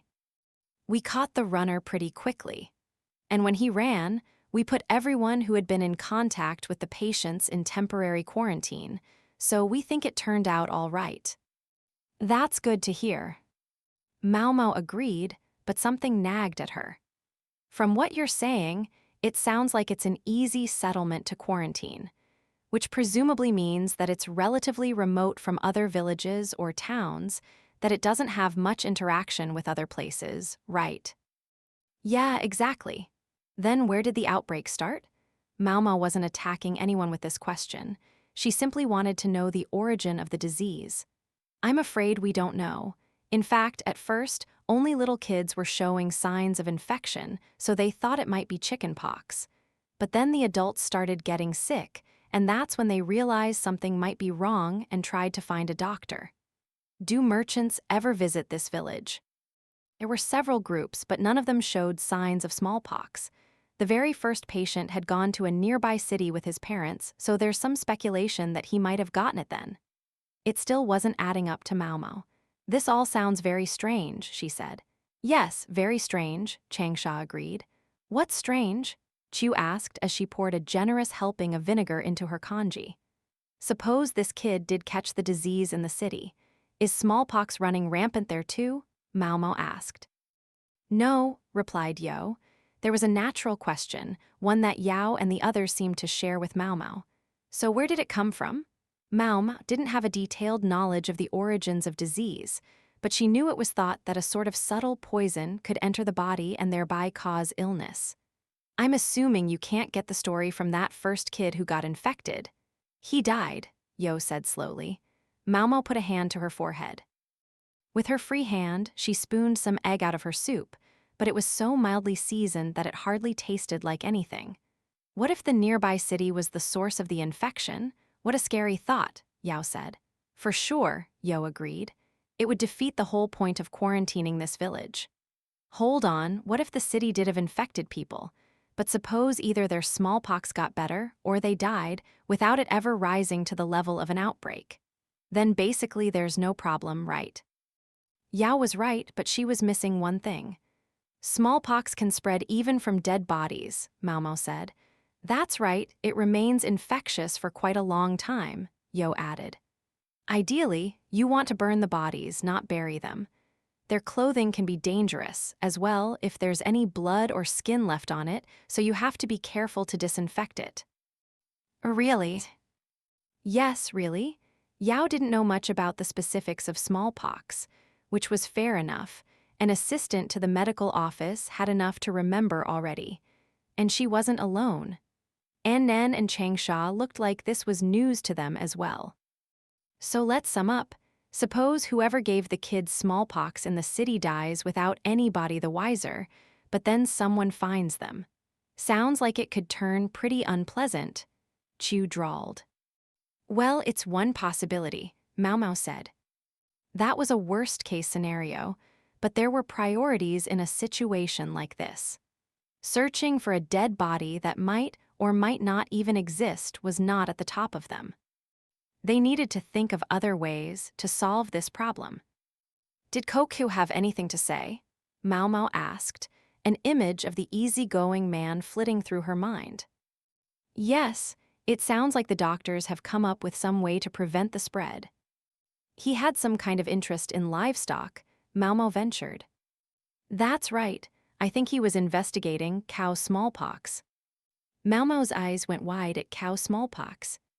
She suddenly found it very pressing, absolutely essential, that she join Koku in this endeavor. She clenched a fist, triumphant to know that she had already asked Jinshi in her letter that she be allowed to go to Red Plum Village.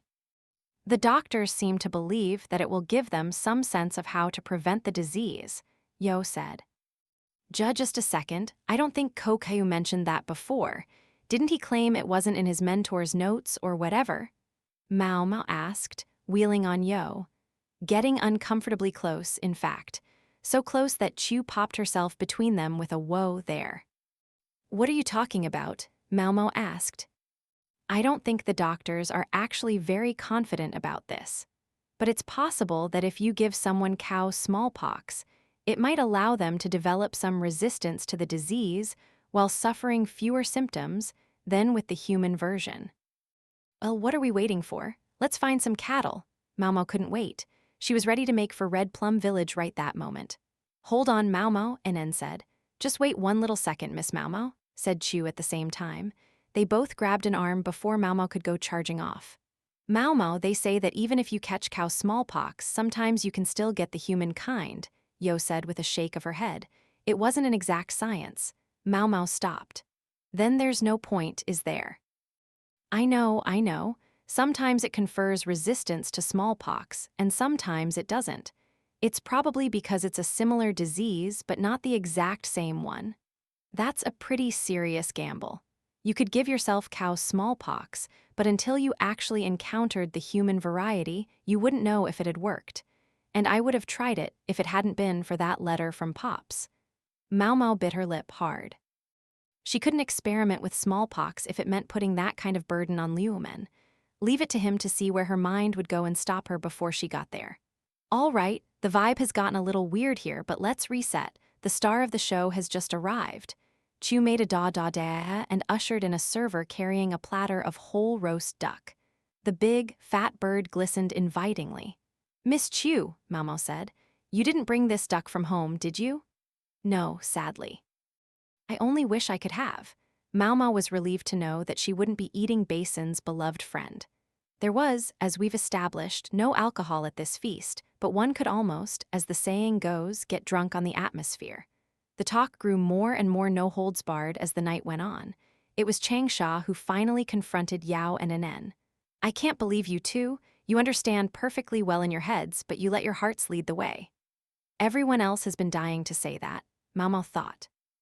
Yao listened quietly. Ordinarily, she would have been feistier about it, but recently she had matured a little bit. Nen was practically frothing at the mouth, but Yao held her back, so there was nothing she could do as Changsha went on, her momentum building. It would be one thing if it were an older person telling them off. Changsha, however, was the youngest person in the room. And that young lady carried on upbraiding them. You want to know what I think? I think Nen has been such an enabler to you, Yao, that's why you're in limbo now. How old are you? 17? You're an adult woman. I don't care if you are living at Maomao's family's house. They're not my family, Maomao piped up as usual. That one thing she wanted to be very clear about. Just forget about that for now, Maomao. The point is, you must know there's something wrong with them living at that house forever. Whatever you think of him, there's an unmarried man of their own age there. And yes, I know it's a big estate, but so what?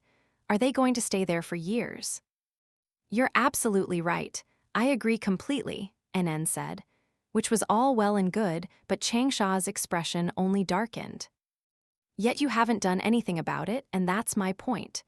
That's why even though everyone thinks it's weird, Yao can't make up her mind and just hangs around forever with Maomao's family.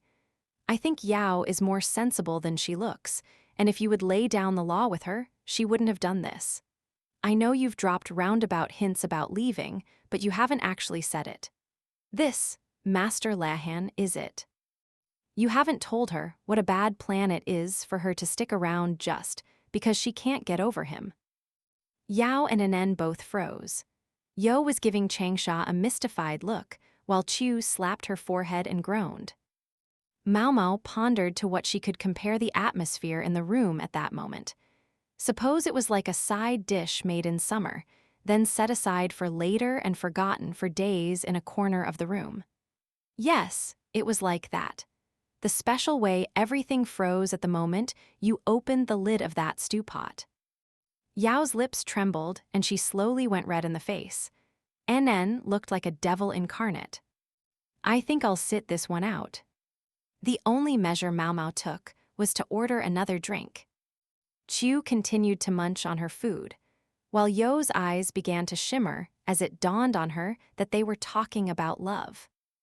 Lady Yao needs a better man, Nen exclaimed. I knew a woman like you, Nen. She said the same sort of things and never had anything to do with the male sex, Changsha replied. It was my great-aunt, and she spent her whole life unmarried. In her final moments, her very last words were that if my great-grandfather was in paradise, she would drag him down to hell herself. And then she died. Is that how you want Yao to feel about you, Nen?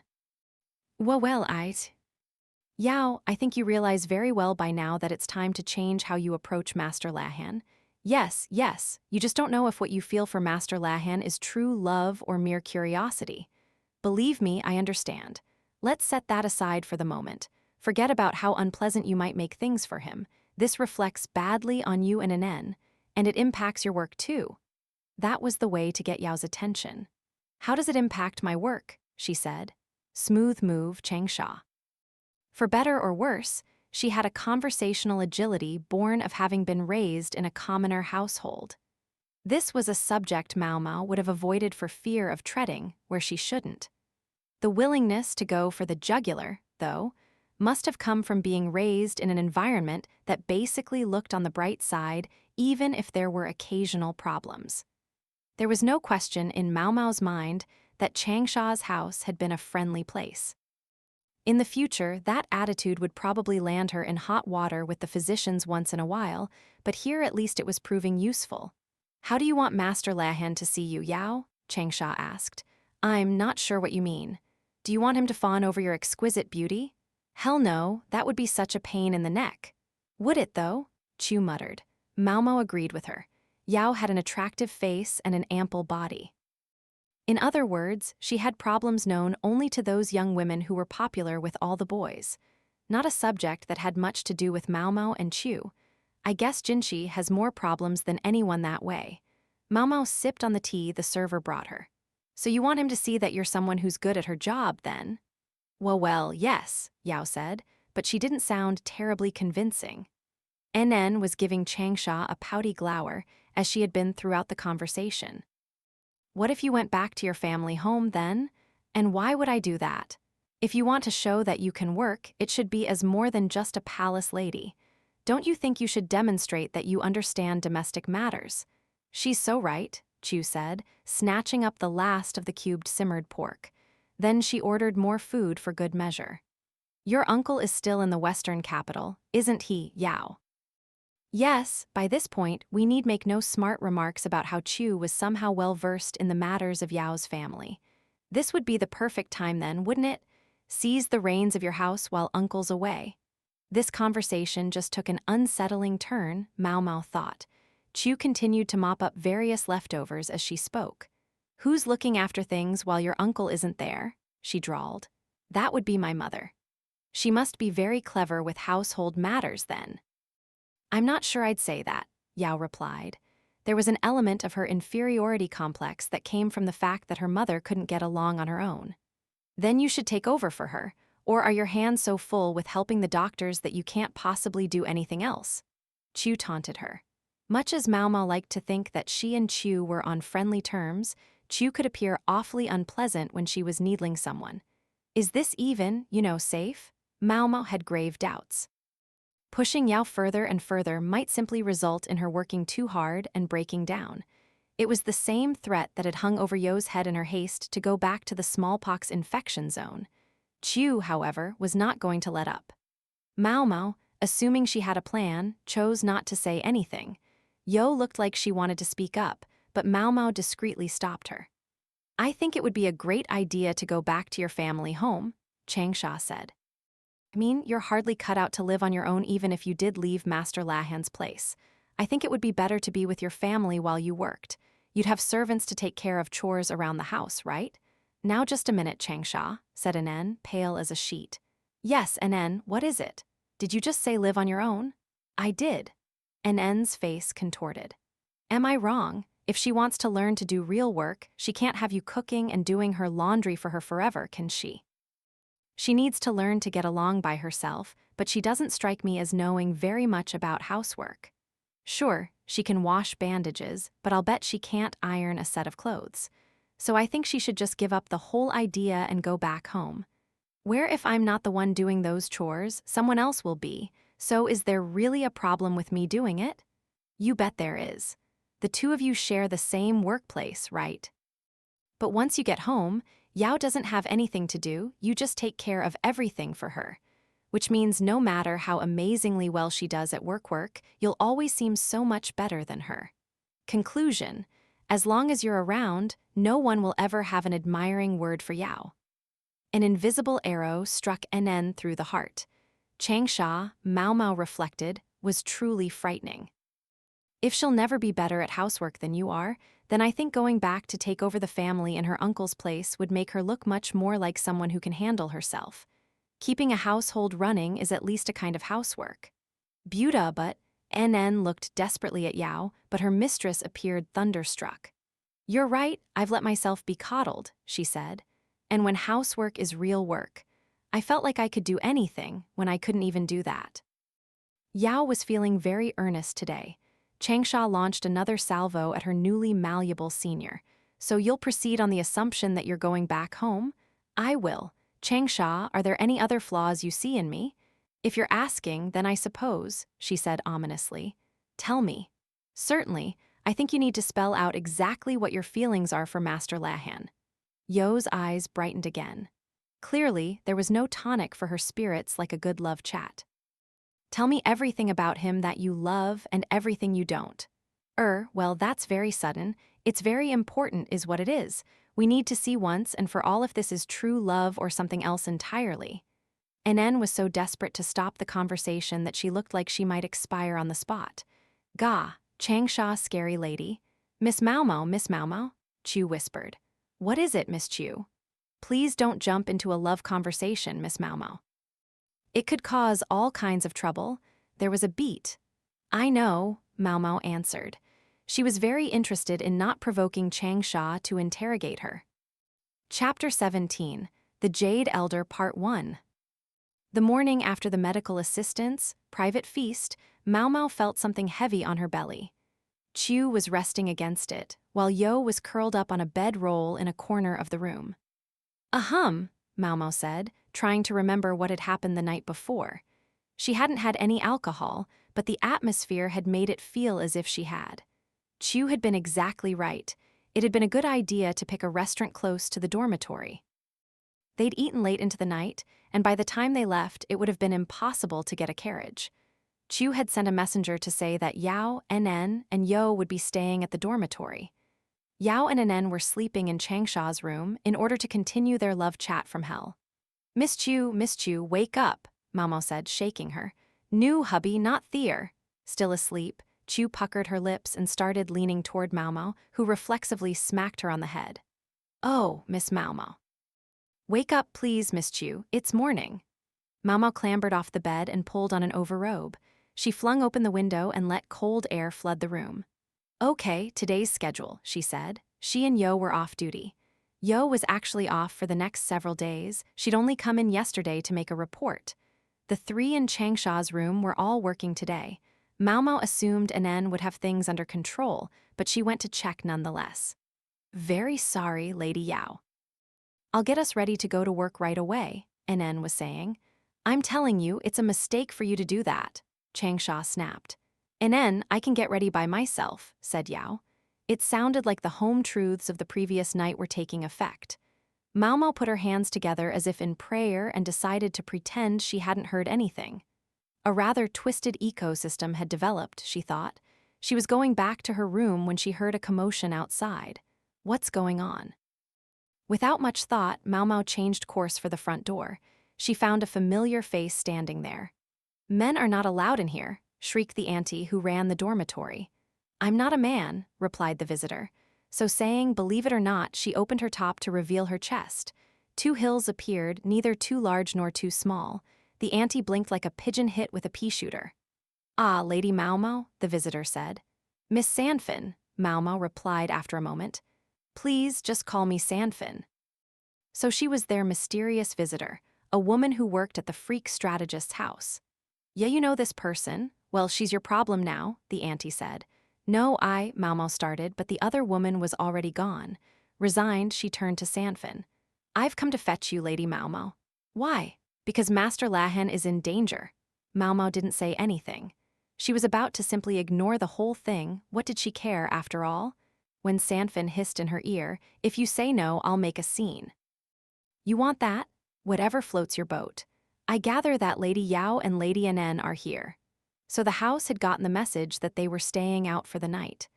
I told Master Lahan that the two of them were staying out for the night and seemed to be having a lovely time. She sounded positively malicious, but it wasn't untrue. Maomao tried to force her still, sleep-addled brain to function. Sanfin had come here because of some danger to Lahan. Maomao suspected the young woman wasn't so interested in getting any help from Maomao herself as she was in the borrowed terror of the freak strategist, who would raise hell if anything happened to Maomao. What could possibly be going on? Knowing Lahan and his penchant for calculation, he wouldn't fail in a business venture without a fight. But then she thought of his letter from the other day. He said a ship sank or something. "You want wheat?" Maomao asked. That was what he had written, something about selling wheat at a discount. "Yes, but I fear it may already be too late." Too late? They took Master Lahan away not long ago. If that's a joke, even I don't think it's funny. But if it's true, wouldn't it be quicker to ask his adoptive father for help? He's playing Go with the Go Sage, and I was sent away with brusque orders that I was not to interfere with their game. No wonder Sanfin was ready to do just about anything. She was taking a deep breath. If Maomao didn't go along with her, she really would scream and shout until Yao and Enen heard what was going on. Enen might be more than happy to let Lahan suffer, but Yao certainly would not. At the same time, it would mean that all Changsha's diligent work in convincing Yao to be her own woman would be in vain. Maomao saw the writing on the wall. "Very well," she said. She left a message for Chu with the dorm auntie, then let Sanfin lead her away. As they went, Maomao asked Sanfin who it was who had absconded with Lahan. "We're dealing with a man known as the Jade Elder," she said. As the name implied, he was an old man who always wore jade jewelry, a merchant famous throughout not only the capital, but the entire country of Li.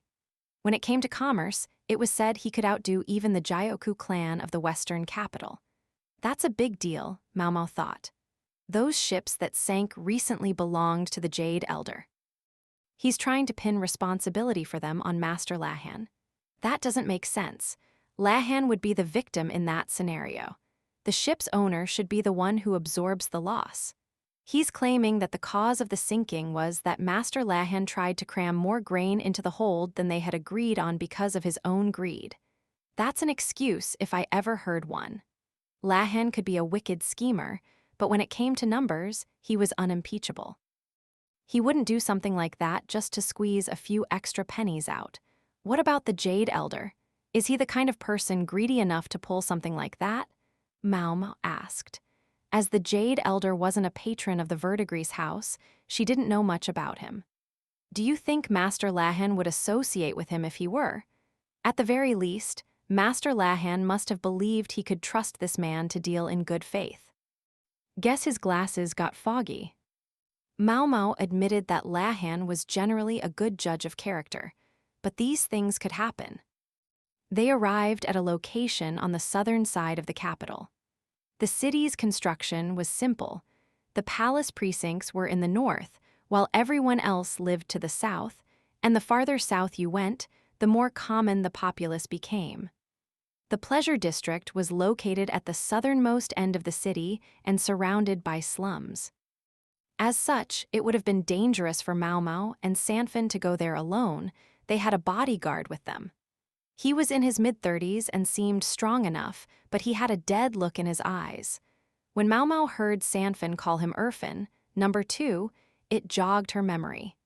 He had been at the meeting of the named, protecting the freak strategist. "I'm sure he'll be a perfectly capable guard for us, but The toils of serving the freak strategist seemed to have taken all the life out of him, which left Maomao a bit uneasy. "He lives in a rough place for a rich guy," Maomao remarked. They were heading toward a house that was impressively large, but all the guards outside made it look like a gambling den. "A truly prosperous merchant needs to be able to keep some things in the shadows," Sanfin replied. Meaning, he would have no mercy on those who defied him. In a ringing tone, she announced to the guards, "We are here to retrieve Master Lahan." The guards made a show of holding a whispered conference, then laughed at her. I don't like this at all. Truthfully, this was not the kind of situation where Maomao excelled. She was accustomed to places like the proverbial Garden of Women, environments that were more about hard talk than open violence. She wanted to stay well clear of places where someone might strike you dead with a single punch. Her body was not very sturdy. Then again, in Aisei province, she'd been chased all over a bandit hideout by several of its occupants. Compared to that, this was a walk in the park. She could at least comfortably look calm. "Haven't you heard anything from your boss?" Sanfin asked. "Nah, not a word." "Oh, I see." She took a deep breath. "Pardon me," Irfin said, and covered Maomao's ears. The next moment, Sanfin bellowed, "I'm here to retrieve my master." She shouted so loud Maomao thought her eardrums might burst. If Irfin hadn't covered her ears, she worried the noise might have scrambled her brains. Sanfin sounded nothing like her usual reserved self. Her tremendous yell overpowered the guards. "What do you think you're doing?" they said, covering their own ears. "You won't let me through, so I have to speak directly to your boss, loud enough that he can hear me." "Why, you?" The guards drew their weapons, but Sanfin remained imperious. No, wait, Maomao realized she could detect the smell of sweat from the other woman, the smelly kind that came out when you were especially nervous. Sanfin was afraid, but she was putting on a brave face. It showed that she really, genuinely was concerned for Lahan. A blade stopped inches from Sanfin's nose.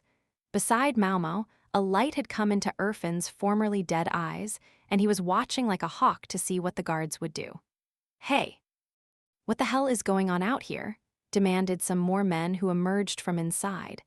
They say they're here for the guy we brought in," answered a guard. The newcomers looked substantially more sensible than the roughnecks at the gate. When they heard what he said, he ate a knuckle sandwich. "Do forgive us," one of them said. "We apologize for making a visitor wait outside." "Not at all. Perhaps you could take me directly to my master," Sanfin replied. She was referring to Lahan, but it sounded unfortunately like she meant something other than what she was really saying. After all, the same word could mean husband. "I apologize for startling you, Lady Maomao." "It's all right. That really was some shout, though." "Ah, yes. I learned to sing at a young age, so I've always been confident in my sheer volume." Maomao saw that she had really dodged a bullet by not causing Sanfin to scream at the dormitory. "This way, please," the man said, and showed Maomao and the others to a guest room. Lahan was there, looking very, very pale. "Master Lahan," Sanfin exclaimed. She tried to go to him but was prevented. "Ha ha ha ha, Sanfin, how good of you to come," Lahan said in a trembling voice. He was surrounded by burly men. In a corner of the room sat a stout, elderly man with a long beard and thinning hair and Jade at his ears, around his neck, on his wrists. He must be the Jade elder. He certainly carried himself like someone important. He was flanked by men who must have comprised his entourage. "If they've come for Lord Lahan, Master, do you suppose that means they brought the indemnity?" a member of the entourage asked. He looked like an intelligent man. Maomao figured someone would need a lot more than just a big head even to be here right now. "We've gathered everything we could," Irfin said. From his robes, he produced coins and silver ingots wrapped in cloth. They were attention-grabbingly sparkly, but the mismatched sizes spoke to how frantically they had been collected. "Do you realize the size of the ship that we lost?" the Jade elder asked. "Consider it a down payment if you would. Not on your life. Lord Lahan will remain our guest until you come up with the full sum." This guy was out of his mind, Maomao thought. If this was his idea of being a businessman, it was no different from being a gangster. "You heard the man, Sanfin." Lahan gave her a strained smile. Sanfin was openly distraught. "How much do you need?" she asked. A member of the entourage wrote an amount and showed them the paper. Ones, tens, hundreds, thousands, Maomao's head started to pound. Imagine how many courtesans could be bought out of their contracts for this much money. This amount is outrageous. Considering how old the ship was, half this much should be more than appropriate. "Time is money, and while I'm talking with you, I'm not making any. We need you to compensate us for the time until a new ship can be commissioned." Sanfin and the man from the entourage glowered at each other. Irfin was standing directly behind Maomao, presumably ready to leap to her defense should anything happen. Even at such a charged moment, Maomao couldn't help taking a good look around. The Jade elder has 2 attendants, and there's 5 other guys in here. Whereas Maomao's group had 4 people, including Lahan. No matter how good a fighter Irfin was, he was going to be helpless with at least 2 members of his group totally unable to defend themselves. Moments like this were when she would have liked to have a bear in human form with her, but it was no use wishing for someone who wasn't there. Every piece of the elder's jade jewelry was stunning. If he sold all that stuff, it'd probably make up what he lost from one ship. Both the color and the size suggested the pieces were quite valuable. Maomao ought to know, she had spent enough time studying the imperial jade. For that matter, Maomao's adventures in the palace had all started in the Jade Pavilion. Shidi had to polish an awful lot of the stuff. That was why she thought it a waste that the Jade Elder's ornaments were a bit cloudy. That wasn't an issue of quality, but of upkeep. Something's not right here, she thought, cocking her head. The Jade Elder was a portly old man. In generous terms he was ample, less generously fat. His skin looked healthy and he had surprisingly few wrinkles for an older man. "Surely you'll take it if we offer our house as collateral," Sanfin said. "No, it's cash or nothing," the attendant replied. Their discussion showed no sign of reaching a resolution anytime soon. Is she allowed to just gamble their house like that? Lahan was listening to the talks with a pained smile on his face. Something is definitely fishy. Maomao grunted. It wasn't just something, there were several things that nagged at her. The attendant was clearly authorized to speak on behalf of the Jade Elder. The elder himself had yet to say a single word, implying that he was happy to leave everything to his right-hand man. At the very least, one would expect him to break into the conversation if the man said anything wrong. So why hasn't he? Maomao was mystified. The amount the attendant had written down was substantial, certainly, but even at that, the offer of the freak strategist's mansion as collateral should have made some dent in the negotiations. The house was located on some of the capital's premier land, real estate that any investor worth his salt would have given his right arm to have.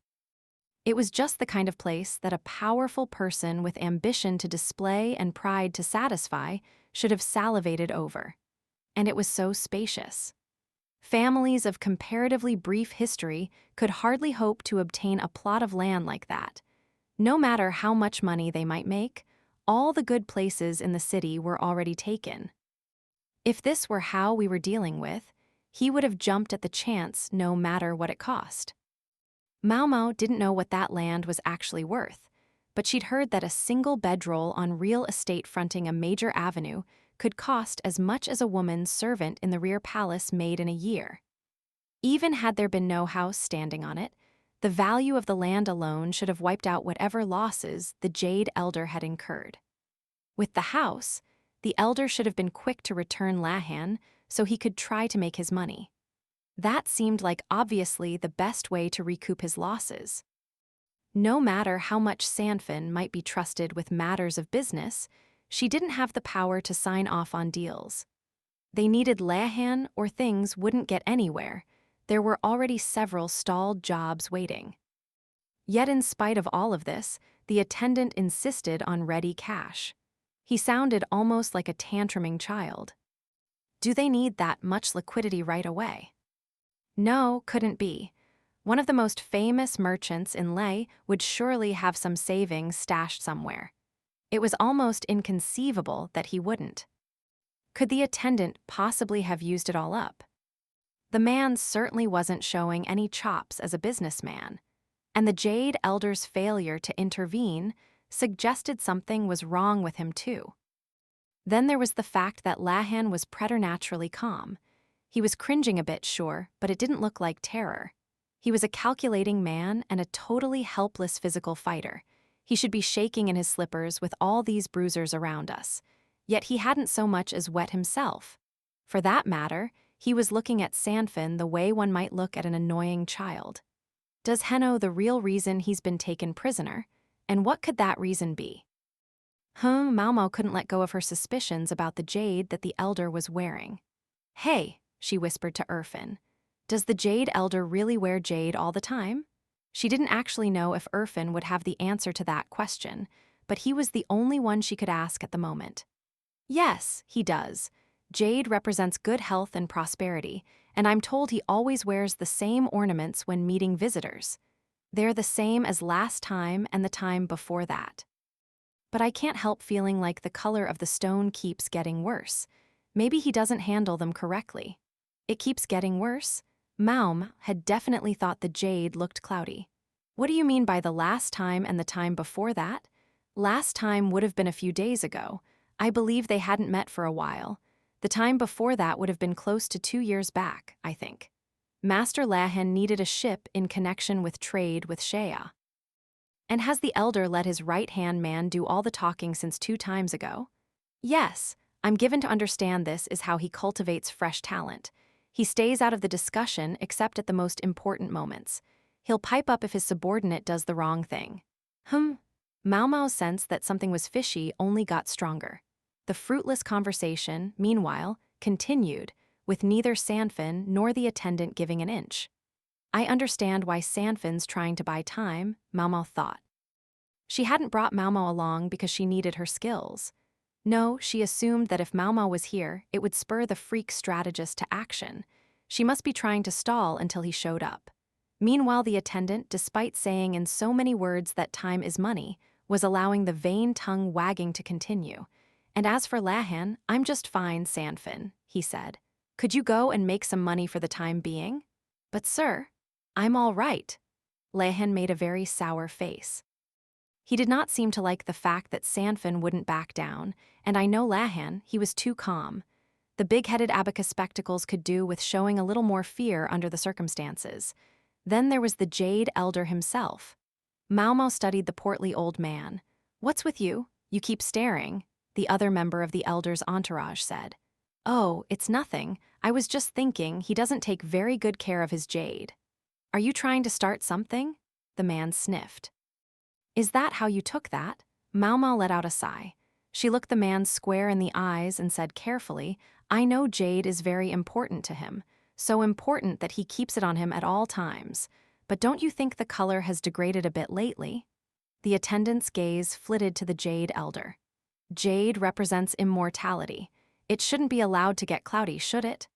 What, you think he'll give you the Jade just because you said that? No, I just thought perhaps I could offer him a better way of maintaining the stone. Maomao took some oil paper from the folds of her robes. It was merely an extension of the way she was always well stocked with medicines and medical implements. That looks like ordinary oil paper. Yes, that's right. Actual oil is better, but this should do for polishing in a pinch. She wrinkled the paper to make it softer. You polish jade with oil? Very much so. Jade is something of an unusual gem. Most gemstones degrade if you get oil on them, but jade benefits from occasional polishing with it.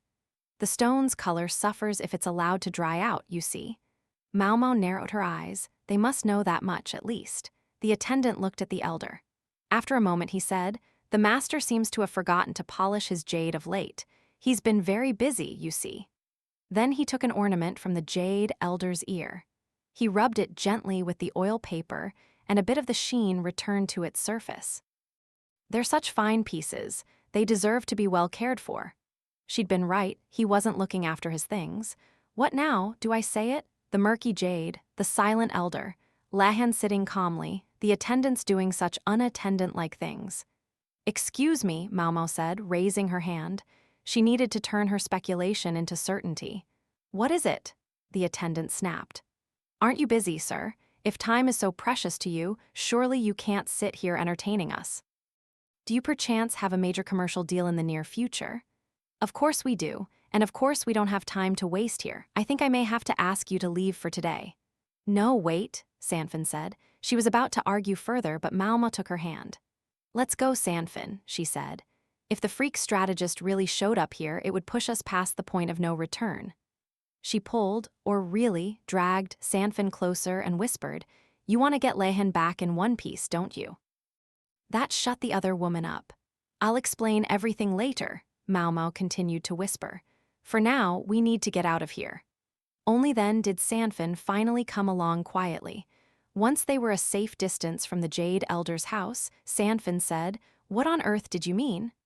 Much as I hate to go to the mansion, maybe we could talk back there. Around here, there's no telling where there might be eyes or ears.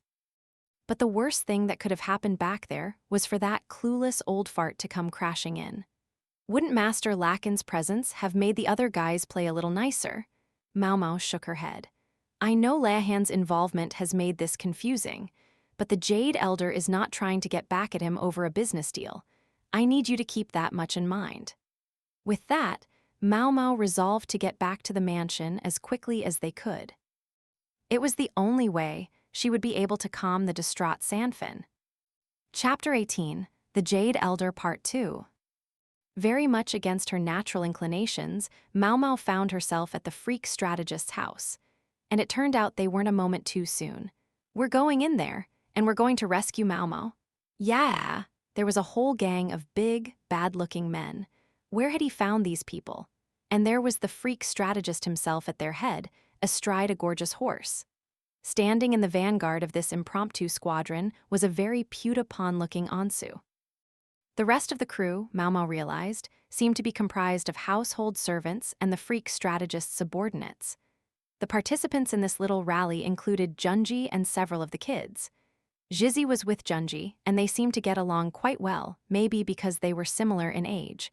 Oh, I do not like this. Maomao didn't want to have one single solitary thing to do with any of what was going on, but she knew she had to stop it. Tallyhoo, the freak strategist cried.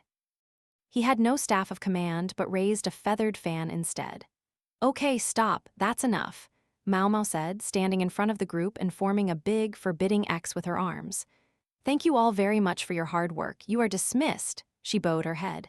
The entire group stood stupefied. Maomao, the freak strategist cried. In his haste to get off his horse, he slipped and tumbled to the ground. I was so worried, I heard you'd been kidnapped again. It's Lahan who's been kidnapped. Maybe you should go rescue him, Maomao said, careful to keep a prudent distance. As she talked, she dug in her ear with her pinky, then blew away what she came up with. Oh, Lahan, he'll come home when he's ready. Sanfin looked stricken. It had actually been a rather interesting day in terms of the wealth of expressions Maomao had witnessed from her. Well, Maomao, shall I have them make some nice, delicious food to eat? Maomao was keen to go home as soon as she could, but she remembered that she hadn't had breakfast, and that Sanfin was going to pester her until she explained things. I want chicken congee, she said, deciding that a late breakfast was better than none at all. She was led to a large room where she could take her meal. This used to be a banquet hall, the freak strategist informed her. The room had several tables and was the size of a small restaurant, but it didn't seem to be used much. The servants were frantically preparing the tables and chairs. This will be perfect, Maomao said. She proceeded to mark off the freak strategist with a white rope. Please don't cross this line, she said. Yes, of course. Ah, a meal together. How long has it been? Had they ever had a meal together? If they had, it must have been back when Maomao was a food taster, in which case it might have happened quite often, in fact. Once Maomao was sure that the freak strategist wasn't moving from his spot, she sat at a table across the room from him. I've gotten better, she thought.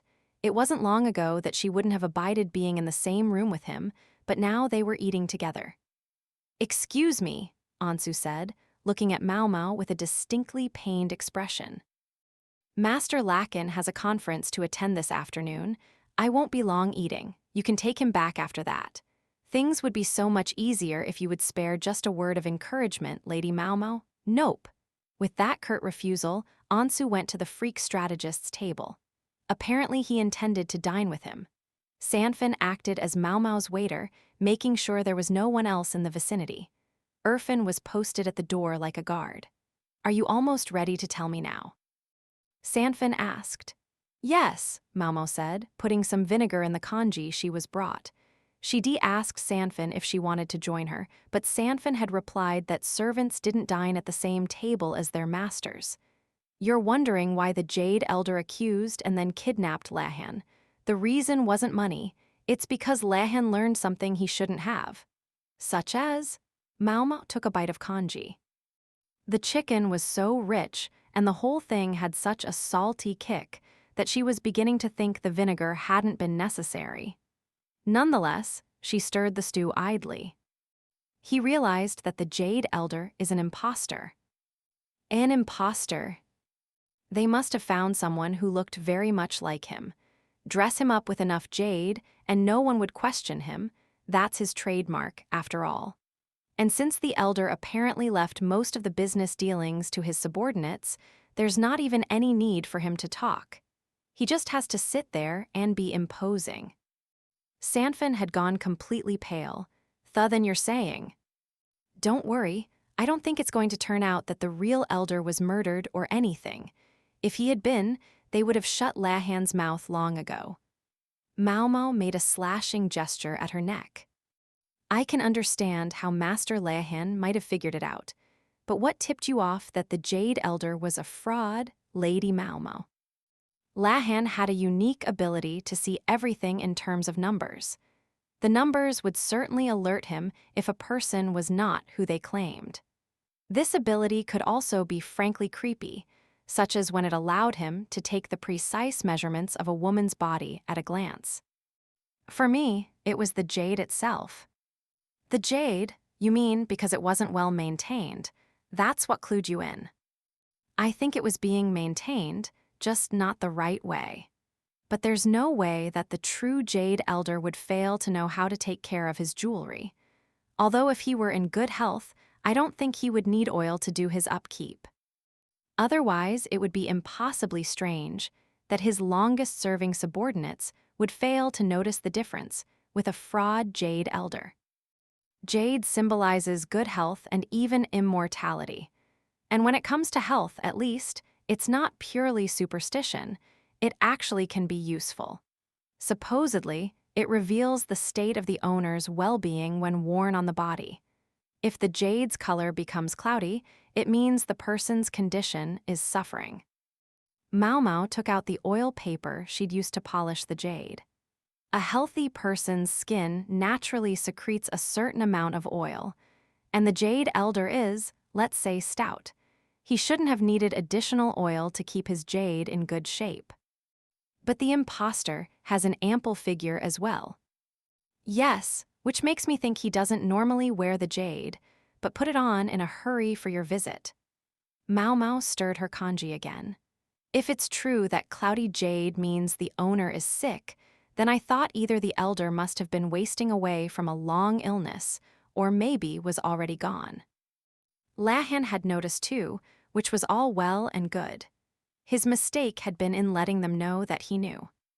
It would be a bombshell if people learned that the Jade Elder was dead. He may have plenty of capable people to take on the work, but it would throw the commercial world into chaos for a while, Sanfin said. Yes, especially right before a major deal. With all the facts she now had, Sanfin was smart enough to figure out the rest. "I presume they resorted to an imposter just to spare the market that upheaval. They know they can't get away with it forever. It's merely to buy them some time." And right when everything had almost ended neatly, Lahan figured it out, which would explain why they felt they needed to turn to force and kidnap him.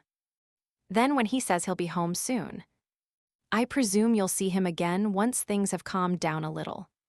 Maomao got seconds. They know very well that their treatment of Lahan was inappropriate. They just panicked. And to be fair, Lahan deserves some of the blame for running his mouth instead of thinking. Lahan must have been shocked at first, but once he understood what the elders' people were doing, Maomao was sure he had agreed to cooperate. He would have to miss a few days of work, but by keeping the Jade Elder's secret, he would strengthen his ties with the elders' people, and that would more than make up for the cost. It was a calculation on his part. Publicly, he would have to pay an indemnity for the sunken ship, but he would get back far more than what he invested in return. But if that old fart gets himself into the mix, it could mean the end of everything. The freak strategist was even more impervious than Lahan was to people's lies. Once it became public knowledge that the Jade Elder was no longer working, his business would take a major hit. His people would want to keep the situation under wraps until they had done everything possible to minimize the impact of the revelation. Business isn't about trying to snatch money from your partner. It's about negotiating to find the most advantageous outcome for everyone involved, isn't it? Maomao said. She hated having to speak up for Lahan, but it was probably in matters like this that he found his aesthetics. After a long moment, Sanfin said sincerely, "Forgive me, I was too impulsive." "It's fine. Most of all, I'm just glad to know that Jizzy is doing so well." "She is. Siffin and the others play with her all the time. Is that all right? They're all former orphans. What's the problem? Jizzy's older brother visits constantly. If he hasn't said anything, I don't think there's an issue." Everyone knew that Jizzy's mother was not to enter the mansion, and even Hao knew better than to mess with the freak strategist. Maomao wondered how much Hao would even really care about Jizzy now that she was of no practical use to him. Lady Jizzy still has a voracious appetite. "I watch out to make sure she doesn't get overweight." "Sure. I'm also making arrangements for her education. I think it would be best if she had one." "That's a big help."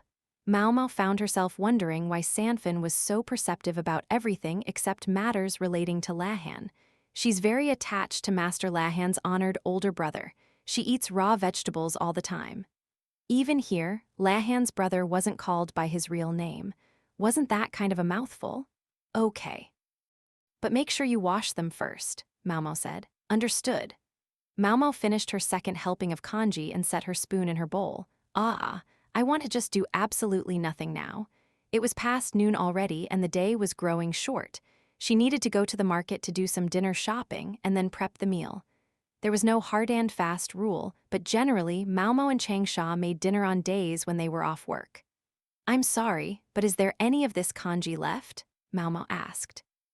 "They made plenty," Sanfin told her. "You think I could take some home with me? I'll make sure you have sides to go with it." Sanfin knew her business. Maybe, Maomao thought, she could score some of Lahan's brother's vegetables while she was at it. A few days later, it was announced that the Jade elder had died. Maomao had expected turmoil in the markets at the news of a great businessman's passing, but the elder's people had done everything right, and there was far less consternation than she'd expected. Later, Maomao heard that the man's cherished Jade had been buried with him. That news struck her as a terrible waste. Chapter 19, Dr. Liu's Question. "Maomao, is this an appropriate way to write the daily report?" Yo asked. "I think it's fine," Maomao replied. Yo was working in the same office as Maomao. She had always come to help Maomao when she could, but this was the first time she had been officially assigned there, and as her senior, Maomao was giving her detailed guidance. The news that there was a young lady in the medical office naturally brought the soldiers around grinning. Maomao snapped her teeth at them intimidatingly. She also, of course, told Senior Wana Wan and the bulky Dr. Li what was going on, and they proved an effective bug repellent to keep the gnats away. There were, however, still some idiots who insisted on showing up. "Hey, so tell me, what was the smallpox site like?" Namely, the one who trotted obliviously into the office was Mr. No Salary himself, Tianyu. He showed up even though it meant weathering a storm of knuckles from his arch-nemesis, Dr. Li. "Did you get to autopsy any of the dead people? Were they puffed up inside, too, not just on the skin? Did they explode or anything?" Tianyu was pestering Yo relentlessly with his insatiable curiosity, so Maomao quietly went to call Dr. Li, who subdued the interloper with a vicious knuckle. He'd added joint locks to his repertoire recently, too. He had become a senior Maomao could really count on. "You don't have to answer those questions, you know," Maomao said. If they blithely went around autopsying victims of smallpox, the outbreak could accelerate at a fearsome rate. Even if Yo and the others had already survived the disease once, they couldn't be completely sure that they would never get it again. I know. Yo was a strong person. She had to be. She'd survived 2 years of work in the rear palace. She was perfectly capable of ignoring the likes of Tianyu. I'm told that they actually did do autopsies on several bodies, though. "What, really?" Maomao asked, taken aback. "One of them was the first child to be infected. What did they learn?" Yo shook her head. "It sounds like there was nothing unusual, but I'm in no position to try to find out much more." Doctors were doctors. They'd probably been too curious not to do an autopsy. They were desperate to know the mechanism of infection. Where did this outbreak start? Maomao went back to work still feeling distinctly uneasy. The question that inspired that unease turned out to be answered far sooner than she expected.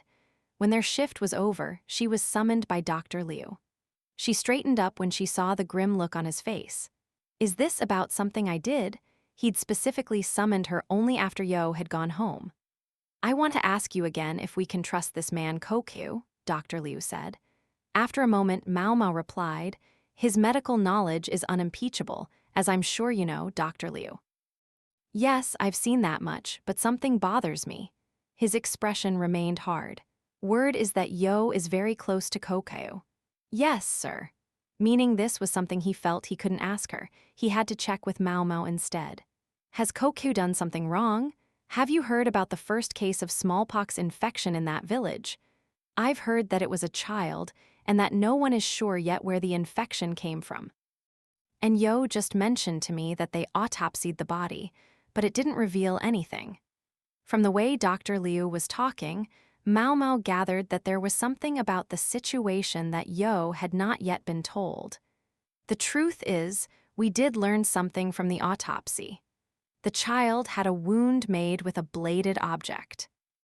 The child and his family were all deceased, so obviously we couldn't ask them directly, but according to the villagers, he had been the victim of a random attack while his family was traveling.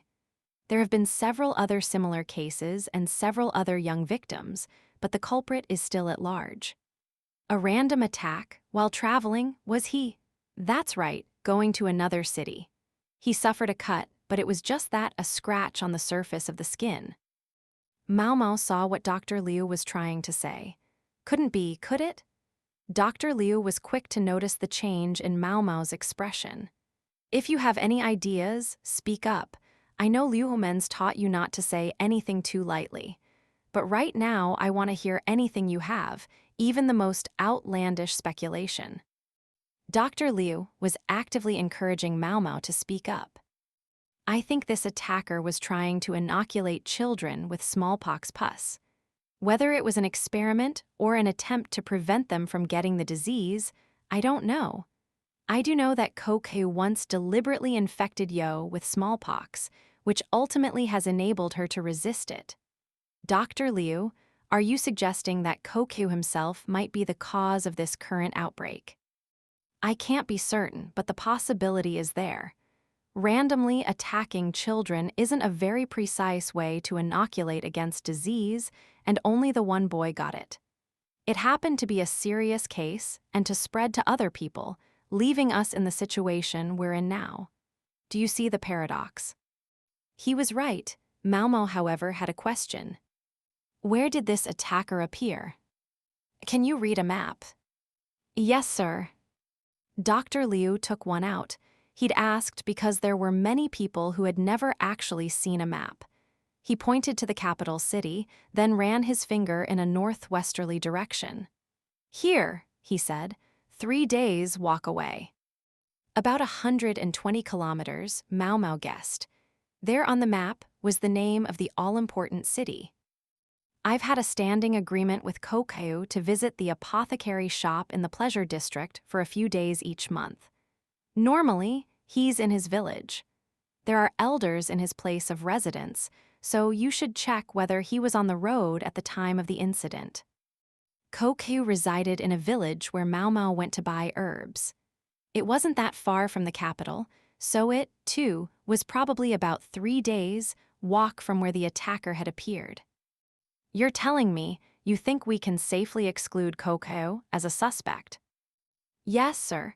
Or more precisely, I think the chances are vanishingly slim. You have proof. It's not theoretically impossible, but I can't understand why he would choose a place that required him to walk 3 whole days. If this were an experiment, I could see wanting to do it in a distant town out of a sense of guilt. But at the same time, you have to be able to keep an eye on your subjects' progress. Travel time would be shorter by fast horse, but I really don't think Kokyu has money to throw at something like that. Dr. Liu listened pensively while Maomao explained. If he were inoculating children against smallpox, I don't see why he shouldn't do it closer to home. He knows the potential dangers better than anyone, so I can't imagine he would do it somewhere he couldn't keep an eye on things. Dr. Liu stroked his chin. Well spoken. Let's try a different premise then. Premise, sir. What if it wasn't an experiment or an inoculation, but a simple act of malice? That stopped Maomao in her tracks. Human malice was a terrifying thing, because it made people ignore calculations of personal benefit. People acting in malice would do anything to hurt someone else, no matter how much it cost them. Someone like that wouldn't shy from inflicting misery on themselves if they could drag the other person down with them. Such a malice had taken root in the rear palace and birthed a rebellion, and an entire clan had paid the price with their own destruction. Do you know if Penghou is a malicious person? Dr. Liu asked. I don't, sir, Maomao said. What I can say is that I think he regards me as an equal. Penghou could be a stickler when it came to money matters, but he never tried to take Maomao to the cleaners. There were plenty of people who looked down on her because she was a petite woman, but not Penghou. From that perspective, in her estimation, he wasn't such a bad person. That, however, was Maomao's subjective opinion and not something she could state as a fact. Dr. Liu was very hard on people who made subjective claims, perhaps inspired, Maomao thought, by his time traveling in the western lands with Liumen. As a leader, it was certainly more confidence-inspiring to know he considered every possibility logically rather than being subject to unpredictable emotional impulses. Don't think subjectively. Try to take an objective perspective. Yo would be even more subjective than Maomao was. Hence why Dr. Liu had skirted around her and come to Maomao instead. It probably also explained why he had hidden the facts of the autopsy from her. I suppose you shouldn't say anything about this to Yo, Maomao began. I'm well aware of that, thank you. Just making certain, sir. She was pleased that it had turned out she wasn't here for a dressing down, but in a corner of her heart she still felt the dregs of something. There are 2 other things I need from you, Dr. Liu said. Maomao paused. Yes, sir. She flinched. Maybe she had done something he was angry about after all. She really didn't think she had done anything, but Dr. Liu looked very, very grave indeed. First, to your suggestion of going to Red Plum Village with this same Penghou. If you'll forgive the urgency, I want you to go tomorrow. Yes, sir. This must be part of the reason that Dr. Liu had been set on making sure Penghou was trustworthy. Secondly, I want you to check in on the Moon Prince's health regularly. Are you sure I'm the right person for the job, sir? There were plenty of talented physicians in the palace. Maomao wasn't even a doctor. She was only asking for form's sake, though. Jinshi couldn't receive medical treatment from anyone but her. Well, we're not talking about a formal exam, which I gather you did plenty of when you went to the western capital anyway. She hadn't had a choice. She was the only one who could check on the progress of the burn on his flank. Even so, she could understand why Dr. Liu might not be entirely happy about it. When you got right down to it, though, the only person to blame was Jinshi. Maomao realized that Dr. Liu wasn't issuing this order willingly. Someone else had pressured him to send Maomao for the job. Chu's face was the first that came to her mind, but Chu didn't have the authority for this. In fact, she could count on one hand the number of people highly ranked enough to have been able to issue this order. All Chu could do was whisper. Again, forgive the lack of warning, but I want you to go immediately. I understand, sir, Maomao said, and bowed respectfully to Dr. Liu. Chapter 20, Idle Chatter. So it was that Maomao found herself at Jinshi's pavilion. She knew most of his guards on site, and she was admitted with just a quick check of her possessions. Right, I'm sure you haven't had dinner yet. I've got something ready for you, Soyeon said. She, of course, had a meal laid out like she was Maomao's own aunt. The meal was full of things that Maomao would gladly have eaten, but she had to mind her place. Insofar as she wasn't mistress of the house, she could hardly just tuck in front of a member of the imperial family. These 2 place settings look oddly alike. Maomao was perplexed. Just sit down. Maomao often ate first, supposedly in order to taste the food for poison, but from the way the meal was laid out, she took it that today they were to dine together, although it was a shame that there was no alcohol. Still can't eat before the noble does. Maomao fixed her eyes on Jinshi. He took an awkward sip of congee. You may eat, he said. Finally, having received Jinshi's blessing, Maomao started in on her own congee. It was rich with the flavor of chicken, rice, and pieces of meat floated in it. Jinshi regarded her as he sipped some tea. How is work going? He asked. Maomao swallowed her mouthful of food before she answered. No changes for me. None for me either, Jinshi replied. For me either, huh? What she'd really meant was that Yao and En and Yo all had seen changes, but there was no reason to go out of her way to correct his misimpression. Besides, it was better not to say, hey, I wasn't asking about you. Jinshi looked like he wanted to talk, but wasn't quite sure what about. He doesn't have to force himself. Maomao ate silently, then remembered that she was here on the pretense of checking on the imperial younger brother's health. She chewed and swallowed the juicy Xiaolongbao dumpling in her mouth, then set down her chopsticks. You appear to be in good health, Master Jinshi, she said. He used to always look chronically overworked, but that didn't seem to be the case now. Yes, thanks to having a subordinate who's taken the edge off my workload, even if you don't like him. Thanks to him, I have tomorrow and the next day off. What about you? I think I'm off work as well. I'm going to Red Plum Village, though. That ought to count as work. Jinshi having more than a single day off at a time was unusual, but he was right. Maomao didn't like the subordinate who had made it possible. Ha ha ha. If you're referring to the tiger man, I think we should finish him off. It would be for the best in the long run. We can make it look like an accident. If one of your other subordinates did it, where's the problem? Maomao really didn't like Hyulan, Tiger, and Wolf. Oh, please. Chu is already looking for any opportunity to turn him into a corpse. Go, Miss Chu, go. Maomao silently cheered for her fellow Hyulan hater. He's also surprisingly good at gathering information. Oh, really? I'm sorry to hear that. Maomao tisked and wolfed down some more of her meal. You look like you're doing well too, Maomao. The most stomachache-inducing job is over now, she said, rubbing her belly. Yes, my belly hasn't ached so bad since the last time I needed to examine someone's abdomen. Ow, and is everything else humming along? Jinshi asked, endeavoring to change the subject. Now that you mention it, I received a letter from a friend of mine from the Rear Palace days. A friend of yours, that girl who was going to the school, you mean? Yes, sir. I'm surprised you remember. Well, she took it so seriously. Maomao wondered if Xiaolan's attendance at the school was proving any help to her now. She at least learned her characters well enough to send a letter, Jinshi observed. Yes, she did, but she always forgets to mention where she is now, so I can't send a reply. She must have asked Sekiyu or someone for my address. Jinshi hummed and stroked his chin. I could look into it if you want. No, Maomao said, shaking her head. Leave well enough alone. She took a sip of tea. Why not? Don't you want to know what she's up to? I'd only write back once. Don't contact the pleasure district, I'd say. It'll only start unsavory rumors. And that would be it.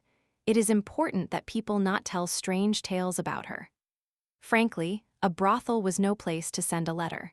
Maomao was given to understand that Xiaolan entrusted her missives to the guard at the pleasure district gate, and even so Maomao worried that someone might see her.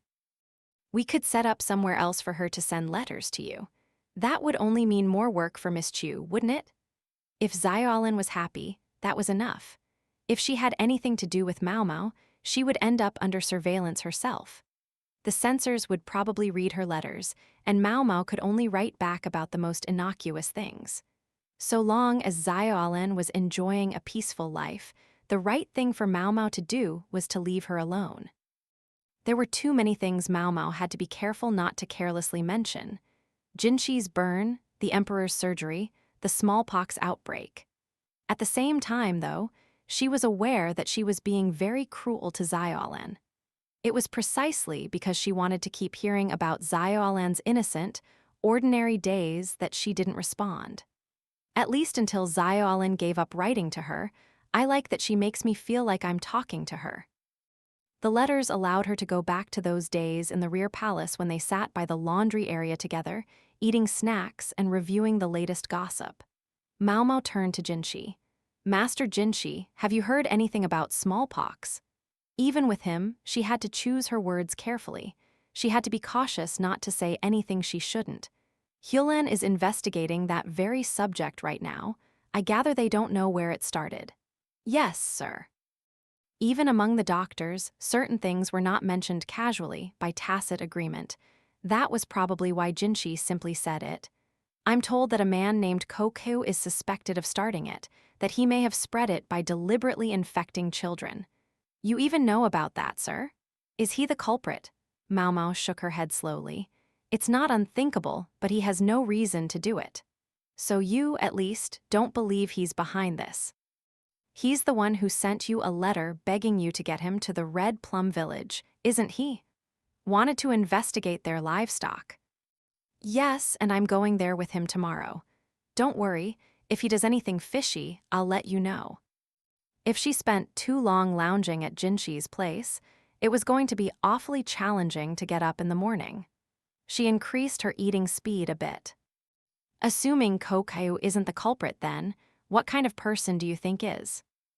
You're asking me to speculate. Not speculate, call it deduction. Jinshi's face implied that he wished he could tell her to solve the mystery, like she had back in the rear palace days. Maomao crossed her arms. That, she thought, was inappropriate. This person targets children and scratches them with the seed of smallpox. It might sound like the same thing Koku did, but it's different in specific ways. Such as what?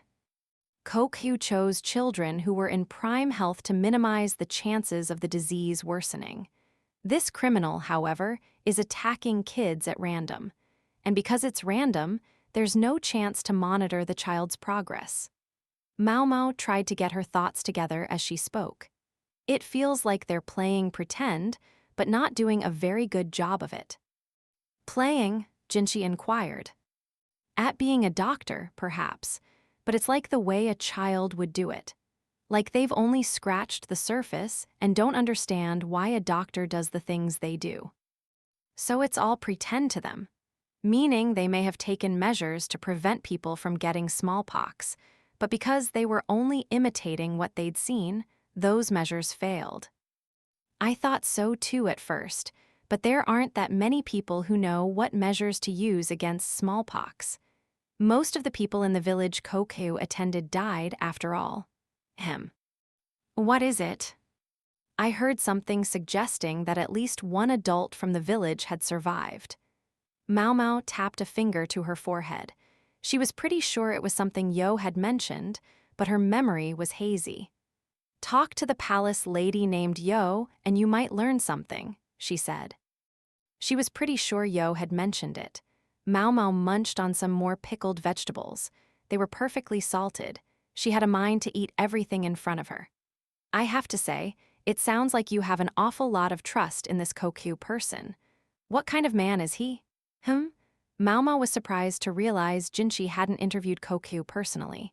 He saw so many people on a day-to-day basis that it would be easy for him to forget who knew whom or how well. He has smallpox scars over half his face. He can seem inordinately cheerful, but he knows his medicine, and he likes to quibble about money. Koku kept the right half of his face perpetually hidden. The last time you disguised yourself, Master Jinshi, we created burn scars on your face, remember? I do. He has pockmarks over the right half of his face, a little bit like that. It's a shame, he must have been pretty good-looking once. Oh, Hugh he was he? Yes. Although not as much as you, sir. She had lost count of how many times she'd said that to Jinshi. Good-looking, of course, and well-versed in medicine, although I gather he's not officially a doctor. No, sir, more of a wandering physician. He hasn't had what you would call a lot of good luck in life, so he goes from place to place.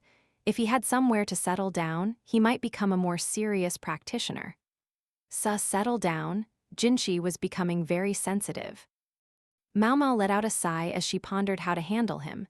He's an excellent work colleague, and that's all. Yes, work, of course, work. Maomao fished for something else to talk about in hopes of changing the subject, but she didn't say anything. There was no other subject to turn to. She and Jinshi, through no fault of their own, mostly talked about work. Speaking of subjects, Maomao picked up some of the noodles on the table. They, too, resided in a rich, flavorful broth. Come to think of it, Miss Chu mentioned a delicious tashomen stall a while back. Jinshi echoed, tashomen stall. These were things he could not eat, no matter how much he might wish to.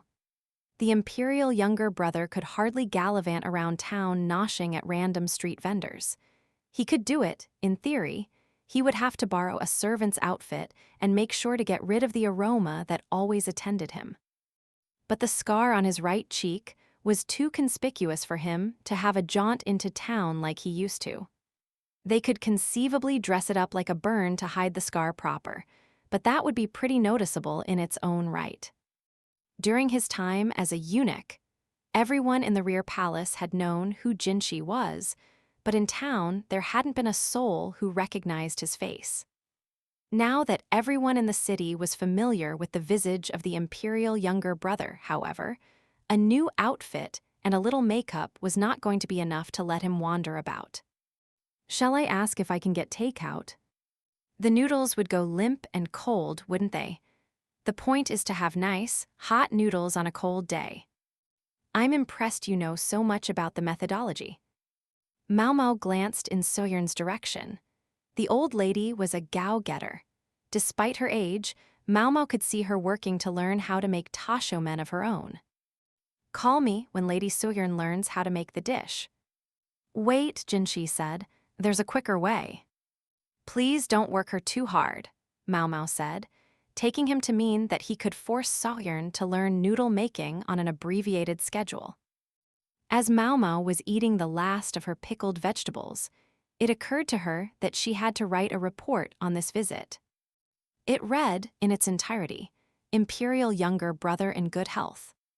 Chapter 21, The Attacker Part 1.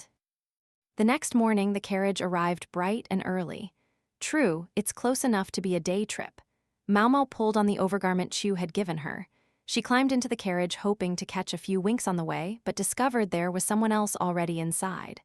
Koku, she started. The man sitting across from her had half his face covered with a cloth. It was easy to mistake him for Koku. What are you doing here, Master Jinshi? Maomao asked skeptically. It was, in fact, Jinshi. He'd made up his face as they'd done for his disguise at the paper village. It looked somewhere between burned and pockmarked. I told you, I have a rare 2 days off in a row. That's so not that don't tell me your lust for tashomen was so strong that it drove you to this ridiculous disguise. Was this the quicker method of getting noodles that he had referred to? Even I'm not that desperate for a snack. I already had some plans in place relating to Lishu.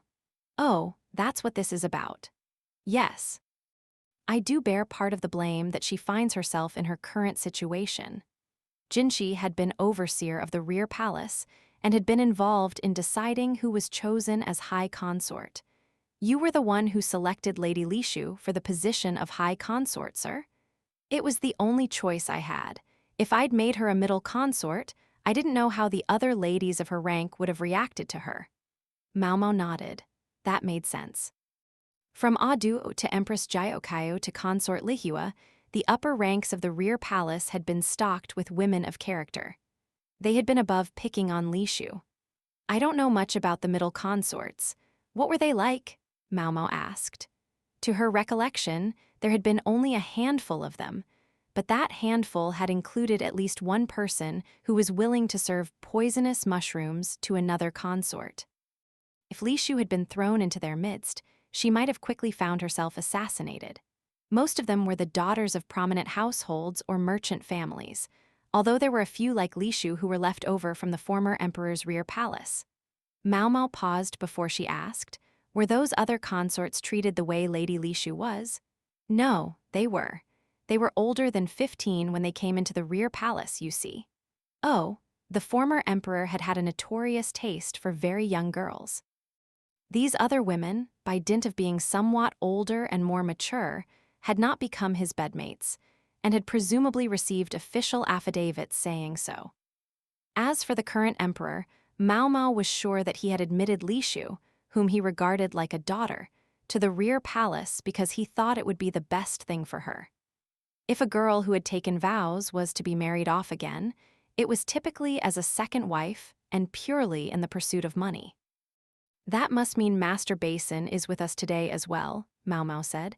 Indeed, you know about that? Yes, Lady Mame is very considerate of her younger brother. She had sought Maomao's help more than once. Mame seems to have a streak of, well, let's say she believes love conquers all. Yikes. Don't say it. I've had enough stinging rebukes at her hands thanks to that. Maomao wondered what Mame had said to him. Even if it wasn't as brusque as the way she spoke to Basin, she could imagine the other woman being distinctly uninhibited with Jinshi. Maomao wasn't completely sure she approved of that, but since she did enjoy watching Jinshi squirm, she settled on simply offering a small smile. Come to think of it, Jinshi said as if a thought had just occurred to him. He reached into the folds of his robes and took out a letter. What's this, sir? I've had a report from Hyolin. Don't make that face. Maomao's expression must have contorted when she heard the hated name. Maybe the reason she had grown softer on the freak strategist was because she had transferred her contempt to Hyolin. And what did it say? She asked. Whatever she thought of him as a person, he knew his business. It would be worth finding out what report he had made. Jinshi unfurled a map. It looked like the same one Dr. Liu had shown her, marked with circles, dates, and arrows. This is the path taken by the person we're calling our random attacker as they sowed the seeds of smallpox. I say we're calling them that since we don't know for certain that they're the culprit or a criminal. Maomao looked at the direction the arrows were pointing. They terminate near the capital, don't they? The most recent date was 2 days ago. That's right. This person may be approaching the city. Isn't this something catch your attention? No, sir. It's just near the village where I often go to buy my herbs. I hope it's just coincidence. Maomao shivered, immediately after which she felt something drift down over her. Master Jinshi? He had placed an overgarment across her shoulders. I thought you might be cold. You're awfully pale. Thank you. I appreciate it, she said, pulling on the jacket. It was still warm with the heat of his body. Koku was already waiting for them when they arrived at Red Plum Village. Hello, hello, he called with no obvious sign of nerves. In other words, like his usual self. Basin stood beside him looking very anxious indeed. I'm seeing a lot of bodyguards. Officially, this was just an inspection, so very few of them were dressed in military uniforms. Maomao recognized many of their faces, and there were plenty of others who were just overtly burly. They must have scrambled to find guards when Jinshi suddenly decided to take a little trip. Maomao took a good look around. There didn't seem to be any sign of Chu or Mame. There was, however, one of the medical staff. Senior Wanawan, she said. H-Lo. It was everyone's favorite, Dr. Wang. We're going to check out the smallpox situation. They were worried about leaving it to you and an outsider like Koku, so they decided I should come. It's heartening to have you. She'd assumed that another medical officer might accompany them, but to find out it was Senior Wanawan. With his affable personality, he ought to get along with Koku just fine. In fact, they looked like they were getting along already. Koku has been doing some really fascinating research, Senior Wanwan said. Smallpox experiments using cows and horses. I actually haven't heard the details yet myself, Maomao said eagerly. Ha ha ha, laughed Koku. We were having a grand old time in the carriage. Master Wang Wang tells me that you and he were involved in research about curing appendicitis with drugs. That's right, we were. Anyway, do you think you could recap what you said in the carriage? Maomao was practically snorting with excitement. I think the guy behind you is sort of glowering at you. Is everything okay? Hey, I think he and I might be two of a kind. Koku was clearly interested in the disguised Jinshi. All right, that's enough. It's rude to stare, you know, Maomao said. Oh, yeah. If she let Koku look too hard for too long, he would see through the costume. Jinshi's bodyguards looked distinctly uneasy as well. All right, shall we start off by checking out those cows? Koku said. The stables were close, but the plan was to see the horses on the way back. Huh, is that person part of the tour? We've got quite a party for a simple inspection, Senior Wanawan said. Evidently, he hadn't been informed that the imperial younger brother would be joining the inspection party. Jinshi had not only hidden the scar on the right side of his face, but disfigured the left side with makeup, so the good doctor seemed unlikely to catch on. There was, however, a distinct risk that someone would inadvertently be rude to Jinshi and that Basin would get physical with them. Jinshi was constantly shooting the young man little glances to keep him in line. Just like before, the guard at the gate of Red Plum Village let them through without a fuss. Guess we can pretty much come and go as we please. Jinshi was of the same mind, for he said, "Is it wise to have such thin security here?" "I had the same thought, sir, but I don't think there's much to be done," answered Basin. Red Plum Village covers a large area. There are plenty of ways to get in without going through the gate. One might have expected the hard-headed young man to insist on proper security. Maybe someone had sat him down and explained it to him. "Did someone teach you all that?" Maomao asked. If Miss Chu were here, she would be smirking her head off right now. "Hey Maomao, what's with the unsettling smirk?" Basin demanded, flushing bright red when he noticed her look. No doubt he had Lishu in mind. Maomao did have an impulse to tease other people, much as she hated it happening to herself. That's how people are. She didn't take it too far, though, because she was more interested in hearing what Penghou had to say. "So anyway, Penghou, tell me about these cows and horses." Okay. I'll join you, I want to hear it again," Senior Wanawan said. So he, Penghou, and Maomao trotted along as a trio. Behind them, Jinshi just stared, but Maomao was more focused on Penghou's story.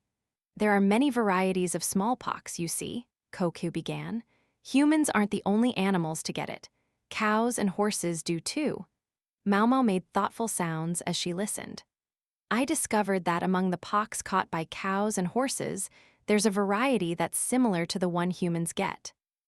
As you already know, once the human body has had a disease, it's harder to get it again." "That's the common wisdom anyway," Senior Wanawan said. "My mentor had this theory. He thought that if you got a disease, it could make it harder to catch other diseases later. I guess he'd heard that houses with cattle don't get smallpox or something.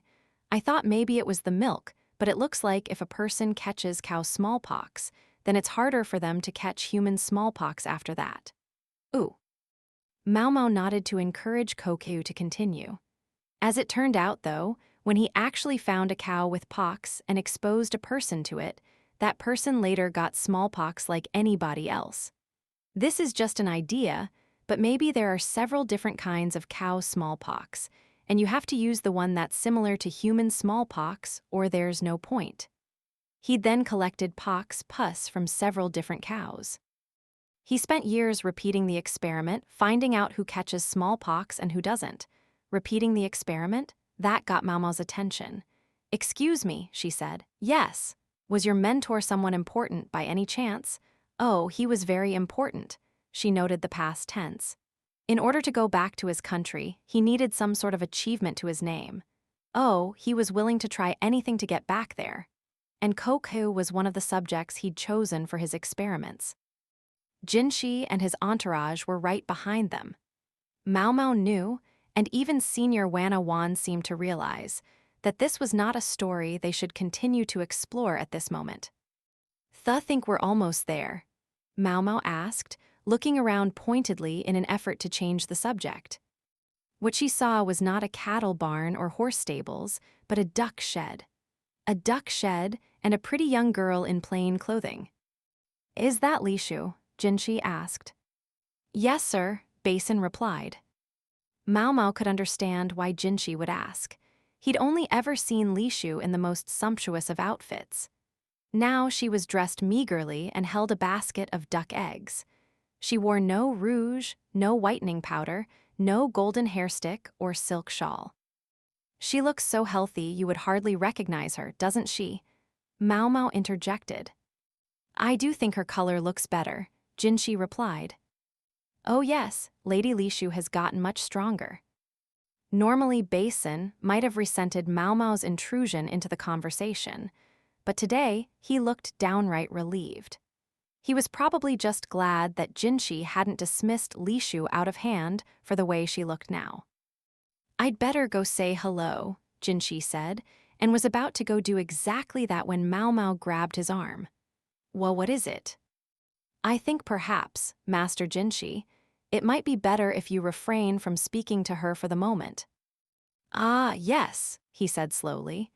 His long tenure in the rear palace had given him a unique insight into the female mind.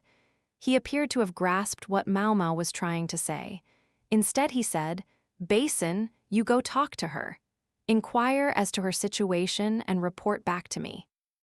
But sir, look at my face right now. Lishu won't know who I am, she may even be frightened. He's not wrong. Jinshi's disguise was even better than before. Anyone would be cautious if an ill-looking man with smallpox scars over half his face approached them, and it would be so much trouble to explain that it was only Jinshi undercover. Perhaps worst of all, though, would be how Lishu might feel to know that someone she had idolized as much as Jinshi during her time as an upper consort should see her in her present guise. Maybe she's gotten strong enough that it wouldn't bother her, Maomao thought. At the moment, though, Jinshi would only have been a distraction. Maomao watched as Basin trotted up to Lishu. She saw the shy smile come over the girl's face when she saw him approaching, and the slightly stiff but earnest grin that he returned. I can't express how glad I am that Miss Chu isn't here right now. She would only have been doing her ridiculous spying routine. Maomao had to admit she was curious herself, but she had other things to do. Shall we go? She asked. After a moment, Jinshi said, Yes, let's. He was staring studiously at the ground. Maomao wondered what could be the matter when she realized she was still holding his arm.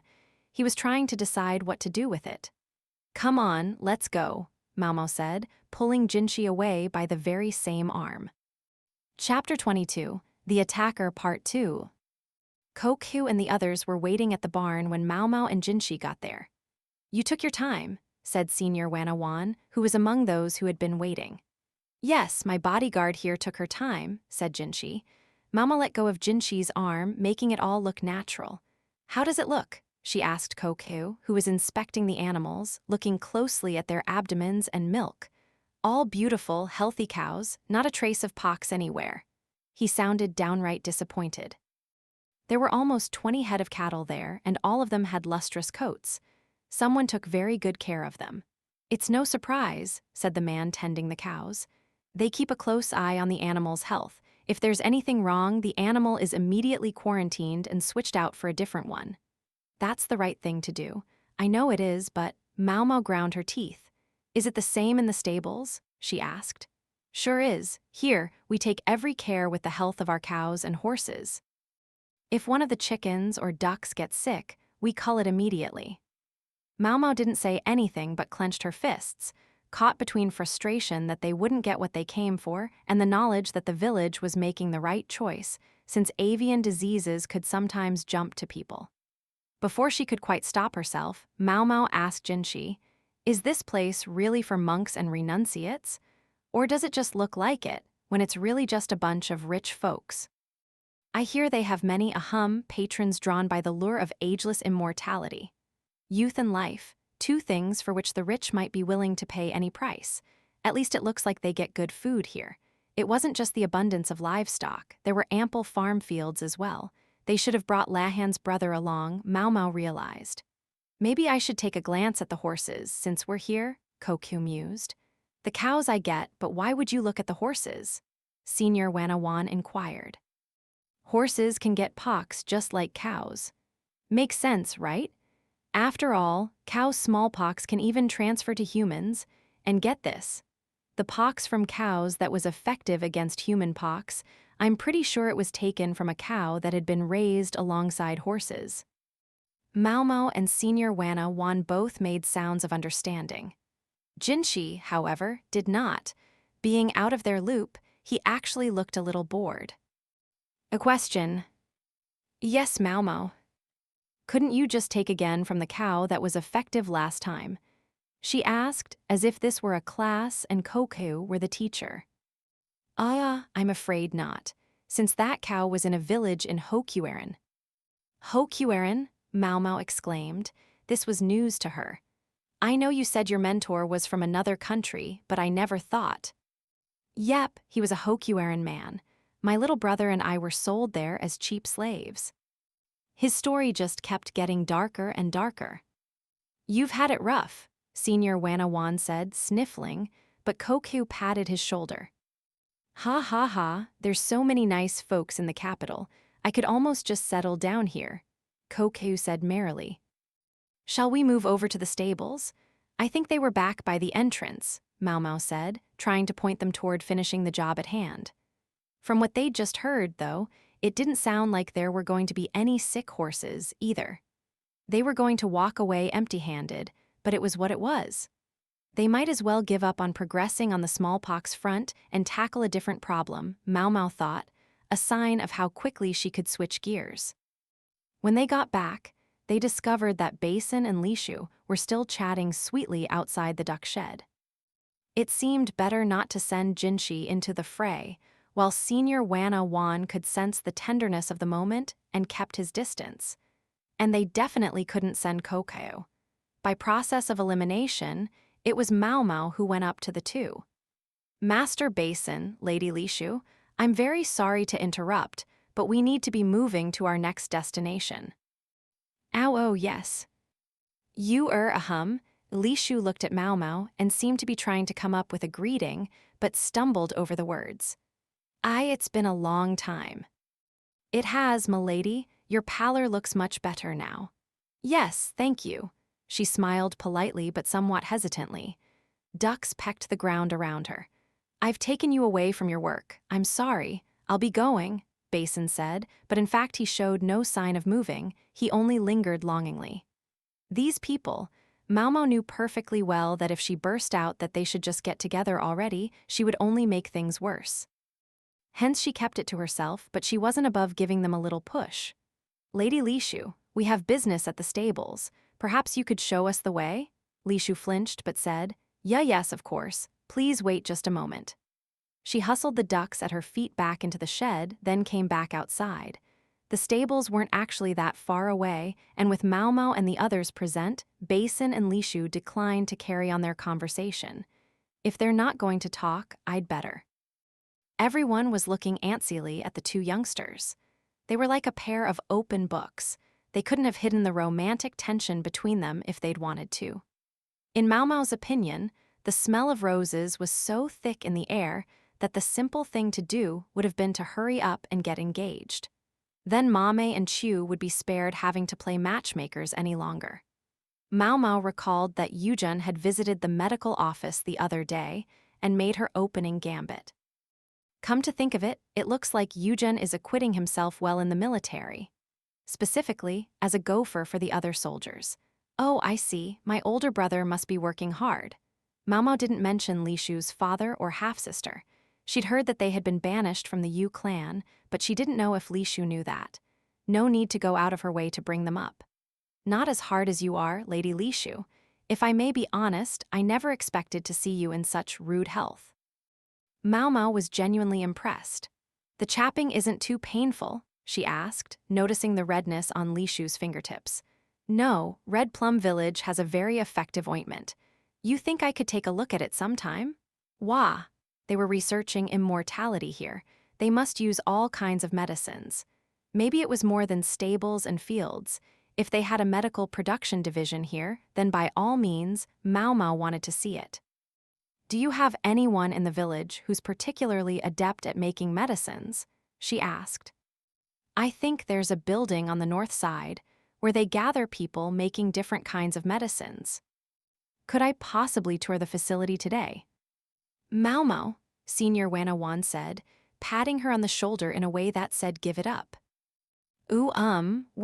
We're almost there, Lishu said. Indeed, the gate had come into view. The stables should be right beside it. Red Plum Village didn't have as many horses as it did cows, and Maomao had mostly given up hope that they would find any animal infected with pox. Wait, something's off, Basin said, turning vigilant. The guard at the gate was talking to somebody. No, more like arguing with them. Oh, someone else is here. Another visitor? Kokeu said and trotted closer. Instinctively, Maomao grabbed his shirt and pulled hard. Kokyu wasn't expecting it and tumbled square on his behind. The man having it out with the guard was filthy. He obviously hadn't bathed in days. His eyes went to Maomao and the others and almost bulged out of his head. "Kokyu," he bellowed at the top of his lungs, spittle flying from his mouth. He flung the guard aside and charged through the gate, driving straight for Maomao and her group. He was clutching a grimy dagger. The bodyguards drew their swords. Even Jinshi pulled out a blade, pushing Maomao behind him with his free hand. The man's knife was aimed right at Jinshi. In the rear of the group, Lishu froze. Senior Wanawan, too, stared at the man with no idea what to do. Kokyu still hadn't hauled himself up off the ground. Jinshi and his guards had reacted with alacrity, but Basin was quickest of all. Before they could blink, he was upon the assailant. He landed a punch to the man's gut and slapped away the hand with the knife, so that the blade went spinning through the air. It hit the ground at almost the same moment as its owner, whom Basin pinned to the dirt.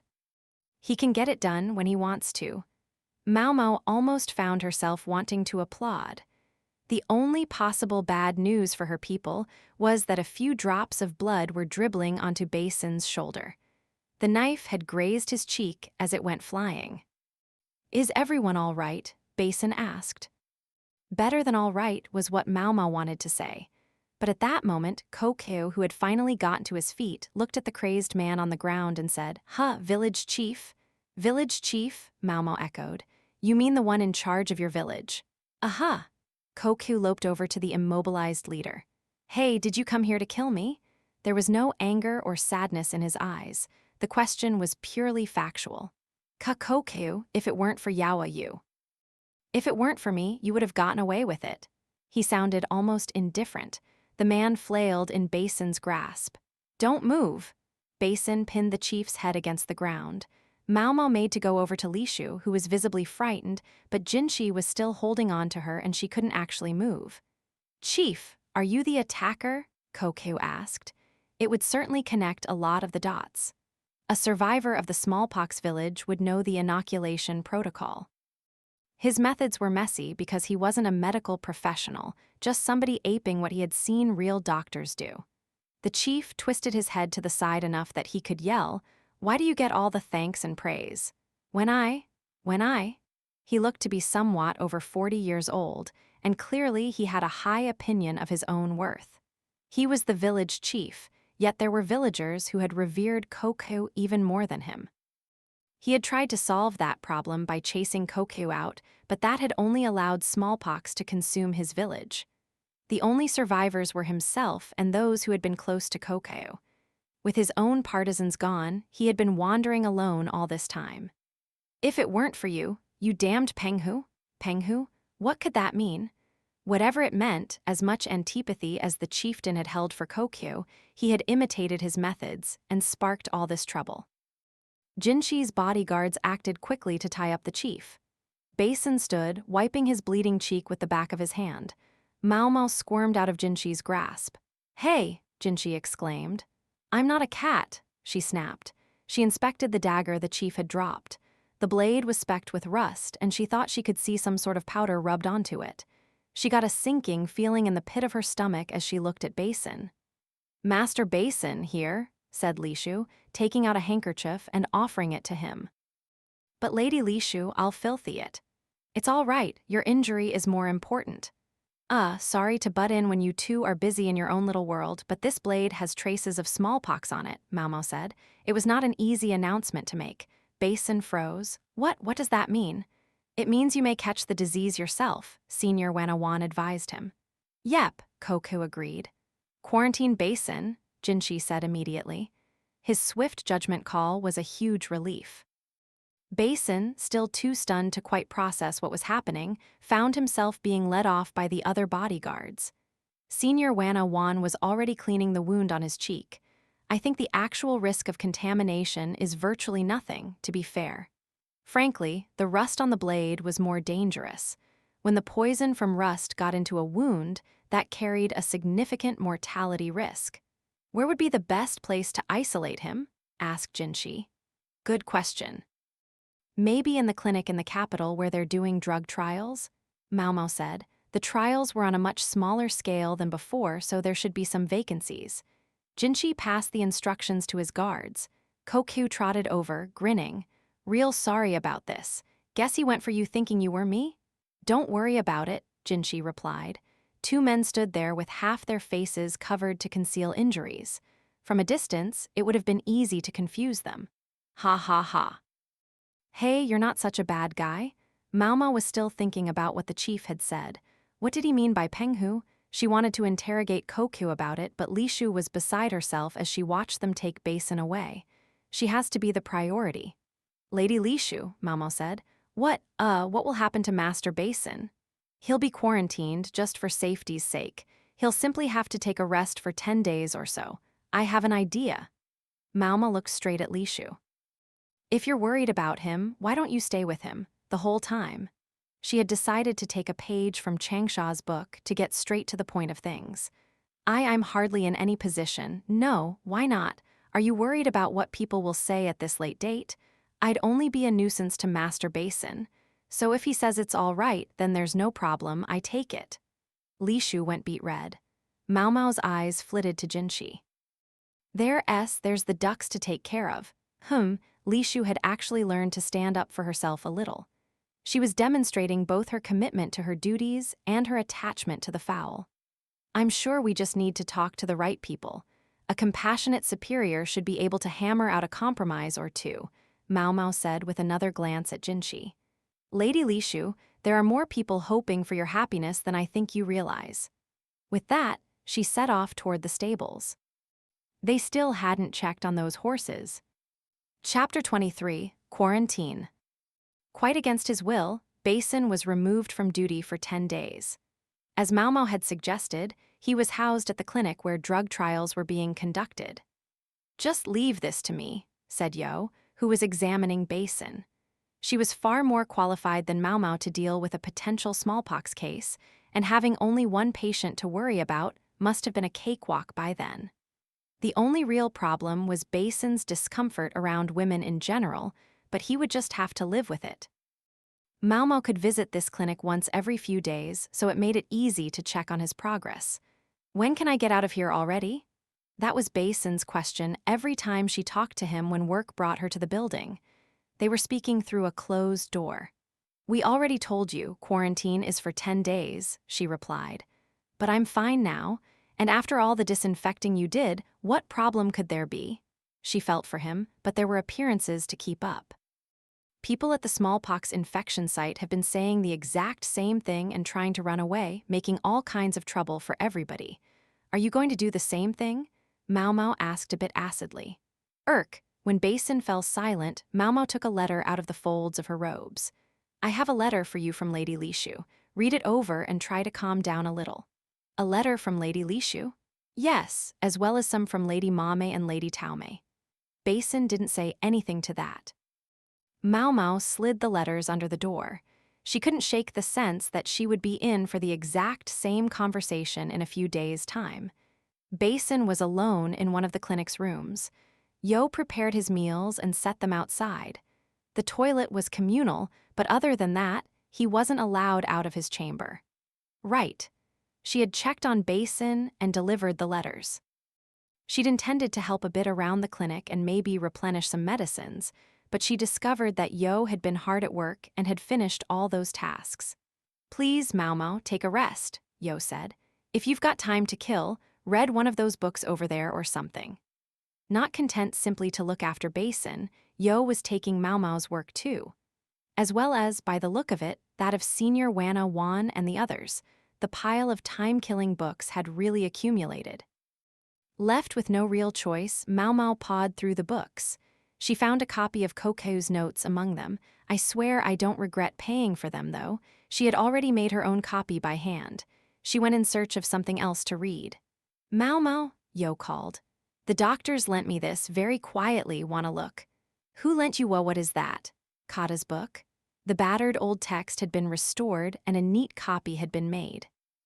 The real thing could never have been taken out of its room because the text was, for all intents and purposes, forbidden. How did you get this? I'm told it's special. They said since I'm going to keep working with smallpox in the future, I ought to know what's in it. They only lent me the specific section about that disease.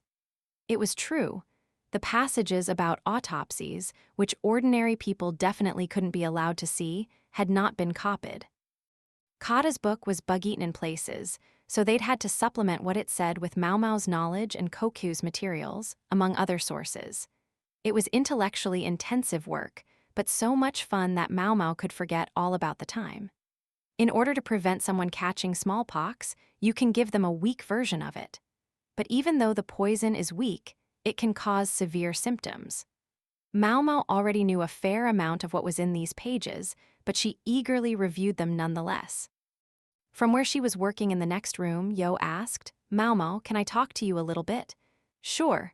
It's about Master Basin. Is it true the man who injured him was our village chief? So you heard about that?" "Yes." Maomao heard crunching as Yo pulverized something in a mortar. "The village chief was a shaman in his own right and chased out the doctor. Other than me and mine, he was the only survivor. That's what I heard. He so loathed the things doctors did, and now I find out he's been going around imitating them." Yo sounded mystified, but Maomao thought she could understand. Maybe the facts convinced him that what Koku did was right, and he was trying to put it to use. Even if he might have been better off just dropping dead, Maomao had the thought but didn't let it come out of her mouth. She did, however, consider why he had survived. Was the chief more fit than the rest of the villagers? She asked. As our representative, he handled purchasing provisions. Did he get a larger share than everyone else? I'd have to say yes. Good nutrition would increase survivability. Maomao could think of another possibility too. Had he already had smallpox by any chance? That I don't know. He always wore clothes that covered his skin, though. He said it had to do with being a shaman. Oh, and yes, what else? He claimed he never got sick from anything, thanks to his spells. Maomao was starting to think that the man wasn't a shaman, just a huckster. Frontier villages were often full of the indigent, or those who couldn't go back where they had come from. She suspected this chief was the latter. 3 days later, Maomao was back at the clinic. "No, absolutely not," she heard Yo shouting. It must be Basin trying to get out of his room. She discovered that Yo had once again appropriated Maomao's work, so Maomao set herself to reading some more. "Doesn't he ever get tired of the same thing?" said Yo, who was holding a bucket. Presumably, it was to allow Basin to wash himself. He couldn't use the bath. "That's Master Basin. He is what he is. He's a soldier. His body must be wasting away in there." "You think?" I keep hearing a lot of crashing from his room, and he asked me to bring him the biggest rocks I could find. Must be doing his strength training in there. The crashing was probably Basin grabbing rafters to do pull-ups, and the rocks must double as hand weights. Maomao smiled wanly. Yo put the bucket away and started making medicine again. It was nice, simple work. All Maomao had to do was take a peek now and then and make sure her technique looked good. Do you know what will happen to the village chief?" Yo asked, watching Maomao's reaction as she spoke. No matter what his reasoning was, I don't think he'll escape capital punishment. He had injured multiple people and caused a smallpox outbreak. Furthermore, even though he hadn't realized it, he had attacked a member of the imperial family. "What was the chief like?" Maomao asked Yo.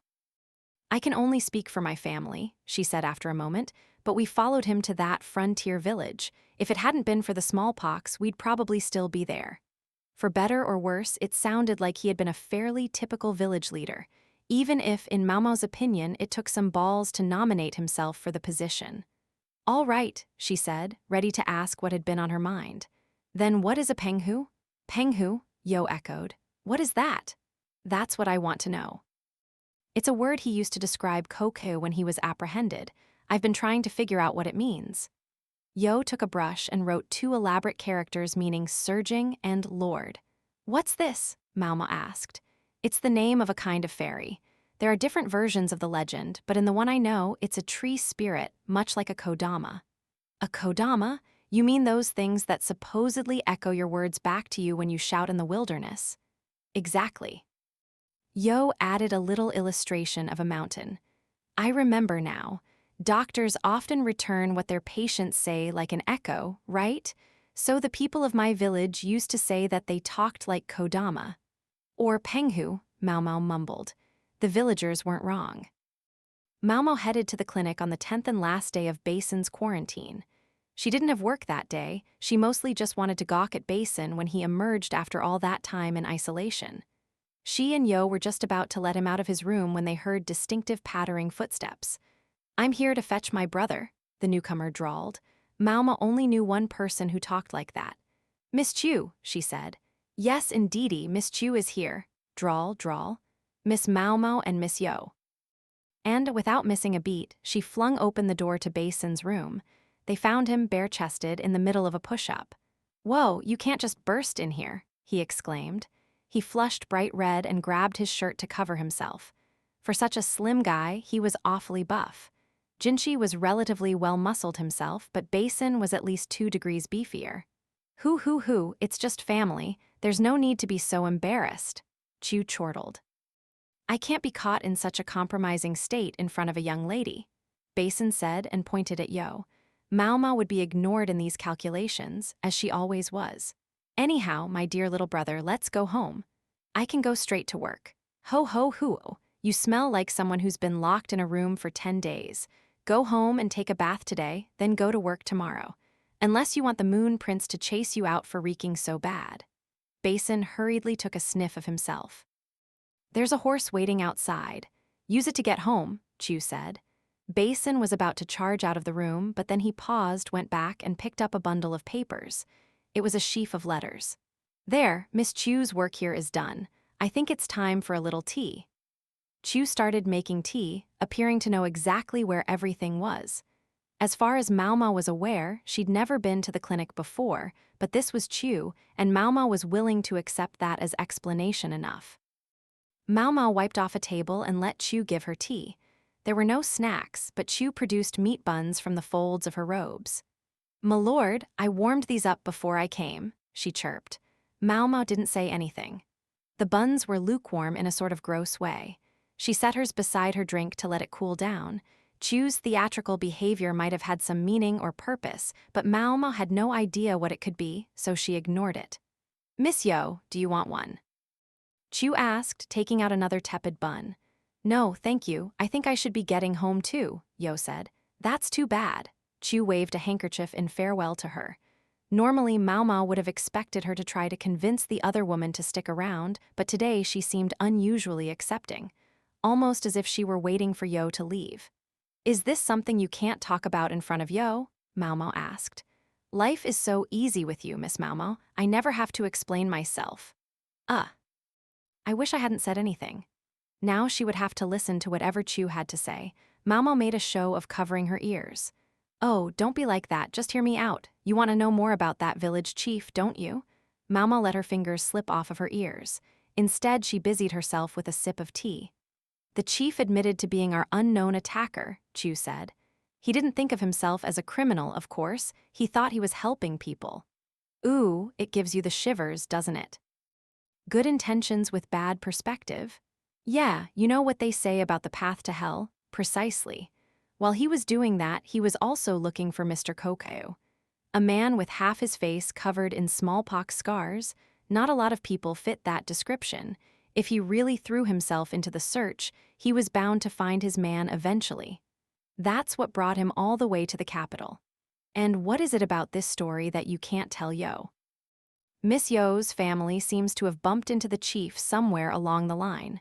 Pure chance. That's how he learned that Mr. Kokeu was being treated like a proper doctor. Ah, the chief must have really ground his teeth at that.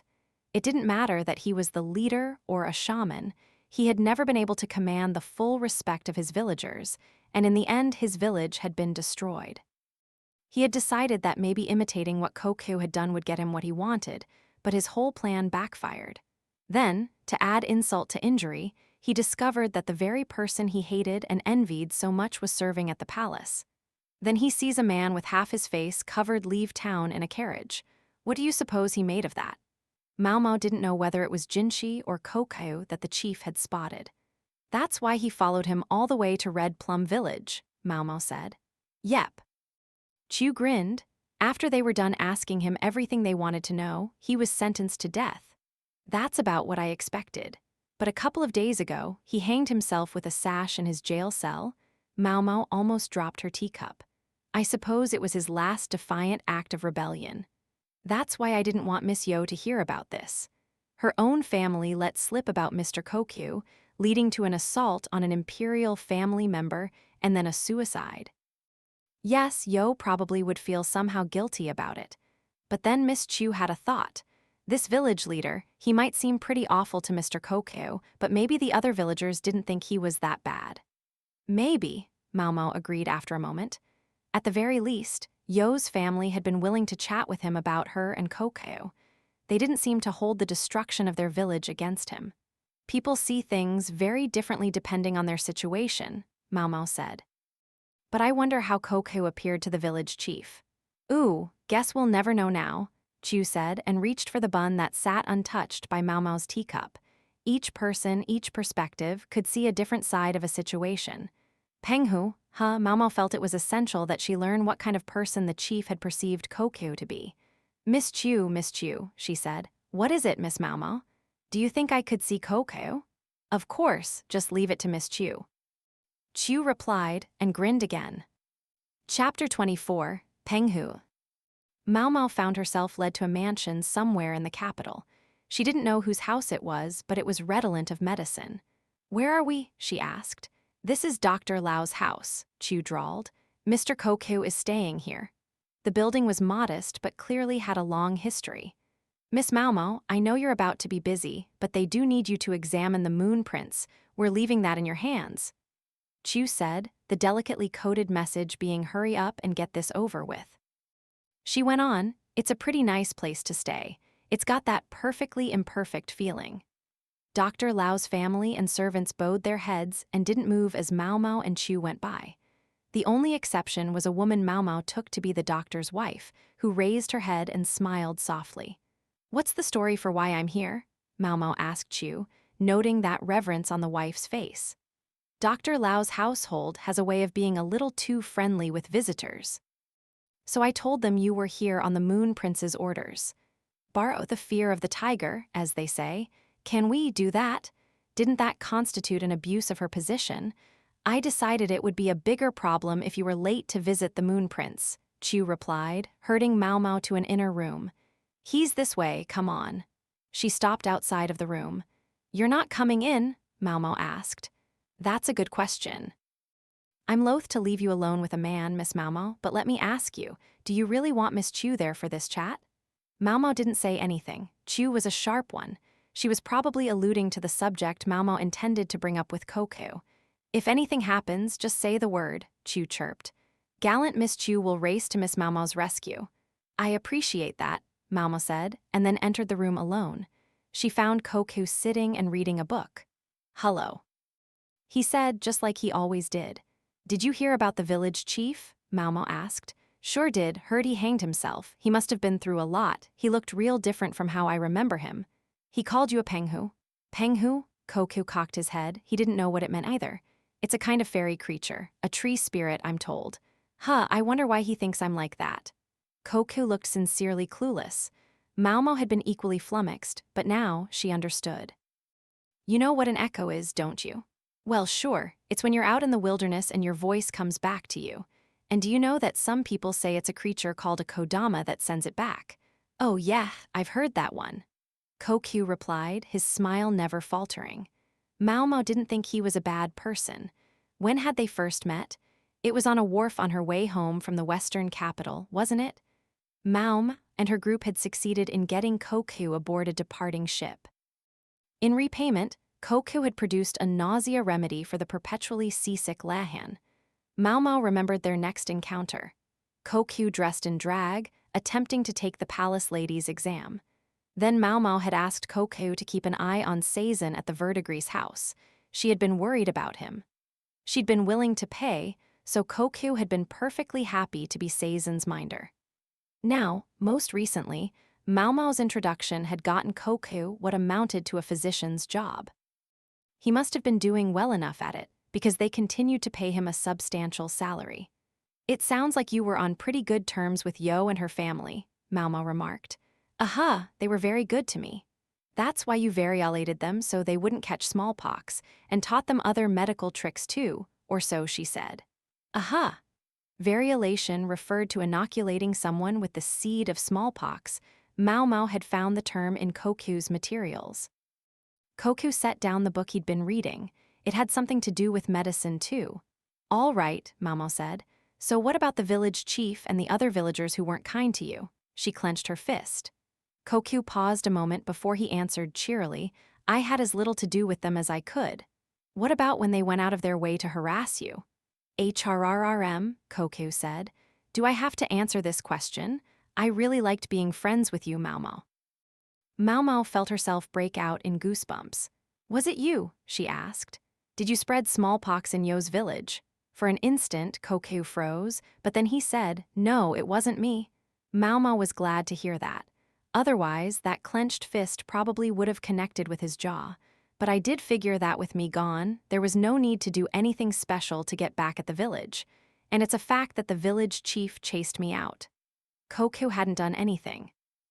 And by doing nothing, he had killed his enemies. Without my treatment, the moment the smallpox outbreak started, they were as good as dead, he said lightly. Koku had chosen to get them back by doing nothing.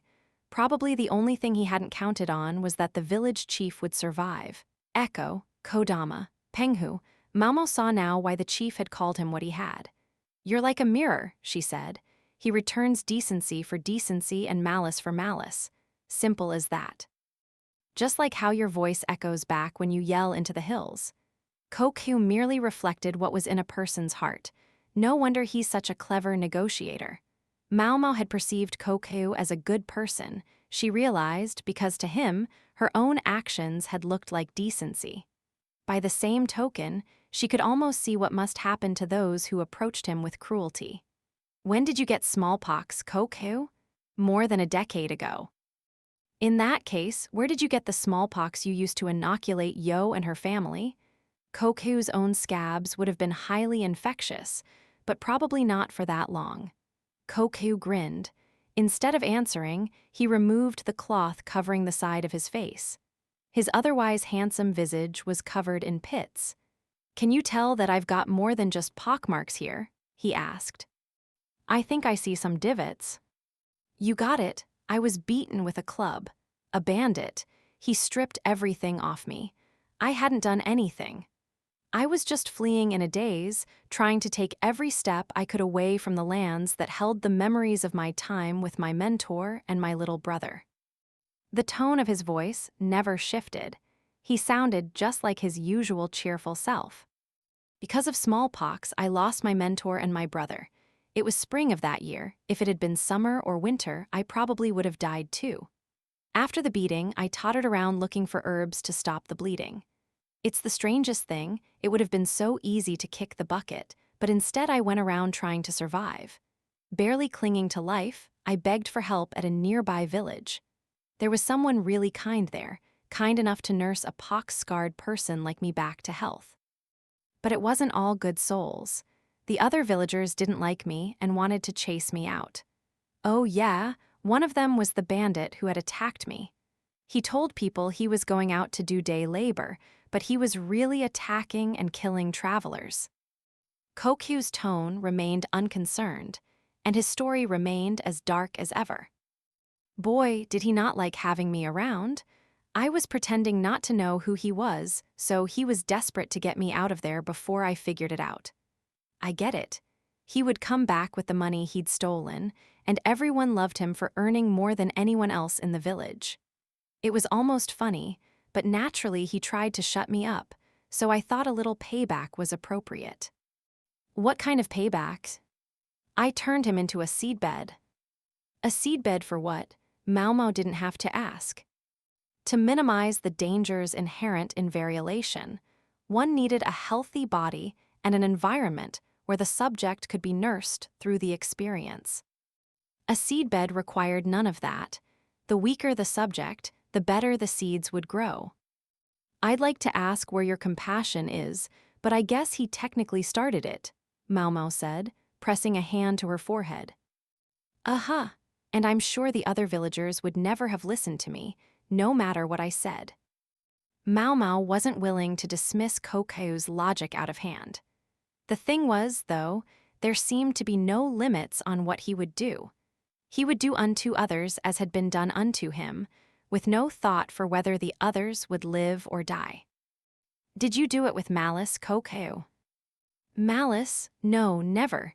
It's just my little brother taught me that when someone gets you, you have to get them back. So I did, that's all. Your brothers? Uh-huh, the twin brother who died and left me. Yes, Maomao did recall hearing about that. You were each given different kinds of smallpox in an experiment, right? She asked. Yeah, I got the human kind, and my brother's came from livestock. His was real weak, so he was fine, but I got super sick and almost died. Kokheu's hand brushed the scars on his cheek. My mentor was a brilliant doctor and was kind enough to raise us, but he was a coward. He wouldn't try the experiment on himself until he had done it on us first. It's kind of incredible, all those years researching smallpox, and he never got it himself. I suppose he made his disciples do all the dangerous work, Maomao said flatly. Kokheu was a very strange person. He had neither good will nor ill, but only reflected back what each person did to him, like a mirror. Although he spoke cheerfully no matter what story he was telling, Maomao thought she could detect a hint of emotion when he spoke of his brother. Whenever I was being bullied, my brother would come along and save me. I didn't have to do anything. He would get the other guys back. That's why I had to learn to do the same thing. And that's why Kokheu pressed his palms together as if in prayer. I got our mentor back, too. I changed out the livestock pus he was going to use on himself for the human stuff. Maomao didn't say anything, but swallowed hard. He got terrible smallpox, the disease he'd experimented so carefully with using so many of his disciples. In the end, he screwed up. He became confused and burned the results of his research. Then he started to fade, until my brother put him out of his misery so he wouldn't suffer anymore. Kokheu no longer sounded quite so blasé. After that, my brother died, suicide, probably because I told him I switched the poxes. Kokheu squeezed his hands together tightly and his head drooped. He looked like he felt genuinely guilty. I should have lied to him, told him that every experiment fails once in a while. Let him believe the lie. Can mirrors lie? Kokheu shook his head slowly. After that, I didn't know what to do. My brother had always been my conduit to the outside world. Hence why Kokheu had ceased to be able to do anything but give back goodwill for goodwill and bad for bad. That was how he moved through his life after his brother's death. What will you do, Maomao? With me, I mean. Maomao didn't say anything. The goosebumps still hadn't gone away. She had some serious questions about this man, Kokheu, now. She suspected she wouldn't be able to treat him the way she had before. Maybe she shouldn't have tried to learn the truth then, but she had needed to understand what made him tick. A man like a Penghou, it was just as the village chief had said. He would never harm someone who was harmless, but would certainly hurt those who were. No wonder the chief had seen killing him as his only solution. One question, Maomao said. Ask away, Kokheu replied mildly. Was the village chief really such a worthless piece of human trash? Who's to say? If nothing else, he was doing a fine job of running the village, right up until the smallpox outbreak. About what Maomao had figured. After all, the kids at Yo's house had chatted happily to the chief about her when he happened by. I do get why he thought what I was doing was dangerous and wanted me to stop, but he was the one who picked the fight. Maomao didn't really know what the village chief had been like. She thought, though, that she now had at least some sense of how he had felt about Kokheu. He probably thought that Kokheu wasn't playing by the rules. This was a man who could heal illnesses that couldn't be cured by a shaman's spells, who could treat people so that they didn't get smallpox. That was why, as much as he reviled Kokheu, he'd also tried to do what he did, seeking to inoculate children against the disease. Smallpox scabs from all those years ago would have virtually no power to infect anyone. Except, by sheer misfortune, they had infected one child, which had led to this entire mess. He'd been trying to help people, but had found himself hunted down as a vicious criminal. No wonder he had hated Kokeu so much. What to do about this? Maomao wondered. Nothing changed the fact that the chief was a criminal. What Kokeu did might have been a crime in its own right, but there would be no investigation after all this time. Especially not with Kokeu, poised to be so vital to the medical staff in the future. I don't want to judge people based purely on whether they're useful or not, but Maomao was one who didn't always play by the rules herself. Chu was presumably listening in on the entire conversation. Maomao would just have to leave the choice in her hands. Then again, as long as Maomao didn't say anything, Chu probably wouldn't either. Maomao was not driven by a sense of justice. She simply couldn't stand to see inhuman things done. The question was, which category did Kokeu's actions fall into? This must be punishment for dancing around it until now. Maomao didn't feel she was suited to sit in judgment over other people. Not even Kokeu. She was inclined to look the other way about what he had done. If she ignored it, he could go on keeping an eye on Seizin. He could keep playing with Chuyu, and as a doctor, he might be able to find a way to stop the smallpox outbreak that was still raging. So long as no one acted maliciously toward Kokeu, he would be a source of help and aid to many people. Let's say I pray you only ever have decent folk around you, Maomao said. Praying? That's not like you, Maomao. Maomao simply waved and left the room. Chu was out there, her one colicky lock of hair bouncing. Anything to report? She chirped. No, nothing, Maomao replied, shaking her head. Too bad, Chu said, falling into step behind her. You look so tired, Miss Maomao. Will you be all right going straight to the Moon Prince's palace? If anything, Master Jinshi is exactly the person I want to see right now. Well, Chu said, with a grin that Maomao found very unpleasant. Her choice of destination was a testament to how bothered she still was by the conversation. Epilogue. Jinshi's palace looked like it always did. Maomao entered his chambers. The room had been heated to a sultry temperature and was suffused with the delicious smell of food. Maomao, though, had no appetite. Goodness, whatever is the matter? Suhyun asked solicitously. I don't feel like eating today, Maomao replied. But you need your energy if you're to look after the young master's health. Hold on just a moment. Suhyun took an oily-looking food item and set it to the side and prepared an easily digestible side dish. Go on, eat something. It doesn't have to be much. Yes, ma'am. I'm so blessed, Maomao thought, having someone who was so caring toward her. You don't have to force yourself. You can take some home, said Jinshi, who was also concerned. Did something happen? You can tell me. Like hell I can. Maomao hoped that if she kept quiet about Kokeu, no more people would come to grief. It wasn't that she was caught up in some twisted sense of what was right. It was simply a matter of what would happen if she told Jinshi what was on her mind. He would catch her concerns. She couldn't let herself act as though she could literally come to him about anything. Jinshi and Maomao occupied different places in the world. If Maomao revealed what she knew, Jinshi would move to see justice done against Kokeu. If Chu did indeed know everything and was choosing not to say it, it must have been because she understood the same dynamic.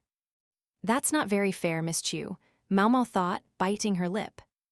Of course, Jinshi might have secrets of his own, things he couldn't tell anyone, just like Maomao did. Things that weighed on him far more heavily than anything that weighed on Maomao. Are you sure you're all right? Is the visit to Red Plum Village still bothering you? Jinshi was worried, but he didn't need to be. Maomao made herself give him a small smile. Master Jinshi, may I? She rose from her chair and approached him. May you what? She stood in front of him. It was only the two of them there in the room. Someone could have been watching from some hidden vantage point, but for the moment Maomao didn't care. I need to recharge a bit myself. She placed her hand over his, then let her head drop onto his shoulder. Maomao? Too presumptuous. No, it's fine. Recharge all you need. He ran a hand along the back of her head. If you say so. They stayed that way, she wasn't sure for how long. All she knew was that when she raised her head again, she'd found some of her appetite. Jinshi must have made many decisions like Maomao had. He must have resolved problems that she had so far avoided. "What's wrong?" Jinshi asked, stroking her back. "I mean it." There was no sensuality in his touch, only the compassionate concern you might show a sick person. "My life might be easier if you would get aggressive." If he tried something outrageous, then she could get angry at him, and the fury might drive Koku from her mind.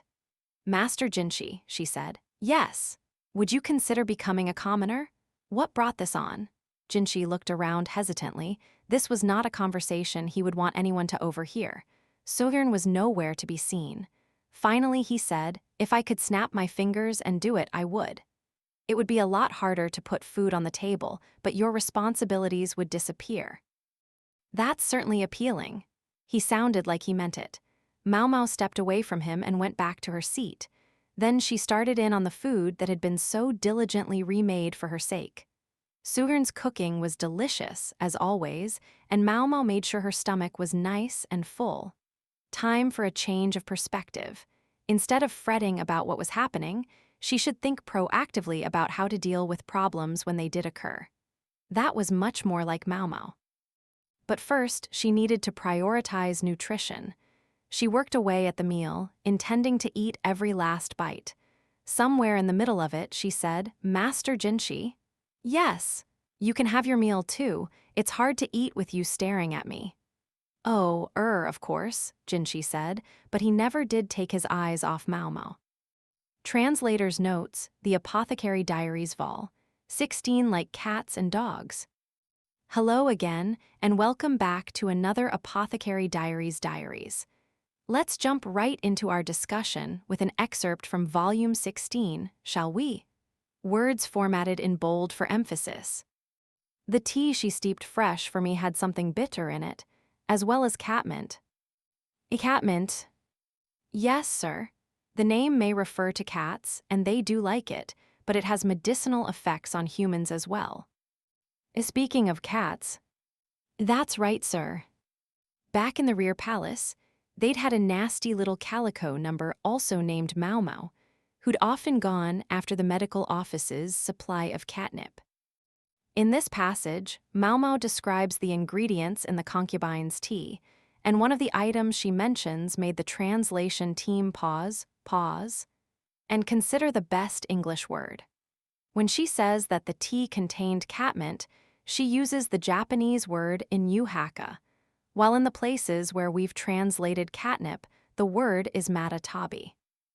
Matatabi was the more familiar of these to the translation team. It turns up in stories periodically and is usually simply translated as catnip. If you do an internet search for inuhaka, though, it too comes up as catnip. And oddly enough, the name means dog mint in Japanese, the opposite of the English name. When Jinshi questions Maomao about the ingredient, she replies in a literal rendering of the Japanese, "Yes, sir." Though the name refers to dogs, the effect is similar to matatabi. It can be used as a medicinal herb as well. And further, just like matatabi, cats can't get enough of it. There's one additional wrinkle not visible in any English representation. The Chinese characters used in this passage for the word inuhaka are Chinese letter.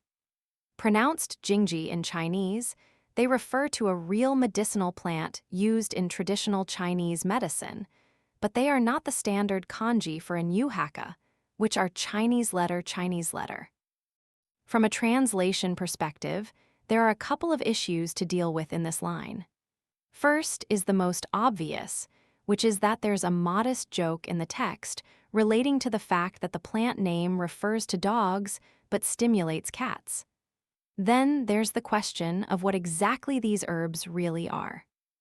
You don't have to dig too far to discover that matatabi is actually a plant called silver vine in English. Catnip proper is in fact a different species. But then, so is jingji. To make a very long story short, all three are unique plants. When we compiled a table of their characteristics, we discovered that many traits are shared by two of the plants, but not the third. For example, Inyuhaka and Jingji are members of the mint family, but not Matatabi, which is actually related to the kiwi fruit. Meanwhile, Inyuhaka and Matatabi both contain what are known as cat attractants, nepetalactone and nepetalactol, respectively, which induce euphoric states in cats, but Jingji does not. Even after we started to disentangle the identities of the plants, we were left with the question of what to call them in translation. Although Inyuhaka translates literally as dog mint, the plant known as dog mint in English, because there is one, Clinopodium calamintha, is completely different from Inyuhaka, which is Nepeta cataria. That meant we couldn't use the name dog mint, threatening to undercut the joke in the passage. Meanwhile, Jingji is sometimes called Japanese catnip, but we avoid using the names of real-world locations in the translation of plant names throughout this series. For more on this, see the bonus translator's notes in Volume 7, A Translation Out of Time. Ultimately, we had to solve the fundamental problem of what to call the plants before we could address the use of the names in the text.